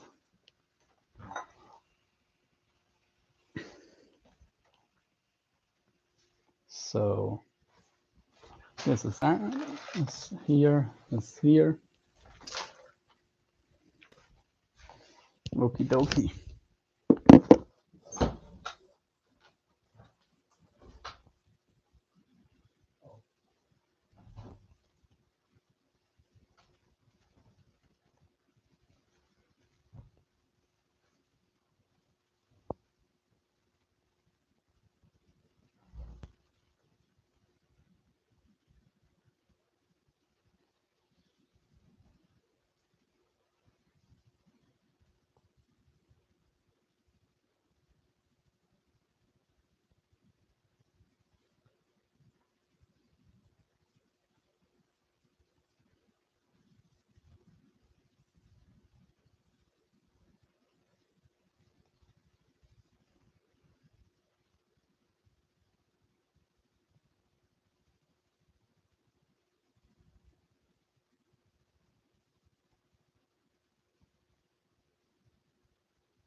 Okay, yeah, I'll get water. I forgot. Okay, somehow it's still not working. So let's try this again. Copy, paste.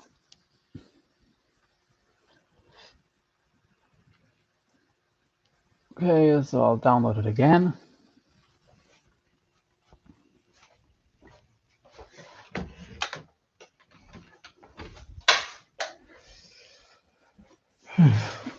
And now I'm getting some water.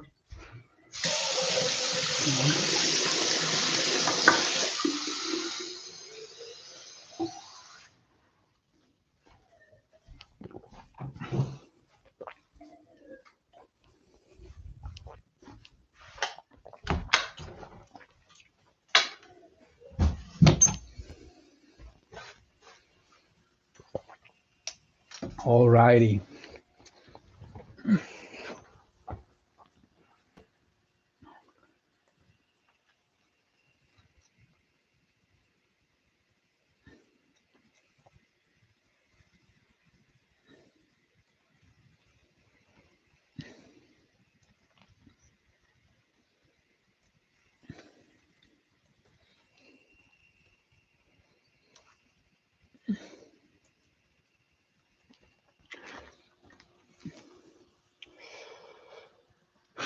Okie dokie. Okay, let's try now again.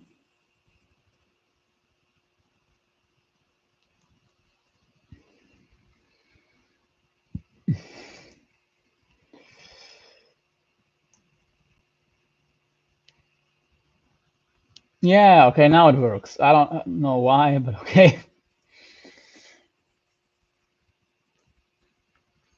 Okay. So let me share my screen again. And hello to whoever just came in here.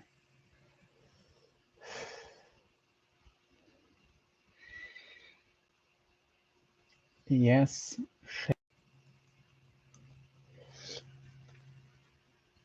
Okie dokie.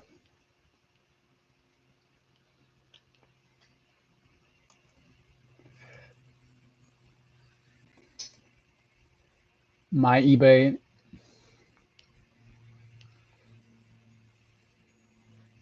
Okay.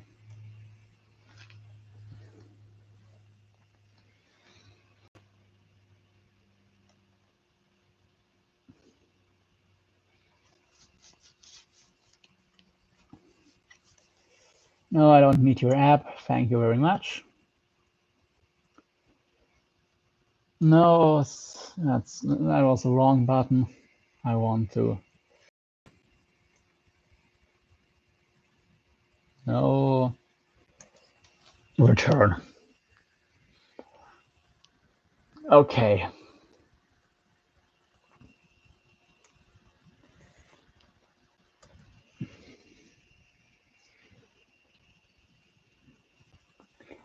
Okay, same thing again. Hello.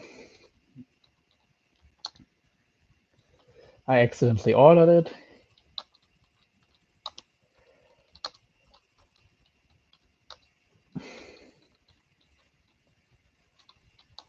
Because I didn't consider that I could do some other things, like in reality, that I could just order the naked cable and put some shrink tube over it and get a much thinner, slicker coating on there, which is true. I thought about that before and then I forgot it when I ordered this stuff.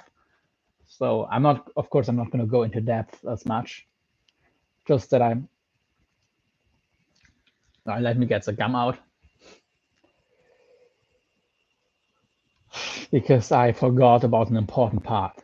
Because I did not want to have cable coated as thick.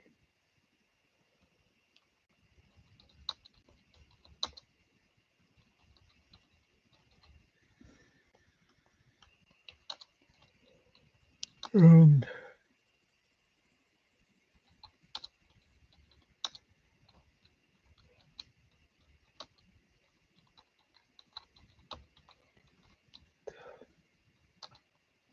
then I'm just going to apologize for the trouble.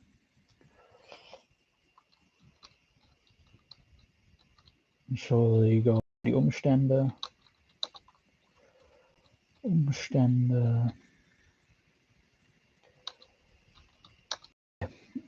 I ask for your understanding.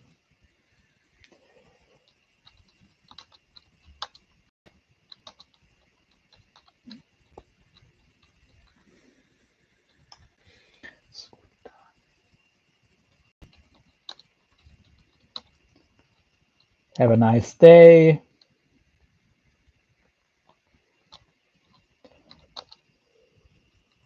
And best regards.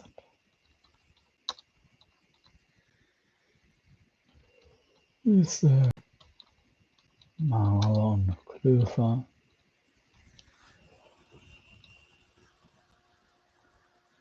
Here I forgot E. Yes. All good. Okie dokie.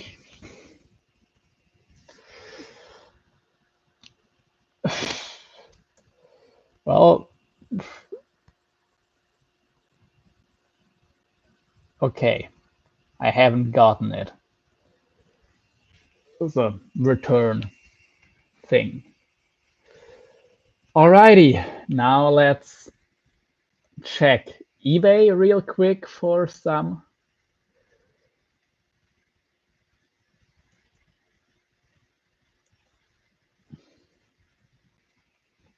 Here they also have 2.5 millimeter.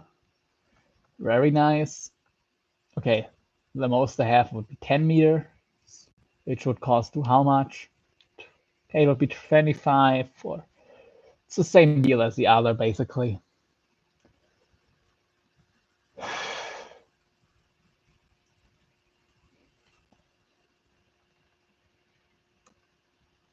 So let me open eBay again.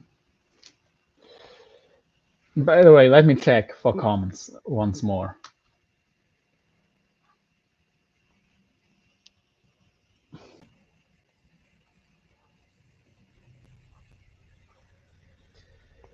Okay, live chat, no, nothing. Okay. Can you guys hear me? I know there's not a lot of people in. So I'm gonna, yes, okay. Yeah, audio is good. Okay, now I'm gonna search for clear, for clear.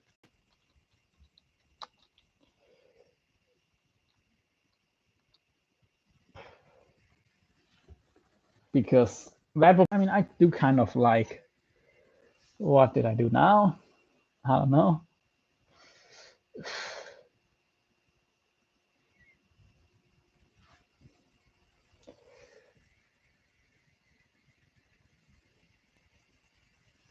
They do have it.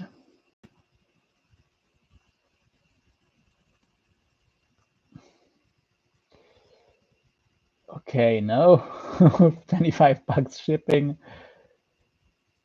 Okay, this looks better.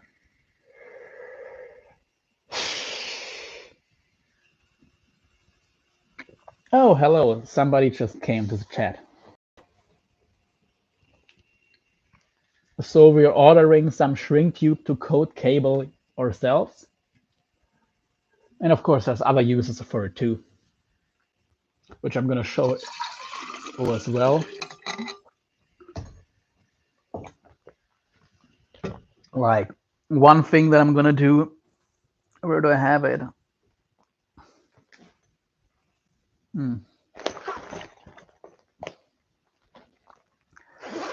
Is imitate something like this that you put over your hook to get this fin ending. What I'm gonna do, instead of putting in a thinner and then a thicker on top and a thicker on top, what I'm gonna do is put a thick one over, then a thinner one over, shrink it, and then so I have that conical shape. And yeah, that should be really nice. Okay. The price in British pound.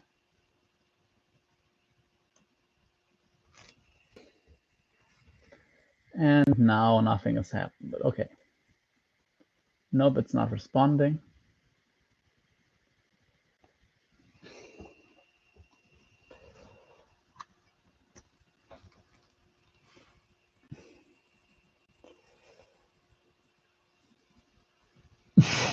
$50. Okay, but why is it shipping to Canada? I'm not in freaking Canada.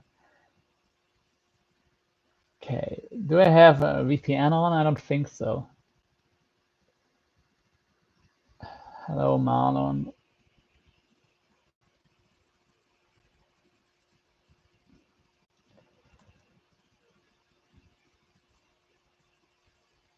Okay, let's first check which size they have. They have 2.5, they have all the sizes I want. And what would be the price for 500 meters? Sure. 200-meter roll would be $70. I mean, it's not expensive. I'm not sure which is better, but how much would it be for? Okay, though no, that would be like $100, but how much would it be for 10 meters? To compare to the one I just looked at. Okay, it would be more expensive.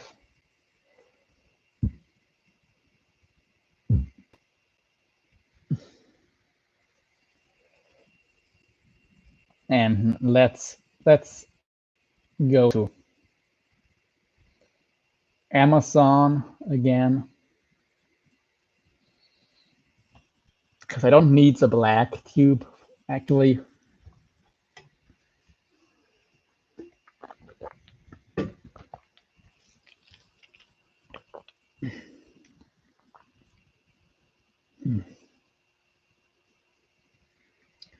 Let me check. Let's just check here my entire screen. Yes. We just joined. Thanks for being here.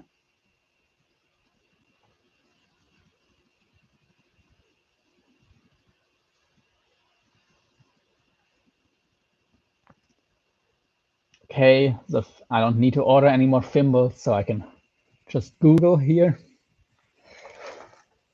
And what do I want to Google?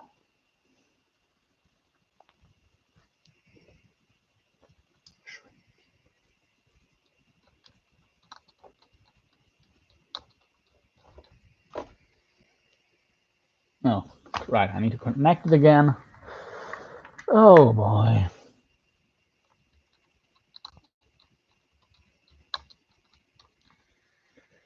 Clear shrink tube.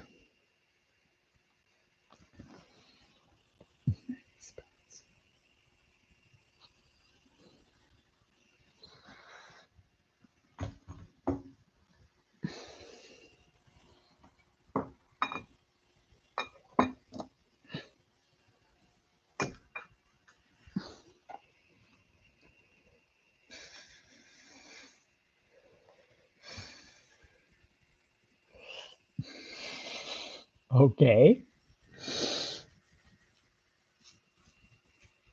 Transparent cable. Wait. Okay, no, that's just a regular cable, actually. Okay, this is what thanks to hot glue. 100 pieces, 100 millimeter.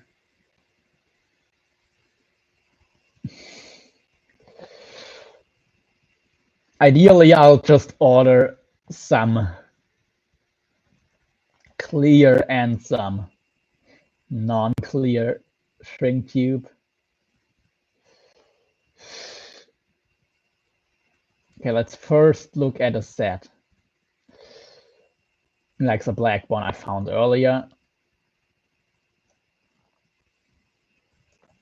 And then meters.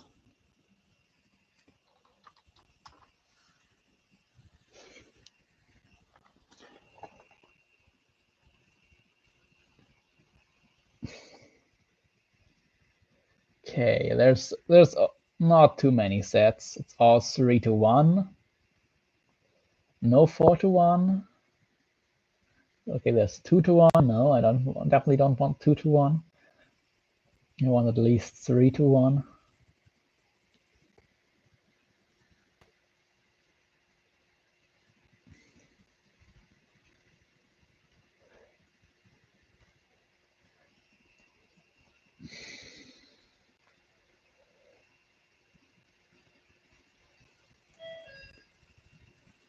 Okay, somebody just rang the door. I have to check.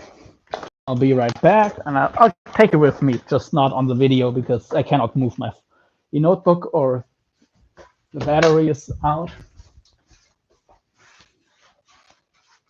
Hallo? Wer ist da? Muss Paket ablegen. Ja, okay. Okay, looks like I just got some deliveries. Okay, they said they just have to place some deliveries. So let's see. I don't think the guy is coming up here. But I'll be drinking so much water. I'll go to the bathroom again, and then I'll be back, do the rest, and yeah, be right back.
Okay, and actually I'll cut myself a piece off from the shrink tube and put it over some thinner cable just so I can feel it a little bit more while I'm at it, or while I'm on the go, I should say.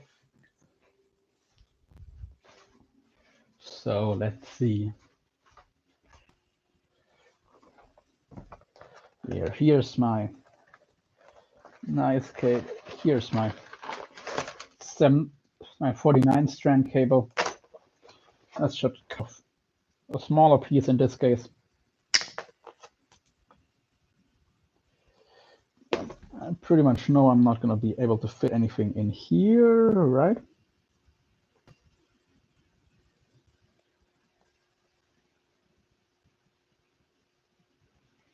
Okay. Right around here, it's going to be the end. And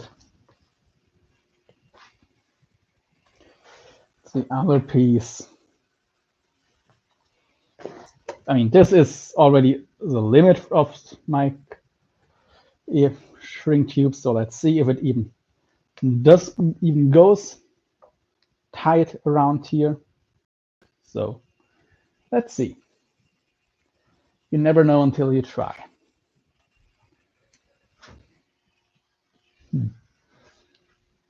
Where did I put my boiling pot? Okay, here. All good.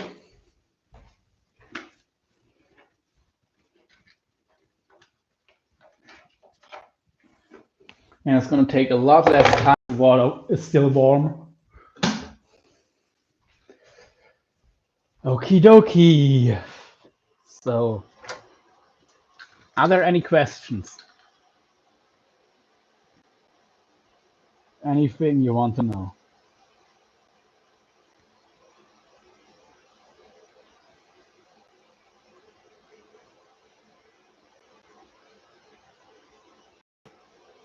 Okay.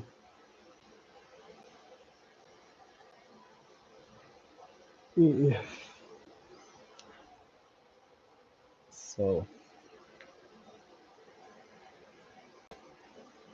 any questions, just let me know. And yeah.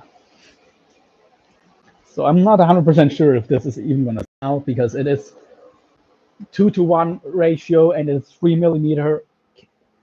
They're on 1.5, and here is this 1.5 cable. I have plenty of that, but I don't have any in 2 and 2.5 and 3 millimeters. And 3 millimeter is the thickest I'd go, honestly. Like, you can go thicker, but then you cannot do the smaller and everything. So I'm gonna leave, and that's already like 1,200 pounds, something like that. So it is already really strong. So I don't think it is necessary. Like, yeah, you can to get not bitten off, but it's really rare, and only tiger sharks. And even then, the question is if any cable is gonna fully prevent that, or if it's enough to fish 1,000-pound cable. And I'd rather have the better hookup ratio using the cable from up to 1,200 to up to 2,200 pounds instead of go with 3,000-pound cable. Something insane. So, yeah. Maybe in the future I'll change my mind, but I doubt. I doubt that. Maybe I might be more likely that I start going with even lighter cable. But yeah. Okay.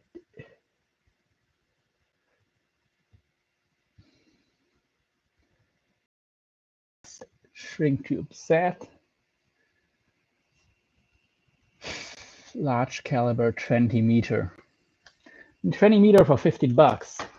It does look like you get it cheaper, but clear.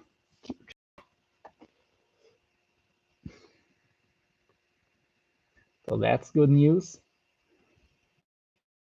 Quick check on the chat. Nope, nothing has changed.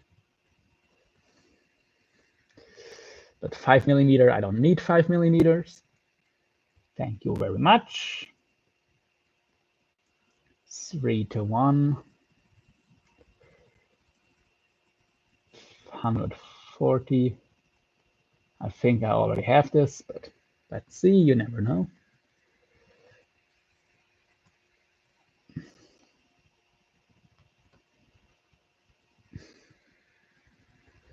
14 sizes. No, I don't want 8.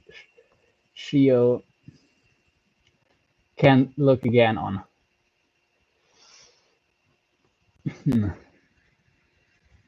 eBay, but okay.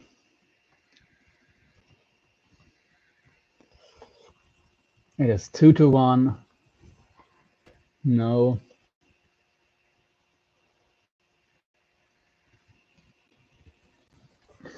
Okay, it's going wild, but let's first. This should be enough time.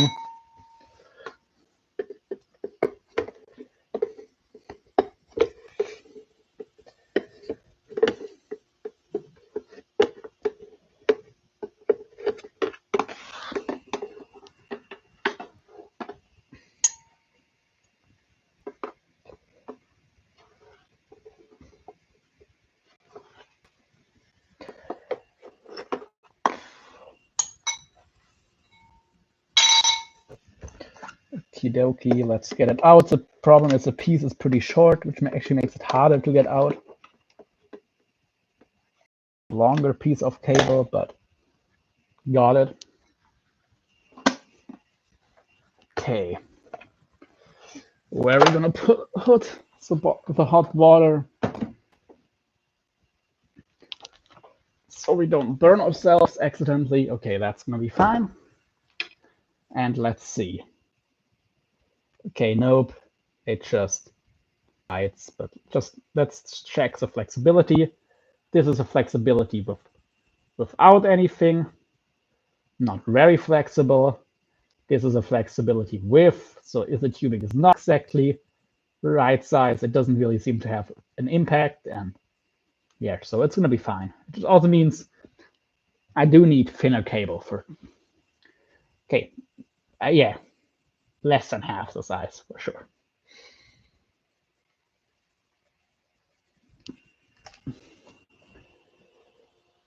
Anyway, let's get my phone to check for comments.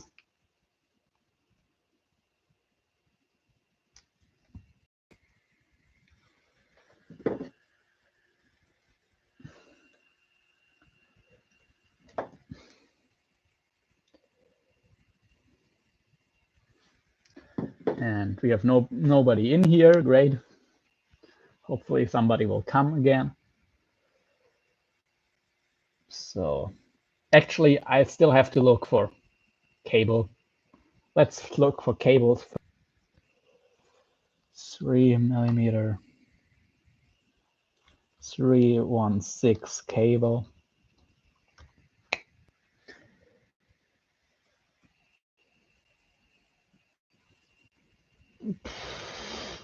$90 for $50, 30 meters coated for 25. No thanks, but it would have been a decent deal.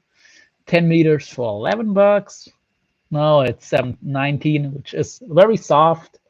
Would be a good rubbing leader, but not a good shock leader because it's thinner strands, meaning it's gonna be easier to break. Okay, 10 meters, no thanks. This would be all right. But it's not exactly a steal. 20 meters for $15, better. And wait, let me maybe close.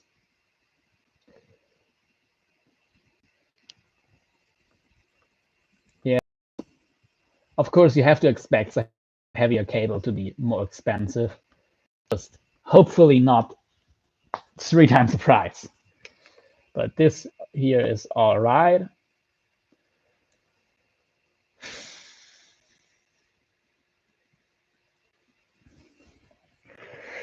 $10 for $12. Didn't we just have 20 meters, or was it 10 meters as well? Yeah, no, that's 20 meters. No, thank you.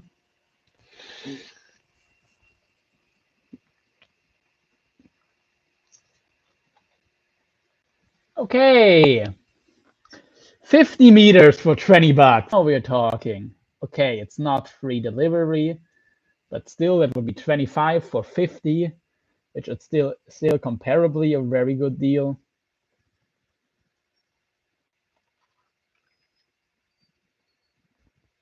Okay, now here we have steel minimum breaking force 100 for $60, 40 cents a meter, which would be a great deal, but for less than half the price, getting 50 meters, of course it's a worse deal, but it's not that much worse, and I don't need that much. So let's see.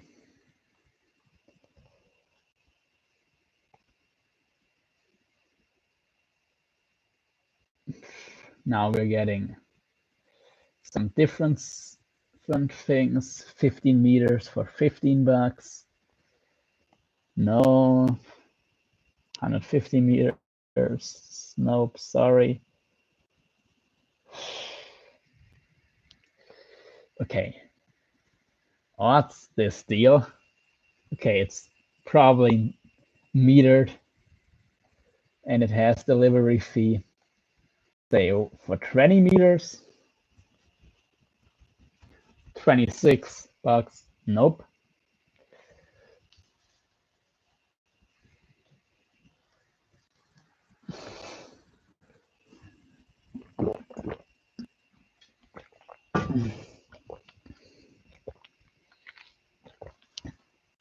Okay, I'm guessing the 50 meters for $25 is gonna be it. I don't need pilots. 7 free delivery, 350 a meter. Nope. That always tells me it's not a good deal. All right. Now we have 19. Okay. Let's check this deal. Arrives on Christmas, realistically. Okay.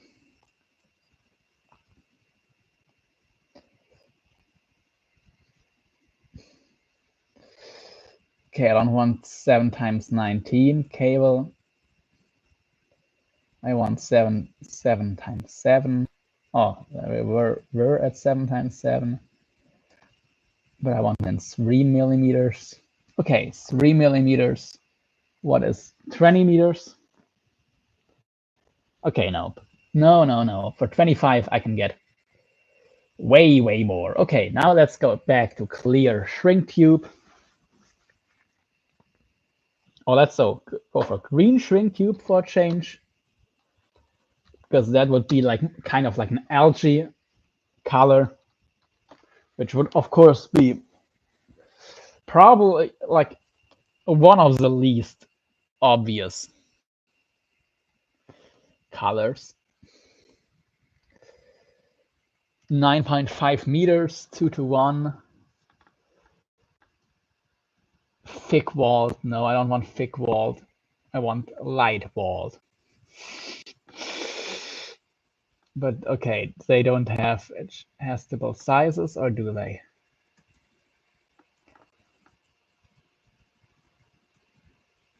They do. Okay. 3.2 millimeters.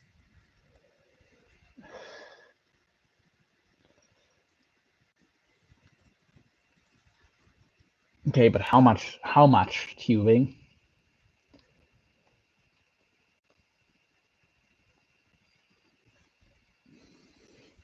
Shrink temperature of 90 degrees. I like 90 degrees shrink temperature. 16 times 16. Okay, I think it's the same thing I looked at earlier, actually.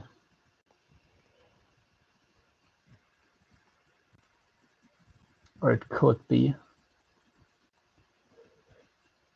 Or is the one where they don't tell you how much it is. I think that's what it is. Because I don't find, yeah, no, I'm sorry. I'm not gonna buy stuff where I don't know what I'm getting. Guys, come on. Yeah, that's lengths, colors.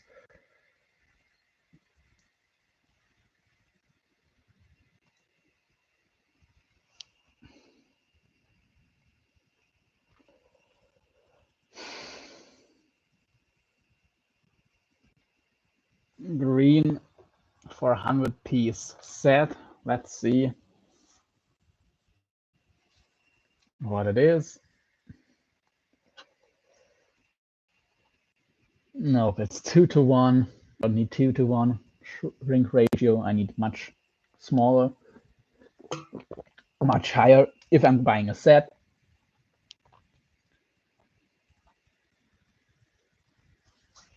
Okay, 10 meters. It's too expensive. Let's see what the roll is. Okay, they would have 3.2 millimeters.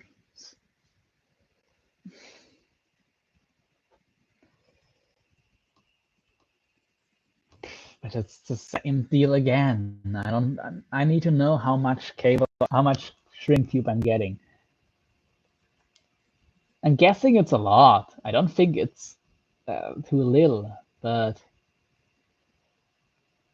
again, I need to know what I'm getting.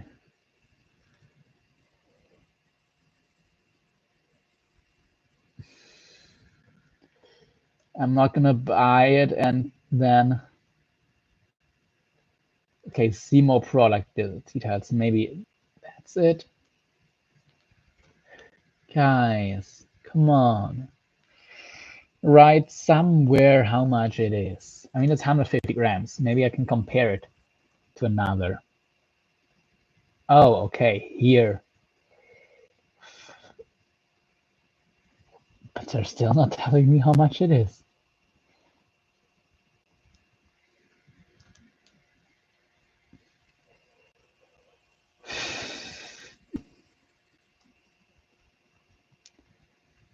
Anyway,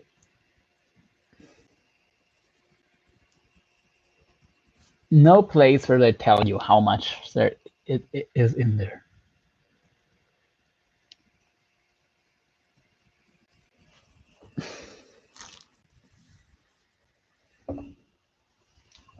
So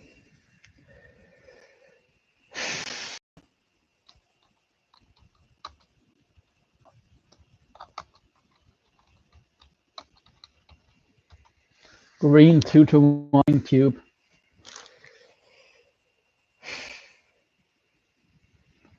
1 to 5 meters, 10 millimeter, 1 meter. Okay, Isola Tech is what I was seeing earlier.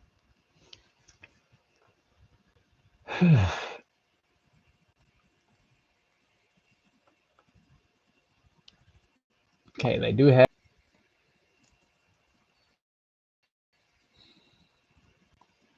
2 meters, and they want, okay, I want a little bit.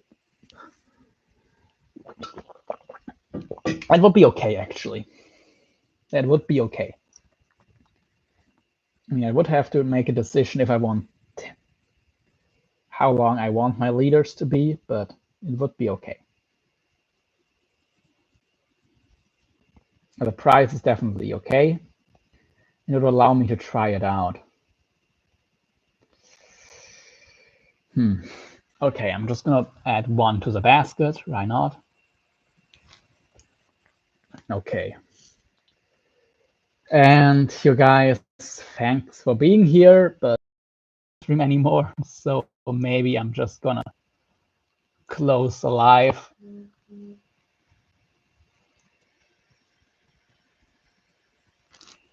Because, well, I'm at 5.5 hours, and I think it is better if I make the orders later, but I searched everything together.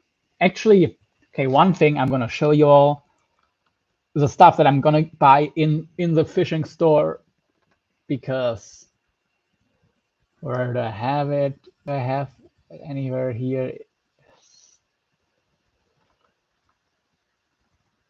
No, but the little things that I'm gonna buy, and I want to buy them in a store.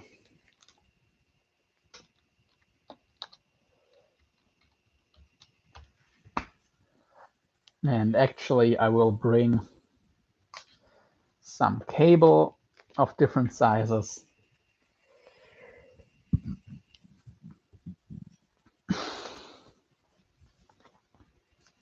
Just for reference. And yeah, okay.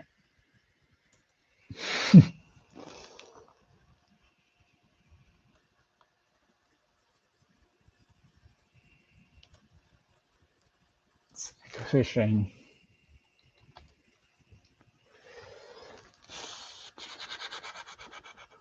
Come on. Okay. So what I'm searching for is hook sleeve. Okay, $4, and these two are the same thing, but this one is just to go over the hook. This goes over the hook, and it has a spike, so you can fix it in your bait fish. But you can use a single hook with that thing, like a treble hook, but better. So here you can see basically what it is. Just, you know, a sleeve to put over your hook, which I will create something similar using my cable and different shrink tubes, like to get it a smooth finish, let's say. I will take, where do I have a hook? Okay. Instead of putting it's not cable, obviously. I am not sure I would use shrink tube on mono, but instead of putting a thin tube, then a thicker, and then a thicker one, I'm going to put a thick one, then over the shrunken part, a thinner one, and then a thinner one. So it goes, so that it goes in the once the thinner part is in the fish's mouth, it just slides right in, and it doesn't give a bump every time it goes to another size. So with that, I'm gonna be able to create something like that very, very neatly. But they're still nice for the sizes where I can use them. But it's just two sizes you can see here. And actually, I can show you. So this is a larger size, which fits up to, with a lot of work, you can get it over a 12-0 hook, but really up to a 10-0, it works properly. And the smaller size, I mean, I don't know, up to a 9-0, I think you can get it over. So, oh, and yeah, because this here would be the smaller size over, this is basically, oh, by the way, okay, let's first go to the other thing, this rider hook sleeve, because this is basically another version of a hook like this with two spikes, but instead of having the spikes that can break off the hook, you have that one spike, but you have the two flat pieces of rubber preventing the hook from turning, and you can just put that spike in the fish, and if it comes loose, it's not a problem, because, well, you have, like, if it would break off, it's not a big deal, because you can just replace the hook sleeve and the hook is still good. So and you can use any hook you want. Here you have to use these hooks. I mean, these hooks are good, but I still rather have the option to just have my rider hook sleeves and then use any hook I want. So I don't have cooperations with this brand, just so you know, but I really like their product. So yeah, this one I will buy today in store. And here you can see it bigger. So these two flat pieces will keep the spike from turning, and that one spike you put under the skin of your bait fish or into your soft plastic. So yeah, and that is how it looks from the bag. It has two barbs, so it's not going to come out by itself. Really cool design. Definitely props to them for doing that. And yeah, because getting some hook and making it so you can stick in a soft plastic or a bait fish, it's a lot of work. This is much easier.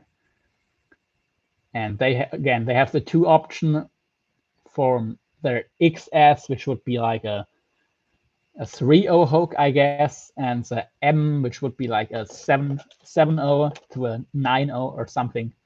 Yeah, 7 to 9-0. That's the sizes they recommended for, but they have their own sizings different system. I know how to do it for myself, and that is basically it. Oh, right. No, actually, what I probably will buy from them again also would be twist lock snaps, which is something they, in cooperation with someone else, or someone else in cooperation with them, created, which is this thing right here. I have showed it also on my other live stream, but basically you, let me get one in my hand so I can demonstrate it better. Where do I have it? But it's the only snap I'm ever using nowadays, if I use a snap. A lot of the time I just use 2 swivels or solid rings and 2 swivels or solid rings and a split ring. So like here, this I would just put another loop or like another split ring or solid ring onto the split ring and do my connection like this with 0 snaps. But you know, you don't always have that option. Or like, yes you do, but sometimes it gets annoying. Okay, here is the dark version of the twist lock snap in the small option. So all you gotta do is actually, I'm gonna stop sharing the screen now so you can see it better. Oh, I wasn't sharing my screen. I'm so sorry you had to watch nothing. But this twist lock snap, you're gonna twist off, open it, put your leader on, like so. Let me get some cable. Didn't I have a piece of cable with an end loop already made? Okay, it's a broken end loop, but it's still gonna work.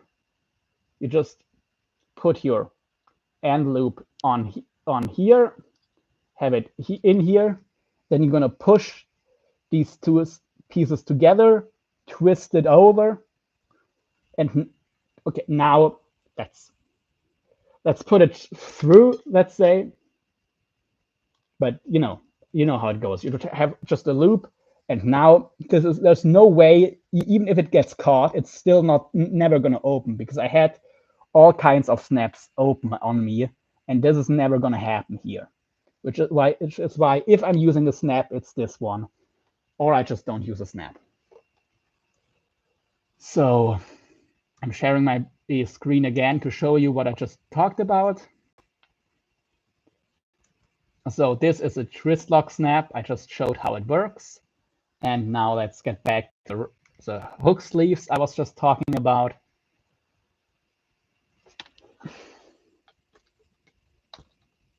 And I also try to find a smaller version of the hook sleeves in the fishing store. So here's the regular one again. So this one right here that you just put over your hook, pretty self-explanatory. And if the leader material is thick enough, it gives a really smooth transition and actually makes your hook up even better, because it slides through the mouth better. You don't have the bump. You know, if you didn't have this on here, you'd have a big bump from your leader to the eye of your hook. Like, where do I have one that doesn't have it? Like so. You know, in this size, there is no hook sleeve that fits. So on this hook here, you have this big bump, which isn't a big deal, but it sometimes can cause the hook to stick and then be pulled out of the fish's mouth without being able to rotate and grip. While the smooth transition of the hook sleeve, like here, it does work very well. So that's why I'm using these. And another thing for the other hook sleeve, but okay, for what it is, it's still very well worth it. As you can see here, you have like this T-piece, and then you have a spike that has 2 barbs. You're gonna put that thing onto a bait fish or a soft plastic, and first you put it over your hook, of course, with your leader, whatever leader you want. You have it fixed in place. It's not, and then you put that thing onto your bait fish like that. That's how it looks underneath. This T-piece keeps your hook from being able to rotate, and the spike keeps it in place. That way it's going to be holding in the bait very well, and you have your hook just where you want it, and it's always standing away. And you can use a single hook, a double hook, whatever you want. and you can use whatever hook you want. And if that thing breaks, which I don't think it will, but if it breaks, you can just replace it and still use the hook. And you can still use it as a regular hook sleeve. So all winners all around. That is the stuff that I'm going to buy in the fishing store today. And now enough talking.